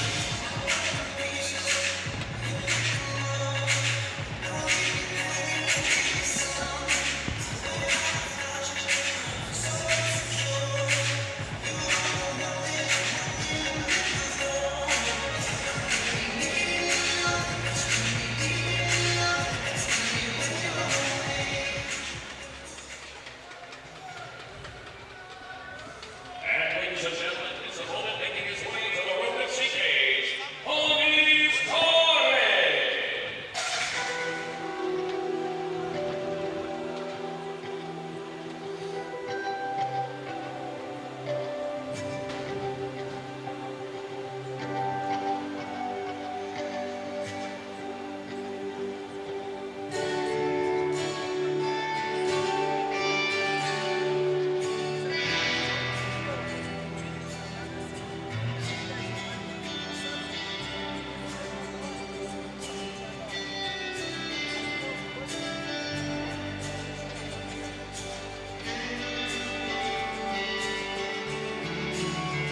I think he must be religious. He seems to be having a few words with someone up above.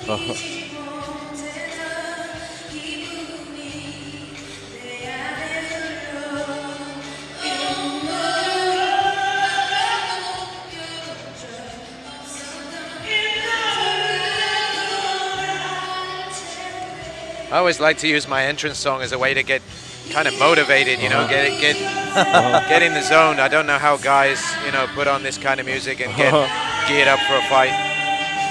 These Russian guys has always They've got some powerful, like, Yeah, some powerful tunes. you know, back in early 2000, these Brazilian fighters versus Russian fighters was a big theme in MMA. oh yeah. I feel like watching, you know, I feel like I went back to those days because, you know, these Brazilian fighter Yeah. and Russian fighter finally faced off in Road FC. You know, I feel like I'm at a high school prom right now. Having a slow dance. Unlike Elnur Argaev, Tony Torres finished almost all these fights in submission. All right, we'll see how this one turns out. I have a feeling this is going to be a pretty intense matchup. Ronis Torres, 34-5. So much experience.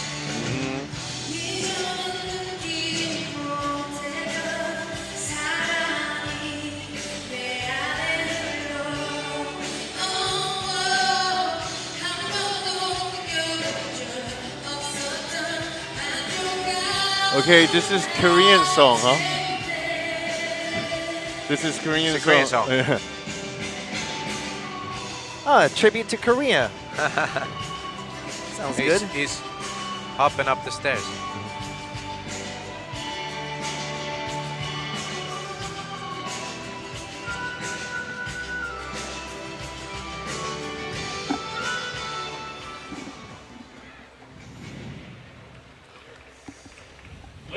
And the official introductions from Jeff Houston.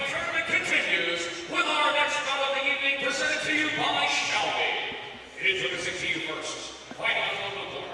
He stands 178 centimeters tall. His official weight, 70 1/2 kilos. He is an MMA practitioner, holding a professional record of 13 victories, opposite 7 defeats. He represents Team MFP, fighting out of Russia.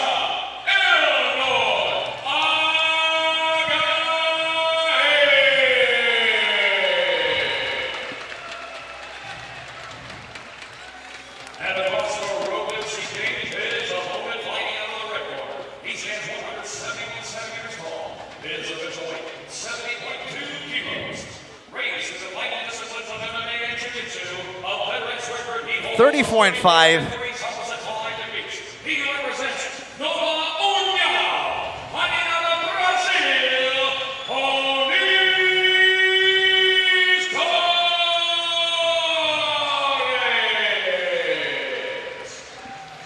match will consist of 3 5-minute rounds, and your referee in charge of the action, Sung Yong Shin.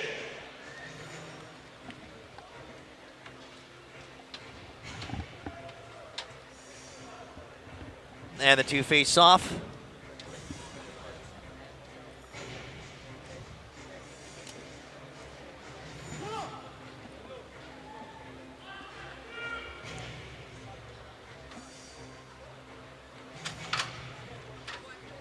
Onis Torres in the pink. What do you call that color? Pink. I Hot guess. pink. Hot pink. Hot pink.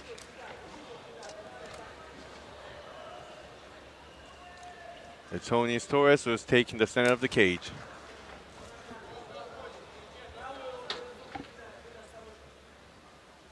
Elnur Agaev is in the center. Agaev, a versatile striker. Onis Torres, Brazilian Jiu-Jitsu and Muay Thai practitioner. You know, these fighters, these Brazilian fighters like Torres, they go forward with strikes and trying to get their opponents taken down. There, he's got one. Well, He's got it now. so he got exactly what he was looking for.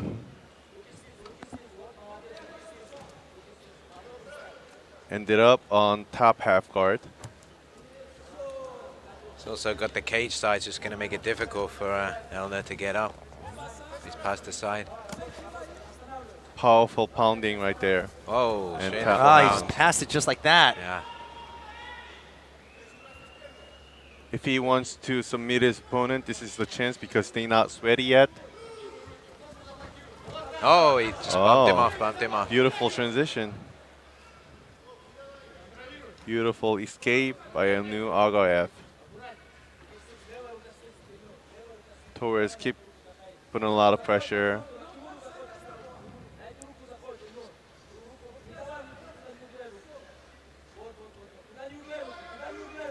Torres is controlling from the side control, but he doesn't. Okay, he has the Kimura grip right now. Kimura, yeah. Oh man. That's pretty. Oh, He's cranking got it, it right there. cranking it. up. He's keeping it straight. Oh, Wow. You know, his position is not Past the side. good enough. Oh, yeah, he's over the he's side getting now. in there though. Torres has to step up with his left foot. Otherwise, this is going to be hard to complete. He's defending against it. Agaev. See, his left foot, Torres' left foot should go forward. Otherwise, he's not going to make it. Okay, right there. There got we it. go. Wow. He has it. Wow. He's in it. He's cranking it. He has it. Oh Ouch. wow. Wow. That went way back. Yeah, That's just like yeah. wow. He held it for as long as possible. Yeah. Oh man. Another great fight. Yeah. Completely like dominant jiu-jitsu. I was like, how much better can you get? I mean, how much more one-sided can it be? I mean, just I think his game plan worked. You know, these Brazilian fighters who trained in Muay Thai and Jiu-Jitsu, they always do that. They want to finish it that way. Yeah. Yeah, He just threw some big worked. bombs. Uh-huh. Took him down. Agaev should have stayed longer on the feet.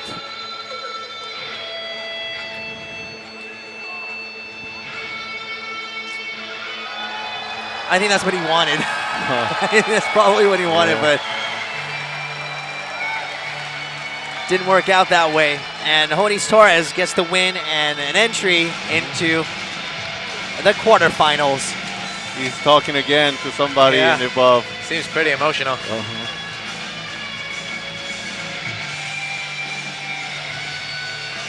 Wow, I can't wait to see who he's going to face in the next round.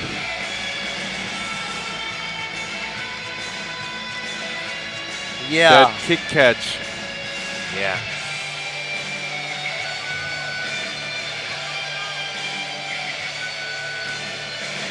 This movement to like almost north-south, north-south position. Yeah, and because Agaev, he was doing his best. He knew it was coming, you know? Yeah. And he was doing his best to squirm his way. That's right. He had to hold on to that half guard. Well, I guess if he was holding on to that, Torres would have gone down to the ground to get that submission work.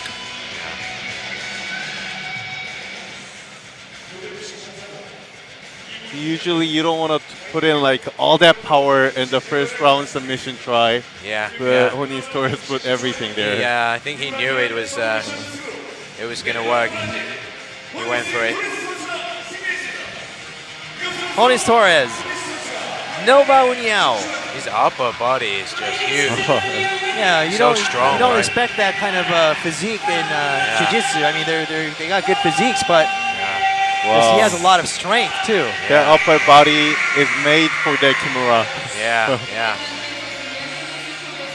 You could see he wasn't going to let go of that arm once he had it.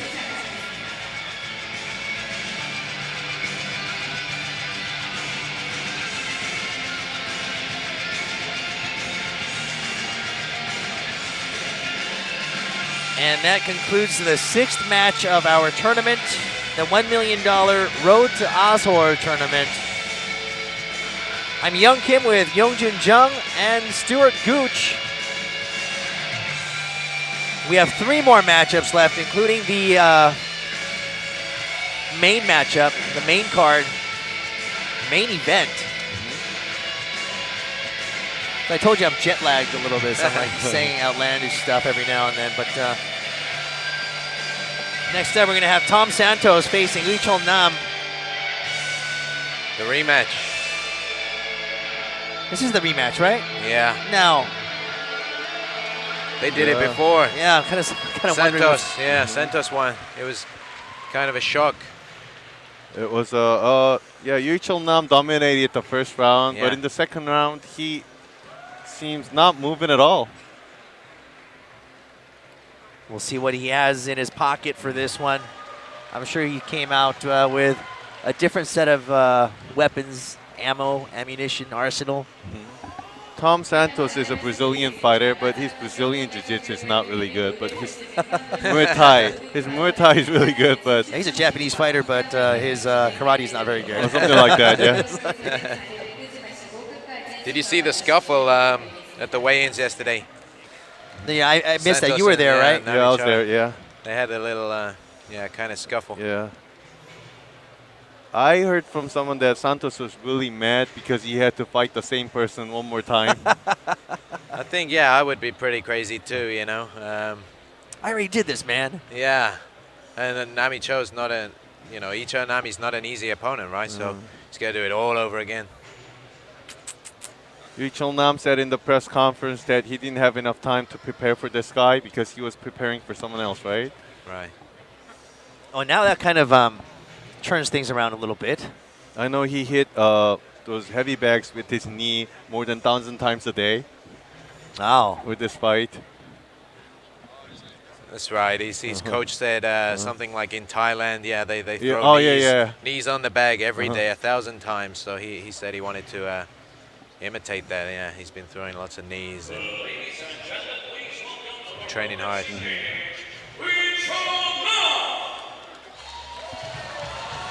There he is. 1,000 knees a day.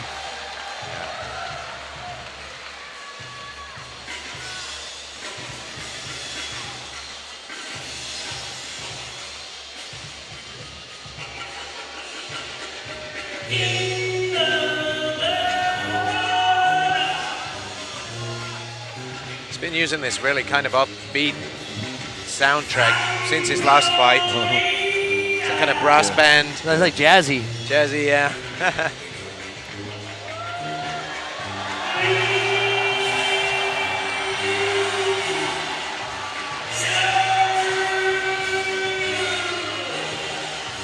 The first Road FC lightweight champion, Yu Chul Nam, said that he doesn't consider himself former champion, but he considers himself as a challenger to climb up the ladder to become the champion again. So, in other words, he is not coming in thinking that he is the shit. Yeah, he was champion.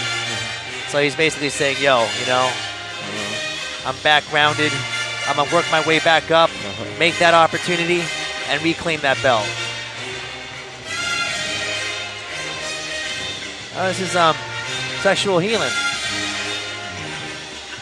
Marvin Gaye.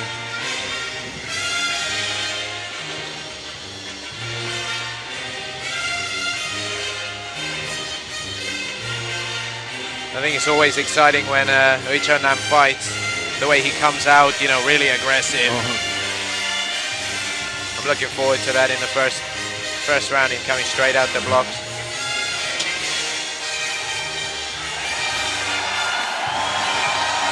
Will he keep his aggressive style, or will he be a little bit more cautious towards Tom Santos?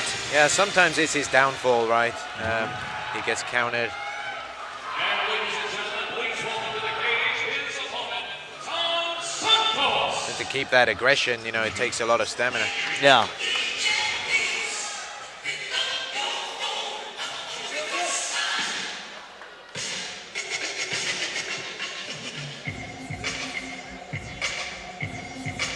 Definitely, Tom Santos is a better striker. Yu Chul Nam said he knows that Santos is good on the feet, so he's gonna keep pushing forward, pressing his opponent. As he beat a lot of kickboxing guys previous days, he's gonna do the same technique. Tom Santos walking into the arena with Missy Elliott's track. A lot of Road FC fans remember that Nam Yu Chul Nam has beaten Fusio Colosa 2 times. A versatile striker. Yeah, those were good fights.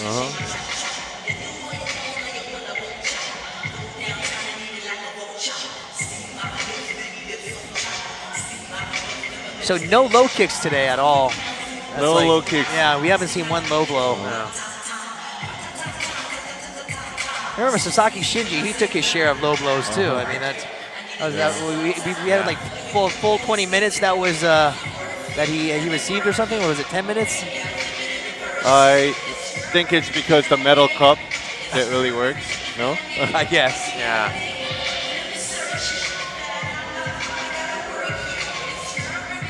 Maybe I should get in the business of making titanium cups. You know, you think those will sell? What do you think? Would you use my product, Stuart? Well, if you know, you're giving it to me for free. All right, I'll sponsor you. Just wear the logo, all right? Yeah. Introducing to you first, fighting out of the blue corner. He stands 176 centimeters tall. His official weight, 70.5 kilos. He is an MMA practitioner, holding a professional record of 19 victories, opposite 7 defeats with 1 draw. He represents Team Sangnam, fighting out of Korea. Lee From Team Sangnam, Lee Chul Nam. 19-7-1 record. Really want to see the face-off in the middle of the cage. It's always exciting with Uichon Nam.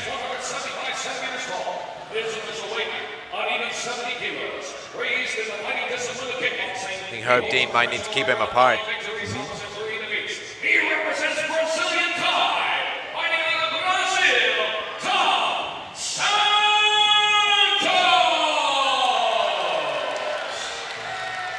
This match consists of 3 5-minute rounds, and your referee in charge of the action, Herb Dean.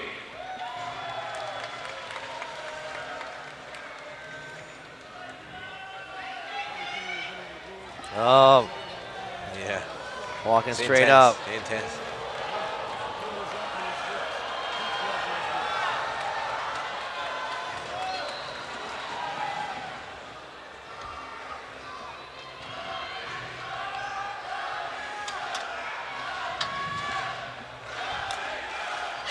And we're off. Coming Oh, straight right out. away. Whoa! Whoa! Just- Oh, Tom Santos. Jesus. Oh, my God. Oh, that was a mistake, man. Just rushing out like that. He got counted. He doesn't know. Uichon Nam doesn't know what happened.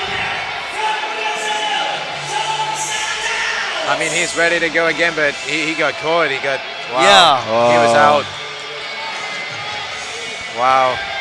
This is bad for Yu Chul Nam. Right. I don't think there's any disputing that call. No. I mean, the referee stoppage, it seemed perfectly on time. Yeah. I mean, it's just a matter of Uichul, he was out. Yeah. Herb Dean waited. He was looking closely, and then boom, he was just out. Impressive. It wasn't a fluke. The first time wasn't a fluke, I guess. Wasn't fluke. I want to see the replay. It was a very precise. You know, Ucho got a lick in, Yeah. and then Tom Santos just countered with a much more solid hit. Yeah. Well, nobody has expected this. Take a look. He got a hit, Oh, and then here's the counter, This one boom, right there. there it is. and then that shakes him, Yeah, he's going wobbly. and then Santos moves up, finishes the deed Boom, with right that on one the right to the temple. temple and Yeah. a finisher. There we go. Oh. That's the risk you take, you know, when you're rushing in, you stand, you know, right. toe-to-toe. It's kind of 50-50 who's going to get hit, who's going to go down. Right. Plus, Tom Santos has more straight punches. Right.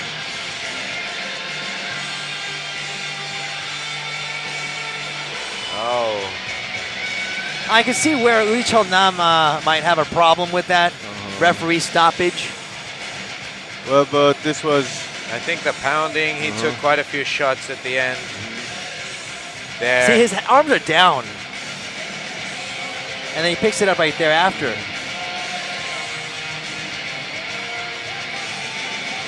Yeah, Cinderella boy, Tom Santos. He means business.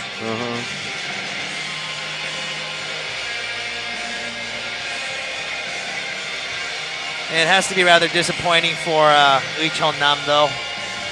Yeah, this is bad for his career because he lost 5 consecutive times, including this.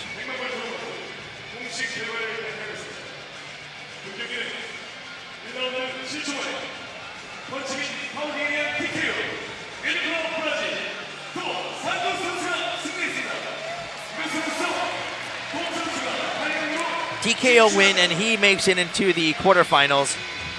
Tom Santos from Brazil.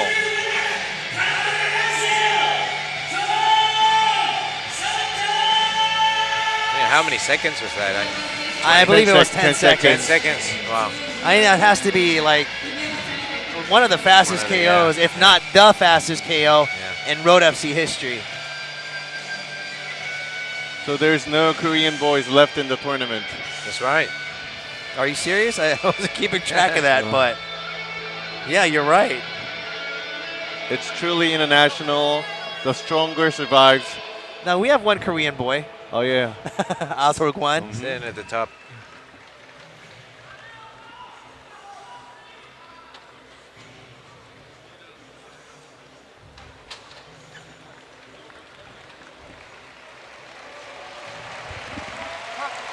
This is very interesting.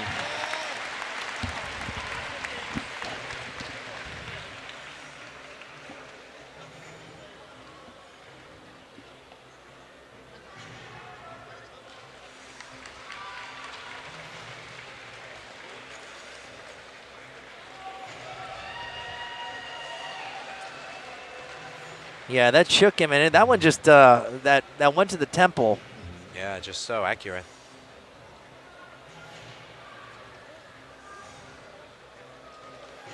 That was a good initial attack by Nam, but 다시 한번 안내 말씀드리겠습니다.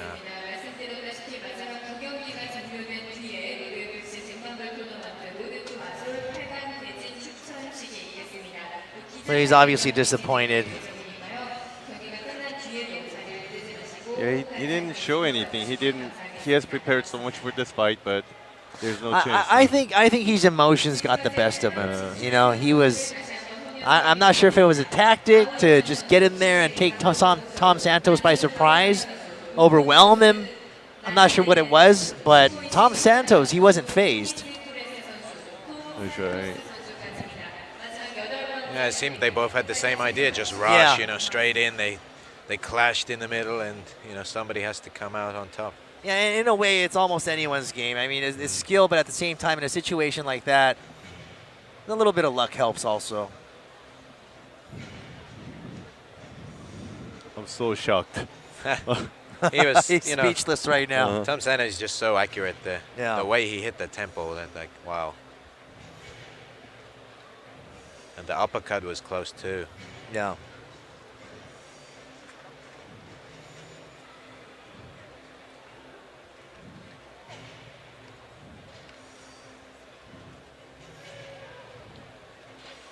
It's kind of sad in a way. It's kind of like a little bit of Korean MMA history is just, Yeah. you know, kind of sliding Yeah, away, you know. exactly.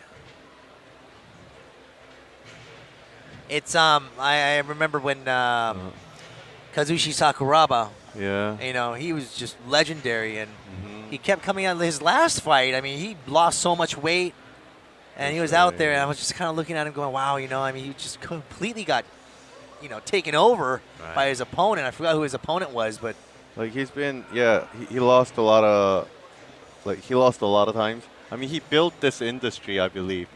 Right. But then, yeah. he just got yes, he did. inducted into the UFC Hall of Fame, right? Yes, he did. He fought 2 times in the UFC. And No, but it was what he did in Pride that, you know, he was the Gracie Hunter, you know. Please welcome to the Road FC cage, Kukenku Amatufshin. And there's Kukenku Armatufshin.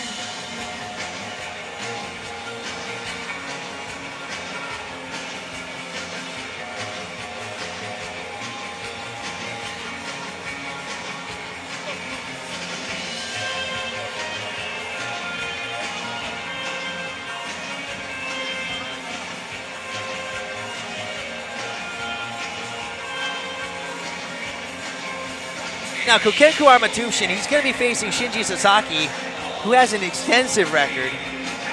Just a veteran of the industry.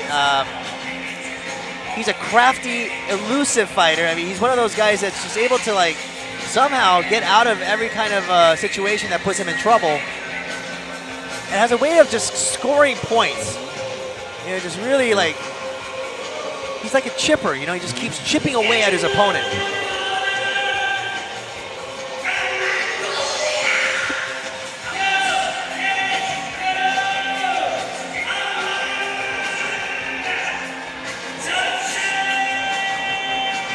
Guy Armatufshin, he just seems so hard to read. I look at his face and he just doesn't give any kind of hint of you know, what he's going to do. He looks strong. He's one of the. He feels very bullish, like just like built like an ox. That's right.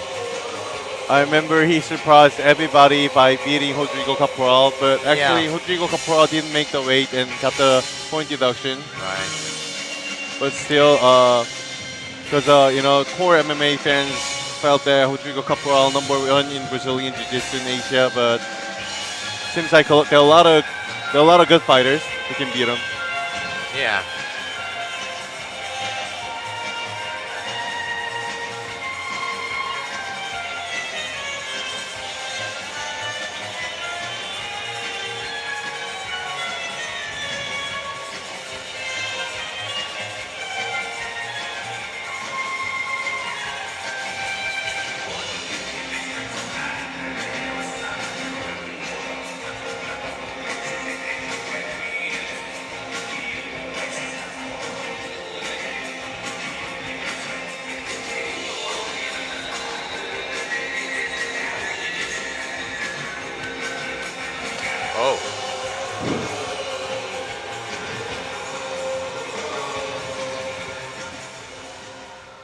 And there's Kukenku, a little on the shorter side against his opponent. Ladies and gentlemen, this opponent making his way to the Road FC cage, Shinji Sasaki. Always exciting to see this guy. It's that's the Japanese goblin, right? That's Hanya. That's right. Yeah. The Japanese goblin. It's scary, man. It's the thing of nightmares. Yeah. Well, it's a pretty popular tattoo. A lot of people like to get that tattooed. I think it means it scares off like bad spirits or something. I'm not sure if he needs a new umbrella though. There's a few holes in it. I think it's about time. Maybe if he wins the tournament, he can buy a new one.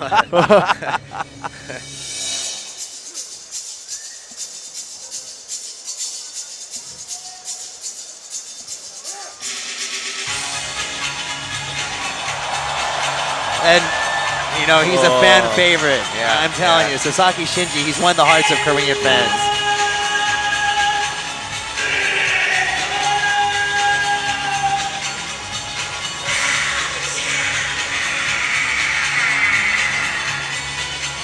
If you're a fighter like Kukenku, who's relatively new on the Road FC scene, and you're going up against a fan favorite like that, it's almost like he has Sasaki has home field advantage.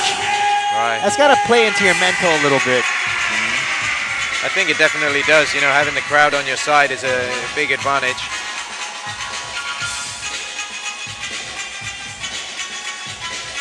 And there is his wife. Mega Megu Huji Megumi used to be called Female Fedor. Submitted everybody on the way.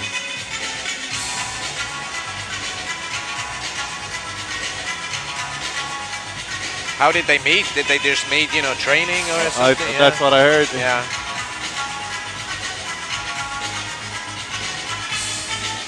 I should ask details next time I meet him. Yeah, right. Yeah.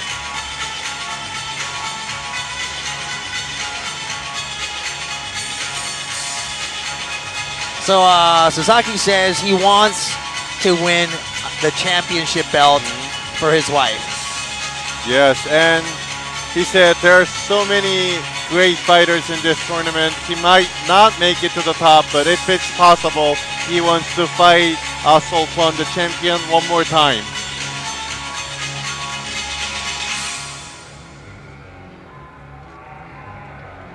Shinji Sasaki is a very tactical fighter, and I wonder what kind of strategy he has brought here.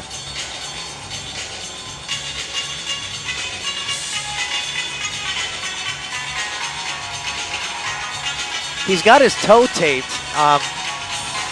He usually has tapes around his ankles. I think that's actually better for this type of surface. You get a better support when you tape these two big toe and the next one.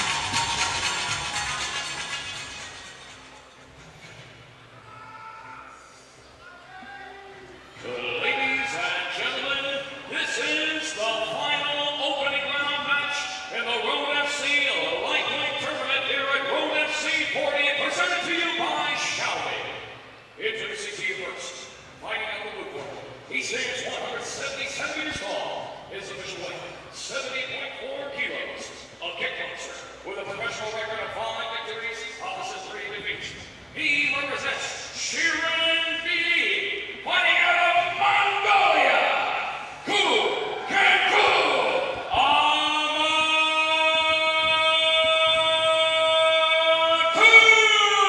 Amakushin. And across the stage, his opponent fighting out the red corner. He stands 175 centimeters tall. His official weight, 70.5 kilos. He is an MMA practitioner with a professional record of 18 victories, opposite 10 defeats with 3 draws. He represents Team First, fighting out of Japan. Ladies and gentlemen, he is Shinji Sasaki! Shinji Sasaki. This match will consist of 3 5-minute rounds, and your referee in charge of the action, Tim Wilson.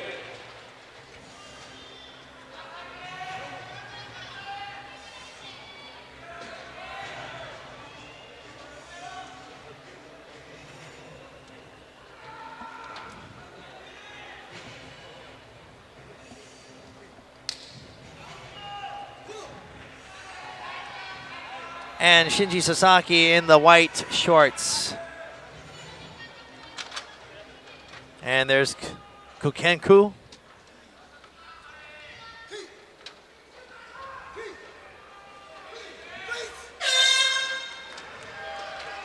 And here we go. What does Kukenku have? What did he bring? Shinji Sasaki is the bigger fighter of the two. Always very tactical. He's got a good ground game, right? She displayed in his last fight. And he always, you know, he has a signature move. He's trying to do a lot of tackles, and while the opponent goes down, he gets the right hook. Counter, yeah. See, he looks like he's doing the tackle. You see, he's going down. He's looking downstairs and he's looking upstairs. You don't know where he is coming from. He switches things off well and doesn't really do repetitive combinations. Very nice jab there. That one right there. Oh, that was quite far away though, that tackle.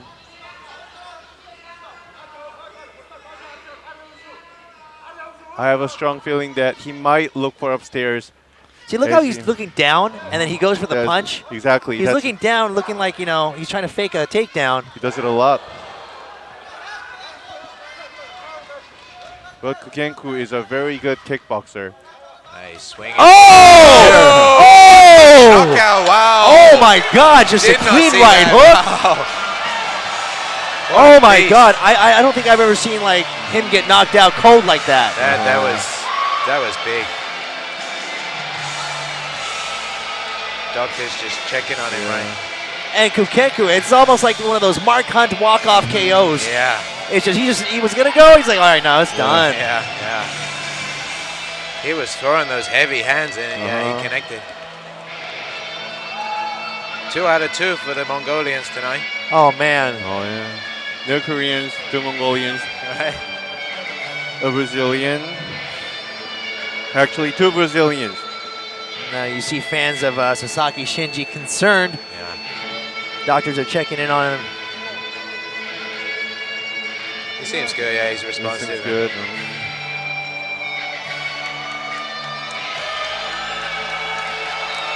Was not expecting that.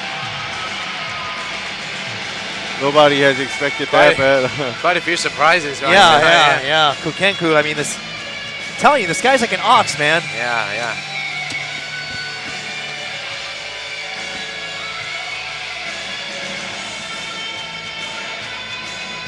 Some of these guys with the big records, you know, getting beaten, it shows you that a record's not everything, right? You can still lose.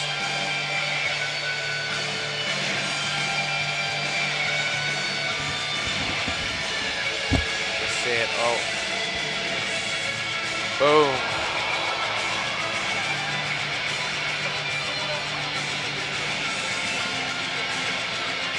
Right on the button, right? right on the button. Whoa, whoa, Whoa. yeah. Doesn't get much cleaner. He just stands That's there right. on the spot. What a knockout. Yeah. He's got to be pleased with that. He just threw everything into that punch.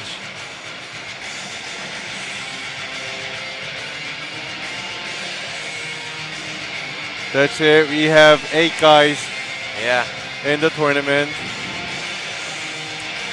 Tournament is always very exciting, you know. You don't know what's gonna happen. Yeah, yeah.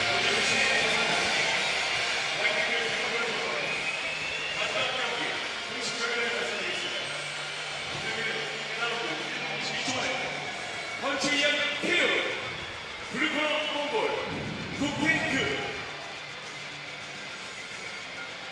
국탱크 아마루 토시 선수가 승리했습니다. 이것으로서 국탱크 선수가 8강 마지막에 진출하겠습니다. Ladies and gentlemen, your winner by a spectacular knockout,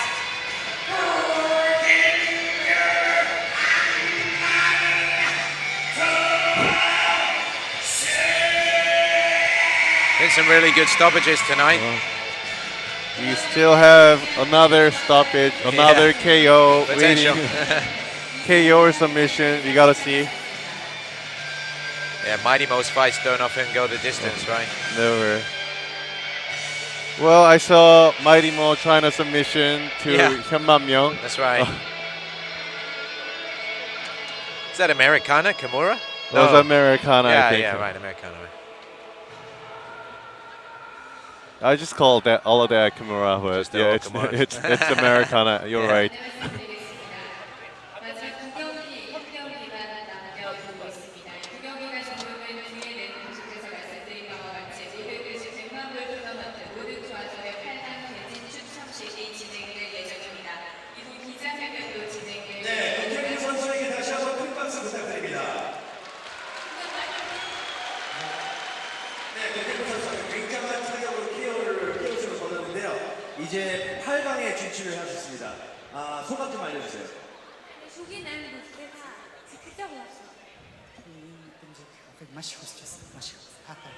제가 이 기분을 너무 느끼고 싶었습니다. 이제야 느끼네요. 네, 일단 축하드리고 또 이제 그 몽골리안 선수들이 이제 2&2 2승 이제 둘다 이제 이렇게 난디너딘 선수와 함께 이제 진출을 하셨는데요. 몽골리아에 계신 팬분들에게 한마디 해주세요.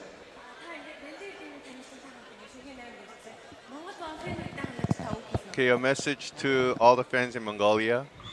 намайг дэмждэг фэнүүдтэй болон баг хамт олон багшдаа гэр бүлийнхэндээ ажлын хамт олондоо намайг өдөр итгэл ихэд тусалсан монголчуудаа бүх хүмүүстээ маш их баярлж байна.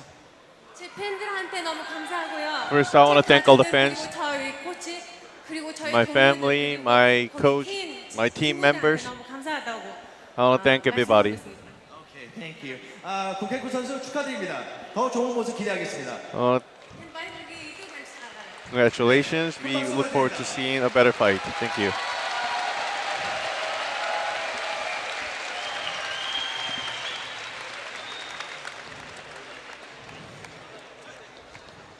That's it for the tournament first round.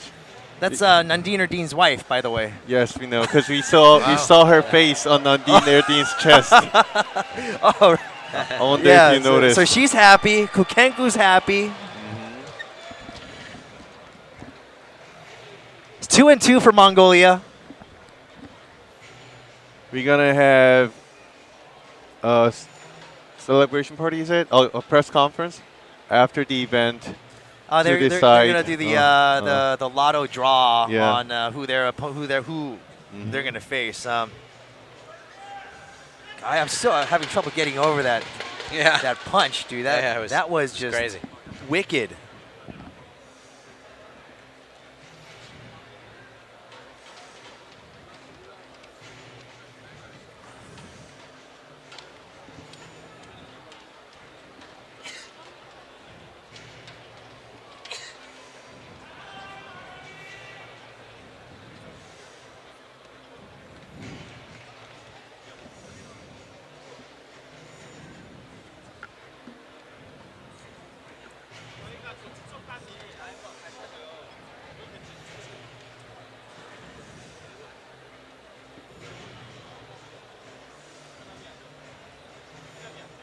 Okay, we're down to the final match of the evening on Road FC Part 2 of Road FC 40.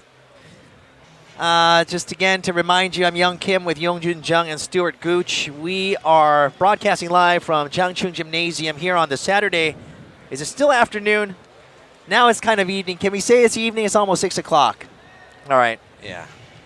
July 15th, 2017. It is Saturday. And we just have one more to go, which I would expect a knockout out of. I don't think they're going to go to the ground. No. Unless, someone's being knocked out. I think it's going to be explosive. Yeah. Mighty Mo, Tongguk Kang, and that is for the open weight championship belt.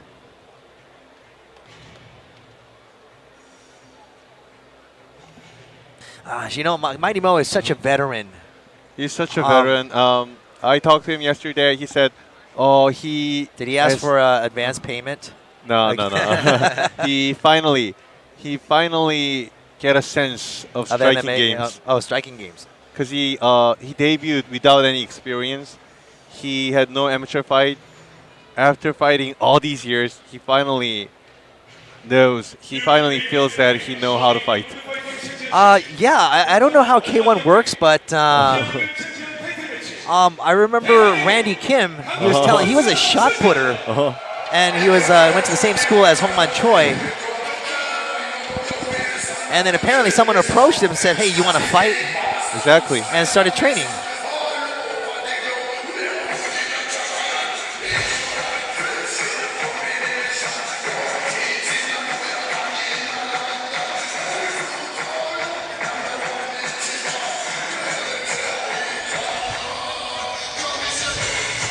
So how do you think Tongguk Kang's going to deal with the power of Mighty Mo? he's a elite wrestler, and a lot of people, a lot of Road FC staff think that he may take Mighty Mo down. Right. But Mighty Mo is a good wrestler, if you really know or not. He was a wrestler. Yeah.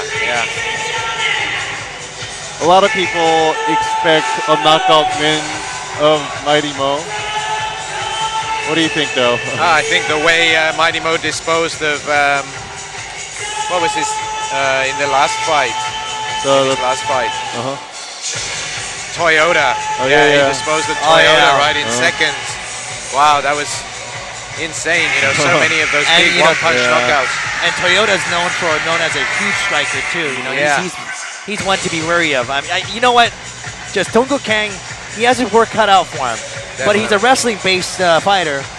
Take him to the ground. Yeah. Take him to the ground. That's all you can do at this point. If you stand toe-to-toe, there's a lot of danger involved. I'm not saying that Donggook Kang, he won't be able to knock Mighty Mo out. I think when you get to this weight class, it's anyone's game. It could be a lucky punch or whatever you want to call it. The better fighter of the night gets the win. But I think it's better and wiser to take him to the ground. Yeah, he's got the tools. It's just, whether he can use them.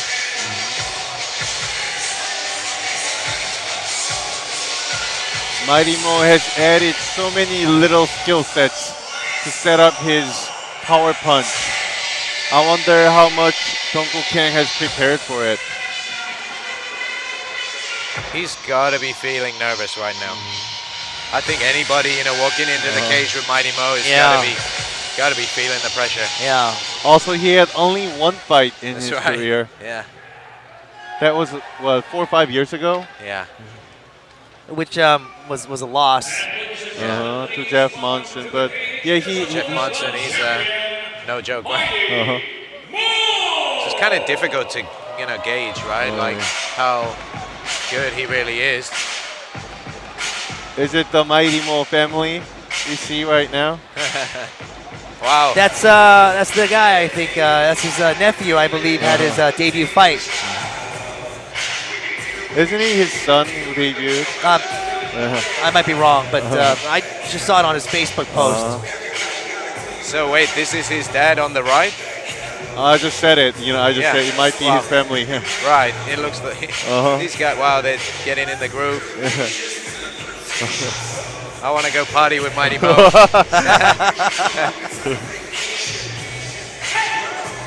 No, he's such a family man, though. He just loves his wife. He loves his kids. Yeah.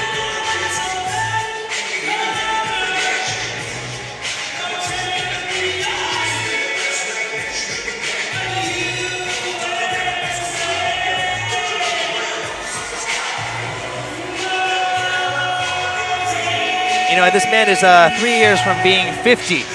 Wow. Wow. Knocking out guys like Hongman Choi.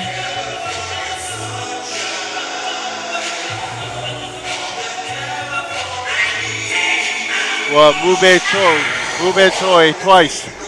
Yeah. Who's gonna knock out Mube Choi?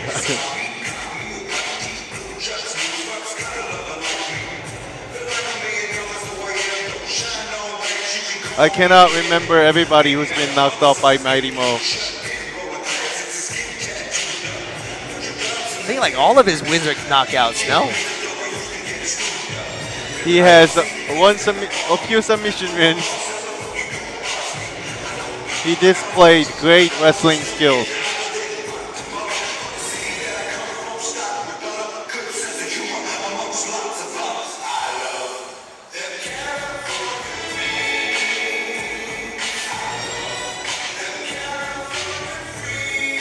Yeah, I think his nephew scored a 49-second first-round KO.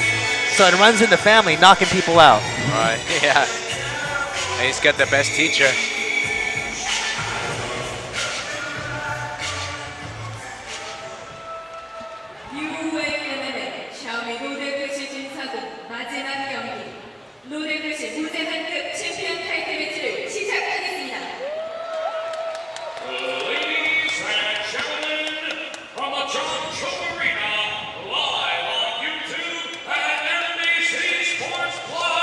This is the moment we've all been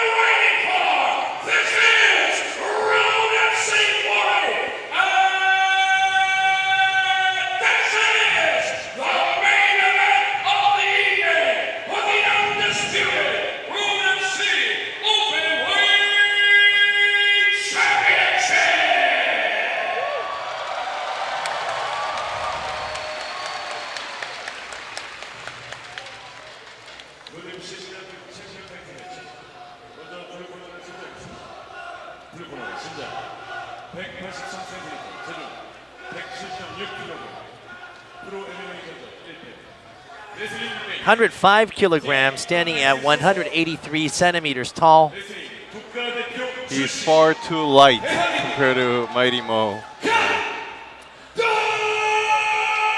But he was a member of the Korean national team in wrestling, so he's what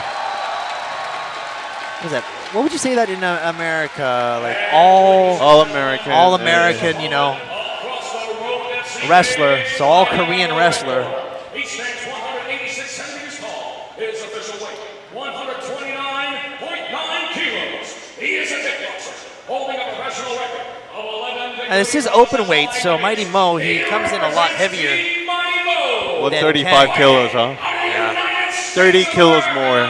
That's the thing. Yeah, you often see quite a big weight difference in the open weight division. Especially if Hongman Choi's in there. Oh yeah. You know, like. Oh. So there's Jeff Houston trademarking something else.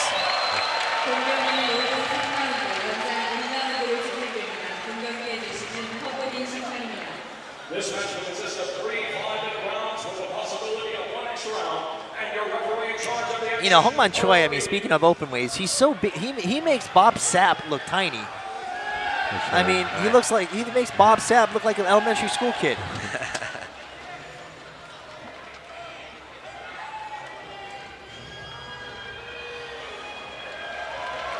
Oh, he's got it upside down. Come on, Herb. It's upside down.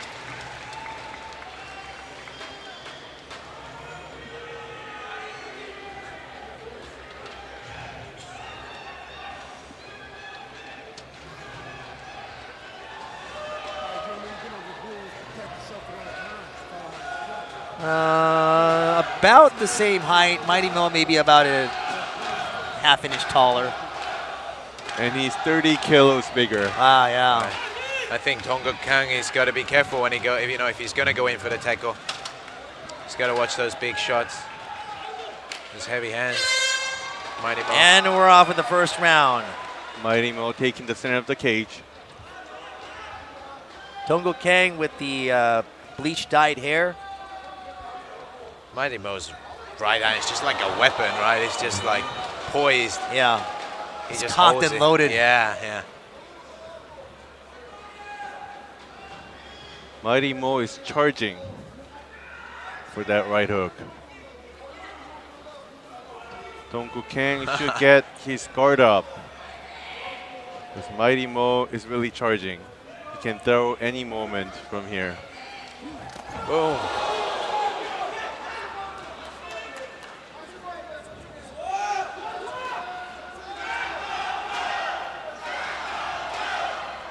Donggu And Tongo Kang Kang circling.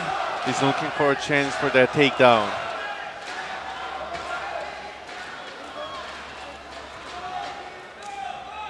His guard is low. He wants to set up a jab or something, but while on the way in there, Mighty Mo is closing distance. He can throw at anything.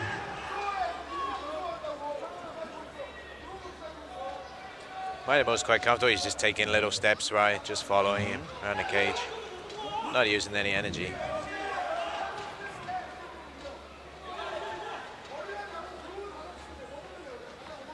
Mighty Mo said in the interview he doesn't take Donggu Kang lightly, but he's gonna do his best. Oh, there it was. There's the beginning of. Oh. Oh, there he goes. There we go. Oh, nice takedown defense.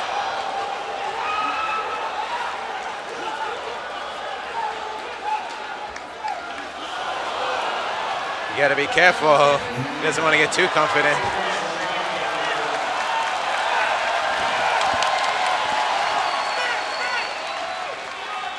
Donggu Kang is using his jab well to avoid the heavy right hand of Mighty Mo. Mighty Mo a little gassed, but he still have that power. See, he's still charging with that right arm. Donggu Kang doing a good job so far. He might get his takedown if he tries it one more time. 2 minutes and 30 seconds left.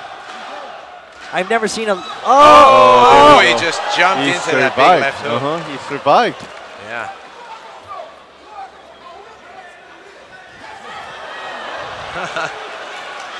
Herb Dean's warning him, I think he's got to engage. And a jab from nice jab. Dongguk. Nice jab, nice timing. Donggu Kang is looking for another chance for that takedown. He's got to be careful. And Donggu Kang might guess out before he does that takedown. I think this is the longest Mighty Mo fight I've seen in Road FC.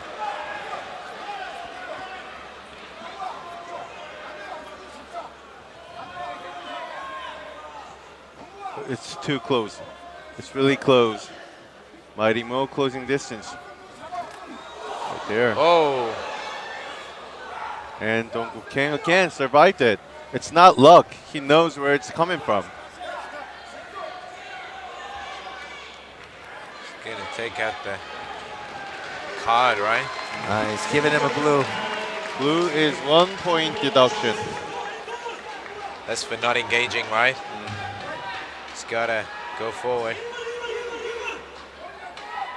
Actually, this is not a bad strategy for him because he has to survive. Yeah. Oh. Didn't expect that. Oh, okay. yeah. Oh. Again, he survived. Oh, to the body. He survived twice. He could go for a takedown right about now. Yeah, he might. It might work. He's got to go under it. It's not a luck. He's really dodging that shots. I But don't think he wants to push his luck. But he's got to do something. He cannot do that all day long. 25 seconds left in the first round. Now, yeah, that's no. He's almost running into Herb Dean. He's gonna get another one. Be some strong words.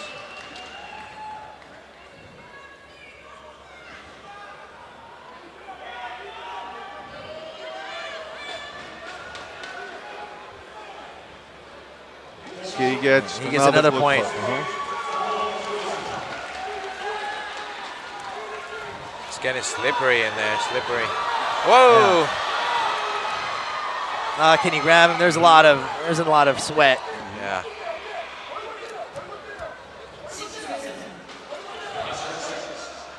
We have 10 seconds left. Oh yeah, Donggook's gassed out. He's gassed. Come on,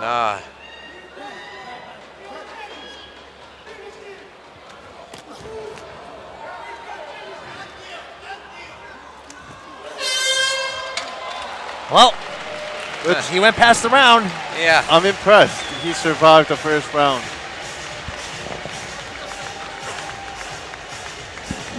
Now, this is where it gets a little bit tricky and interesting at the same time. The second round.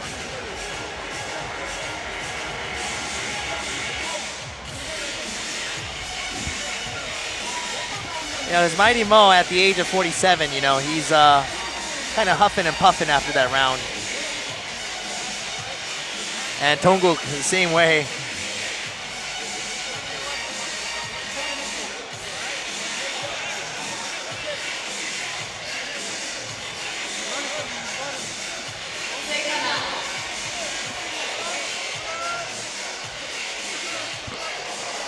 That was amazing. I mean, he survived numerous times. Yeah. But he's got to attack back though. He wants to give up. He might want to give up. Donggu Kang hurt his big toe. Is it another tear? Another one of these, yeah. Yeah, he's torn.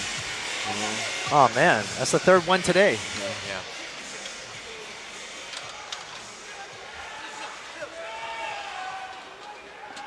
Oh, that's the same exact injury. It's right there. That's right. Always the big toe. He's going to have to tape it up if he wants to continue. Or is he going to just go He ahead? got his mouthpiece, I think. Oh, was that it? Yeah, I think that was his mouthpiece, yeah. Oh, what about the toe? He has to fight.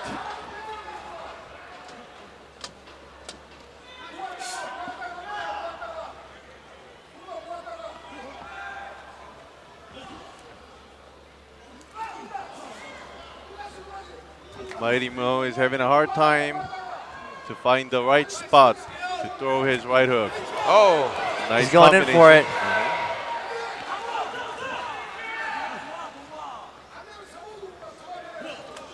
Whoa, the head kick. Whoa, the head kick. I didn't know he could get his leg up there.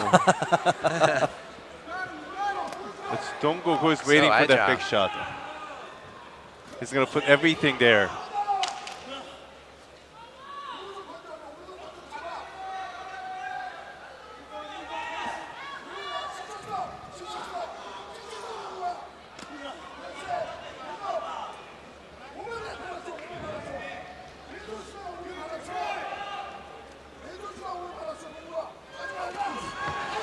Very nice right hook by Mighty Mo. Oh. Very nice exchange. Oh.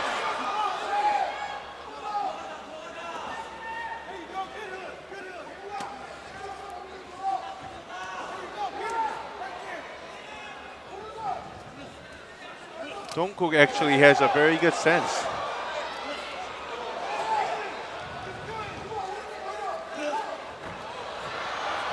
Sprawl. Oh, this is bad. Half guard, yeah. I wonder if he can survive this. But, you know, he's supposed to be a wrestler. He's got to... Does he have the energy and can he get the grip? That's the problem. He's got to survive this. He's got to move. He's just not staying still. He's not defending intelligently. This might get stopped any moment.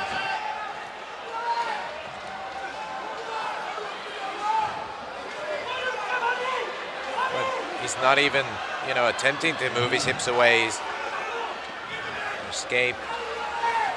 That's it. The referee's going to stop the fight. I think Dongkook's okay right now. He's hanging in there, but okay, that's it.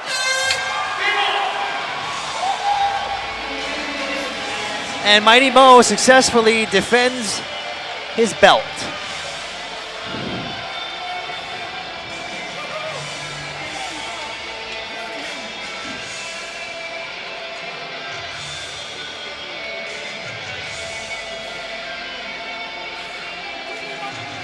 Mighty Mo actually showed a lot of his weaknesses here in this bout. I think a lot of heavyweight fighters will, you know, have looked at these videos a lot of times. Well, I mean, stamina for that matter, I think. Just after like about 3 minutes, the 3-minute mark in round one, we saw Mighty Mo, he started to breathe a little bit more heavily. Yeah. And the setups for Mighty Mo was somewhat like Dongkook actually showed a lot of. Mighty Mo's got a little trouble with his toe as well. He was just it's showing that. I think it's the surface. That's kind of an issue, I think, that needs to be dealt with, but it could be like the calluses. If an area is calloused, yeah. The thing is it can grip to a surface and just tear off at a certain point. Stuart, tape up your toe next time you get in there. Yeah, that's right. Mighty Mo. And still the open weight champion of Road FC.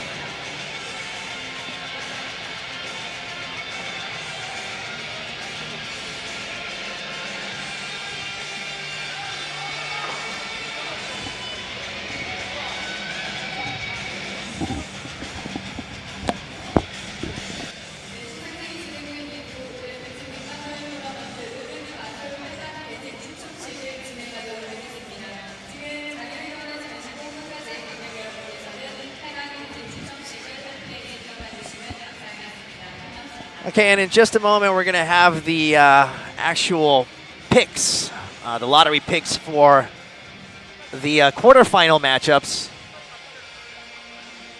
Stuart Gooch has just left us to do a backstage interview of Mighty Mo.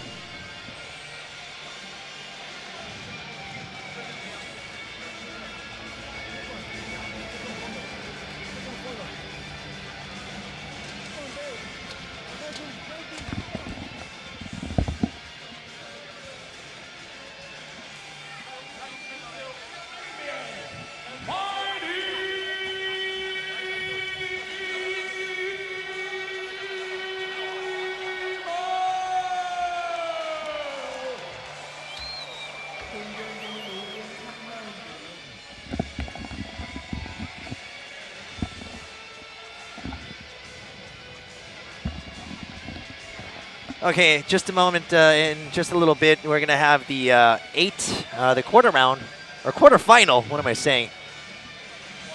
Matchup draw. So stay with us. You'll get to find out who each of these fighters are going to face. In the round of 8, there are 8 lightweight fighters. Congratulations once again to Mighty Mo. This means a Brazilian fighter can fight Brazilian fighter, and a Mongolian fighter can fight Mongolian fighter. Exactly. It can be anything, but we're hoping for kind of a evenly matched type of thing where it's jiu-jitsu versus jiu-jitsu, hopefully, instead of like jiu-jitsu versus total striker. But you know, nowadays you see all the fighters; they're very well rounded, and we won't expect anything short of the matchups that we had tonight. So stay with us if you're watching through YouTube or whatever channel. Hope you guys are enjoying it, and we'll see which one of these fighters will face who. Now, once again, these are the winners that have advanced. Bao Yin Cheng, Shamil Zavarov, Mansoor Barnawi, Nandine Erdine, Kota Shimoishi. And we're going to have to try to figure out what they're placed in. Jonis Torres, as well as Tom Santos and Kukenku Amartufshin with a knockout punch that I haven't seen in a while, just flattening Sasaki Shinji on his back. It was a one-hitter quitter. Just put him away.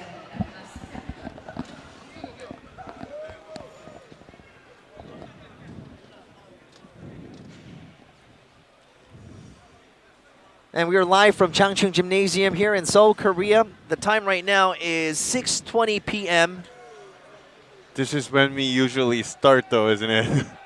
Yeah, this is actually when we're supposed to start. We usually start at 8 or 9 or 7 or 8 or something. But today, for reasons beknownst to our Road FC staff, as well as some of you out there who might be trying to watch soccer right now, stay with us.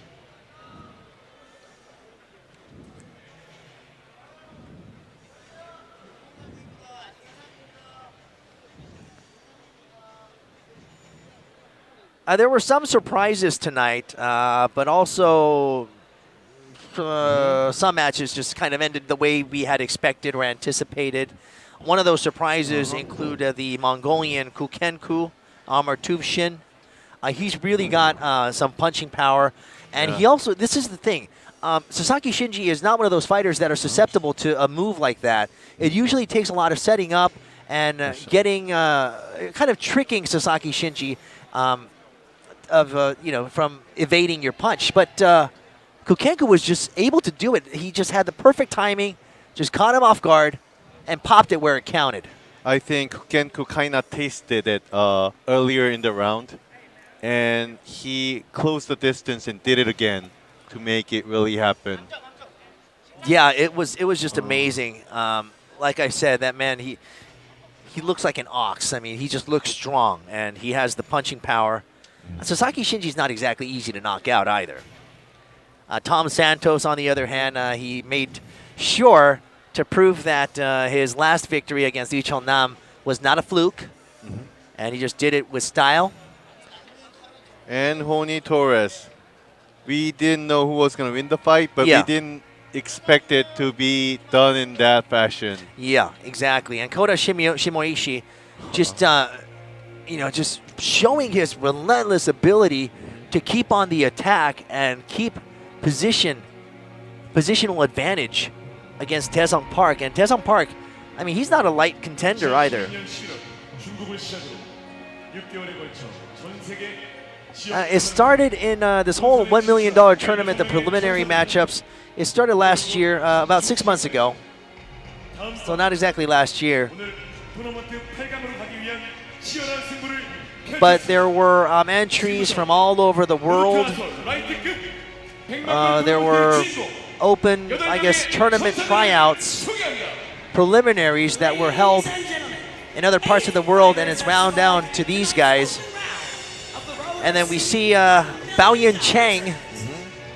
He was the first to qualify into the quarterfinal.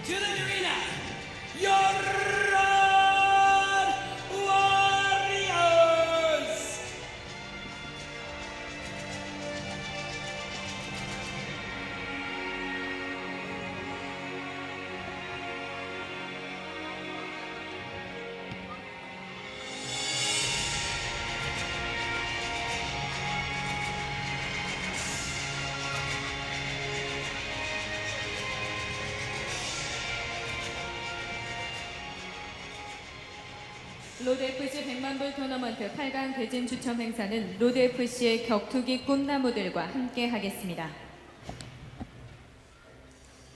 And those young children inside the cage, they are aspiring mixed martial arts fighters. Those are the little champions of the Road FC's amateur leagues. Oh, wow. At such a young age. And there's Bao-Yin Cheng.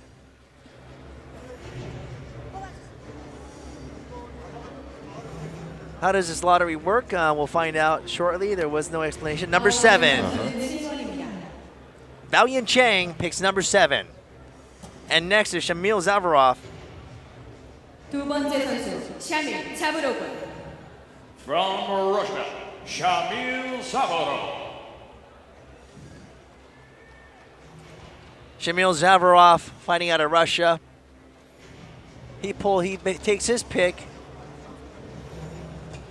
And it is upside down. And it's number 3.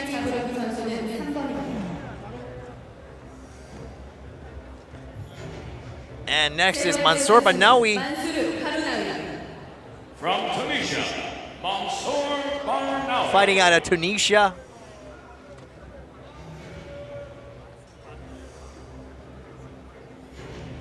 Taken to the cage to make his pick. He has it upside down too. Number 6. So number 7 for Bao-Yin Cheng. Shamil Zavarov picked number 3. Mansour Barnawi, number 6. And Nandine Erdine.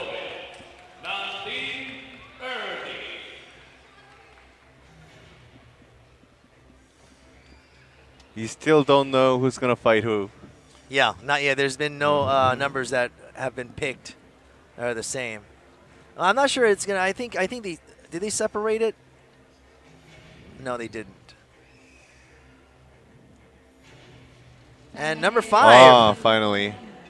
Nandine Erdine versus Mansour Barnawi. 다섯 번째 선수 시몬시 코타. From Japan, Is it? Shimo Ishii. Oh, is he number 4? Was he? I think Barnawi was number 6. Okay. I may be okay. confused. I'm not sure, but. Yeah. Oh, that is a pick, right? There's a pick. Okay. And there's Kota Shimoishi, Wow. number 8. There it is. Bao-Yin Cheng versus Shimoishi Kota. 호니스 토레스. From Brazil, Jonis Torres. I was always poor at those memory games where you match the numbers. Jonis Torres.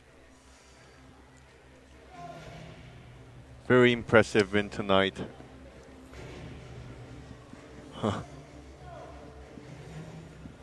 Number 2. 선수 2번입니다.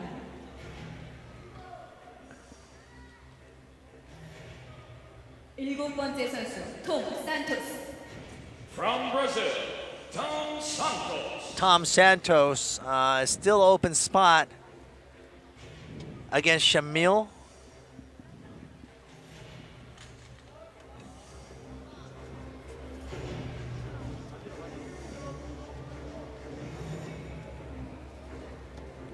Number one. Oh, Brazilian versus Brazilian. And the last one's automatic, obviously. We have Kukenku. He'll be facing From Mongolia, Kukenku Amartushin. he'll be facing Shamil. I cannot see. Yeah, you're right. He's gonna face Shamil. Striker versus striker. Brazilian versus Brazilian. Ooh. Interesting. 쿠겐쿠 아마르투부신 선수는 4번입니다.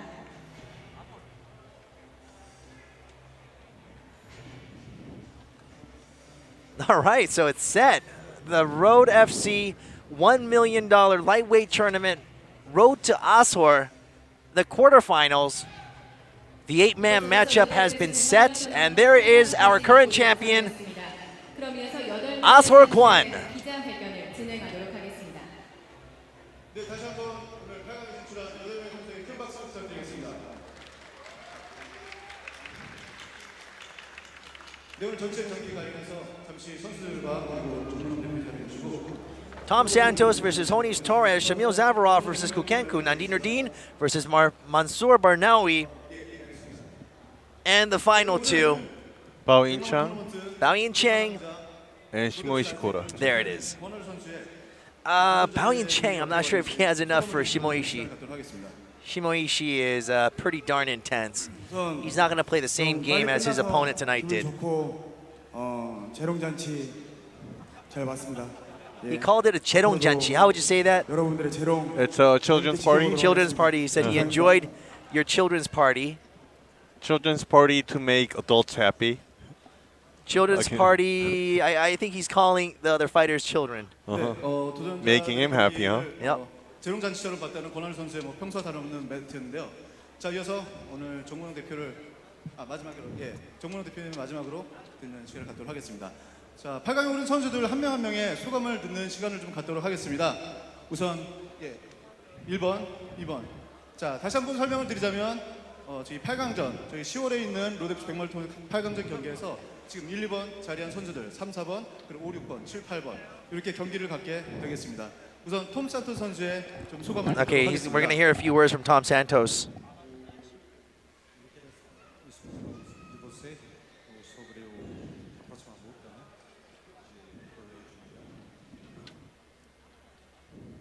Boa noite, colega. Felizmente, eu tive que sair com um amigo que eu fiz aqui no Road FC brasileiro. E ele pagou os amigos da gente poder se sentar, porque de qualquer forma a gente queria ir para o Road FC. Mas eu sabe de tudo. Quero ver vocês vencerem da próxima, vai igualzinho a fazer.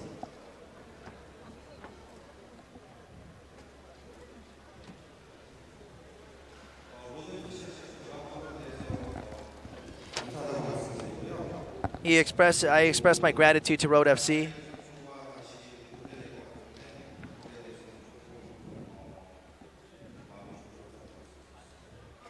It looks like I'll be facing another.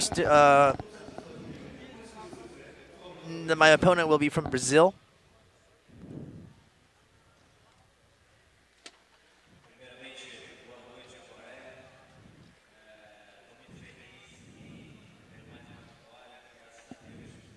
And that's Honis Torres, Tom Santos' opponent.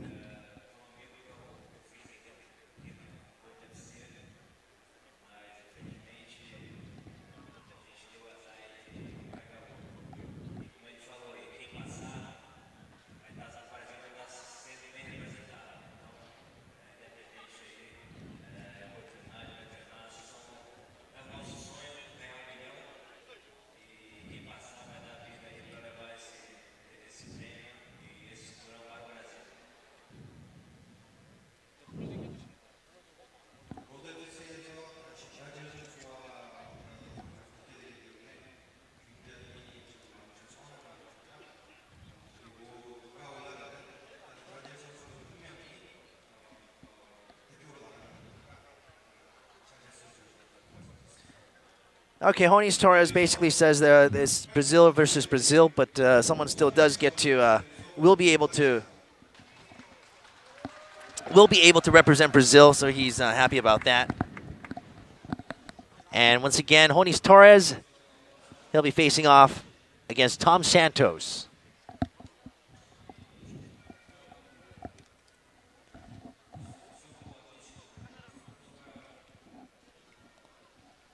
Горячий. Я чуть палец не обжег. В общем, все было хорошо. А моя задача не останавливаться на этом, идти дальше до победного. И что я и собираюсь сделать. So Stewart is back. Oh, yeah, just had a few words with Mighty Mo. I'm back.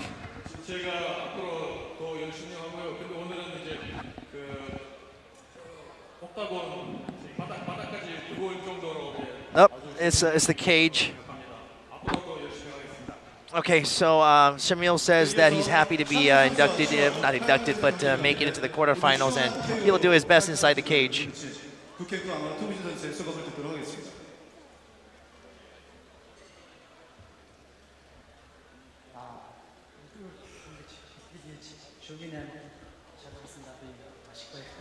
And that's his opponent.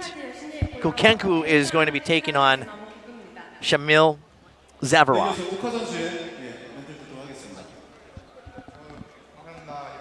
Kukenku, he doesn't really talk very much. He just, I'll do my best. And there's Nadine Erdine. He believes that everyone is very good, so it's going to be a challenge.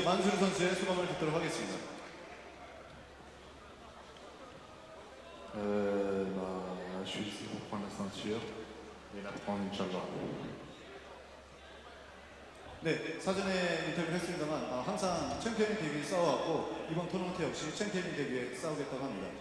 I have always tried to be a champion or work to be a champion, so I will do the same and fight to be a champion. That's Mansour Banawi, Bao Yin Cheng.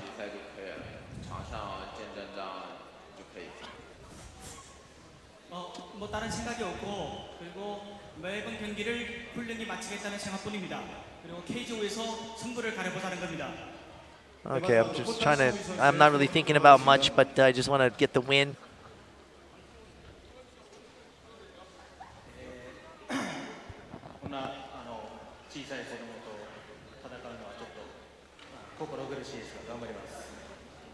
네, 앞으로도 더 열심히 경기에 더 임하겠다는 생각입니다. I am. I'm thinking I want to do my best. Is that all they're saying? He said something like. This is like a double translation thing where it's like. He said something strange. He's not happy to fight a small guy, but it's. What? He said all that? Yeah, he said that. He's happy to fight a small guy, but he's gonna do his best. He's fighting Bao Yin Cheng. Bao Yin Cheng's bigger than him. So it's kind of strange. So he wants someone bigger.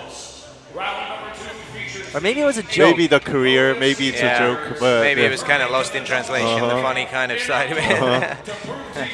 Why Road FC is Asia's #1 MMA league. And so there it is. It's set up for the quarterfinals. And for those of you who have joined us until now, thank you very much for joining us. And we will see you again in Wonju. In Wonju. Wonju. What's the date? It's August 12th. August 12th. All right, we'll see you again in Wonju. Thank you for joining us. I have been Young Kim with Yongjun Jung and Stuart Gooch. Thank you very much. Thank you. Thank you. Thank you guys. All right, good night, everyone. 기자회견을 진행하도록 하겠습니다. 케이지 위에서 기자회견을 진행을 하도록 하겠습니다. 끝까지 많은 관심 부탁드리겠습니다. 고맙습니다.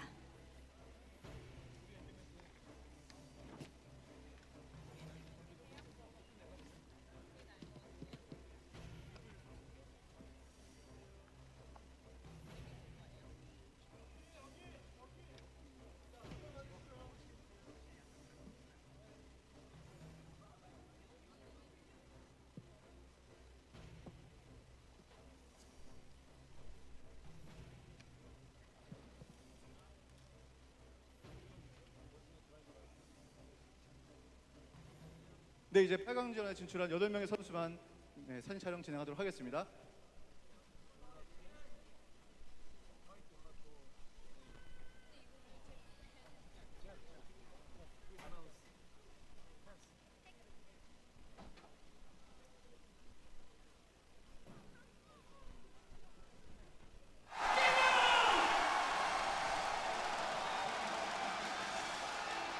Ladies and gentlemen, for the individual who has misplaced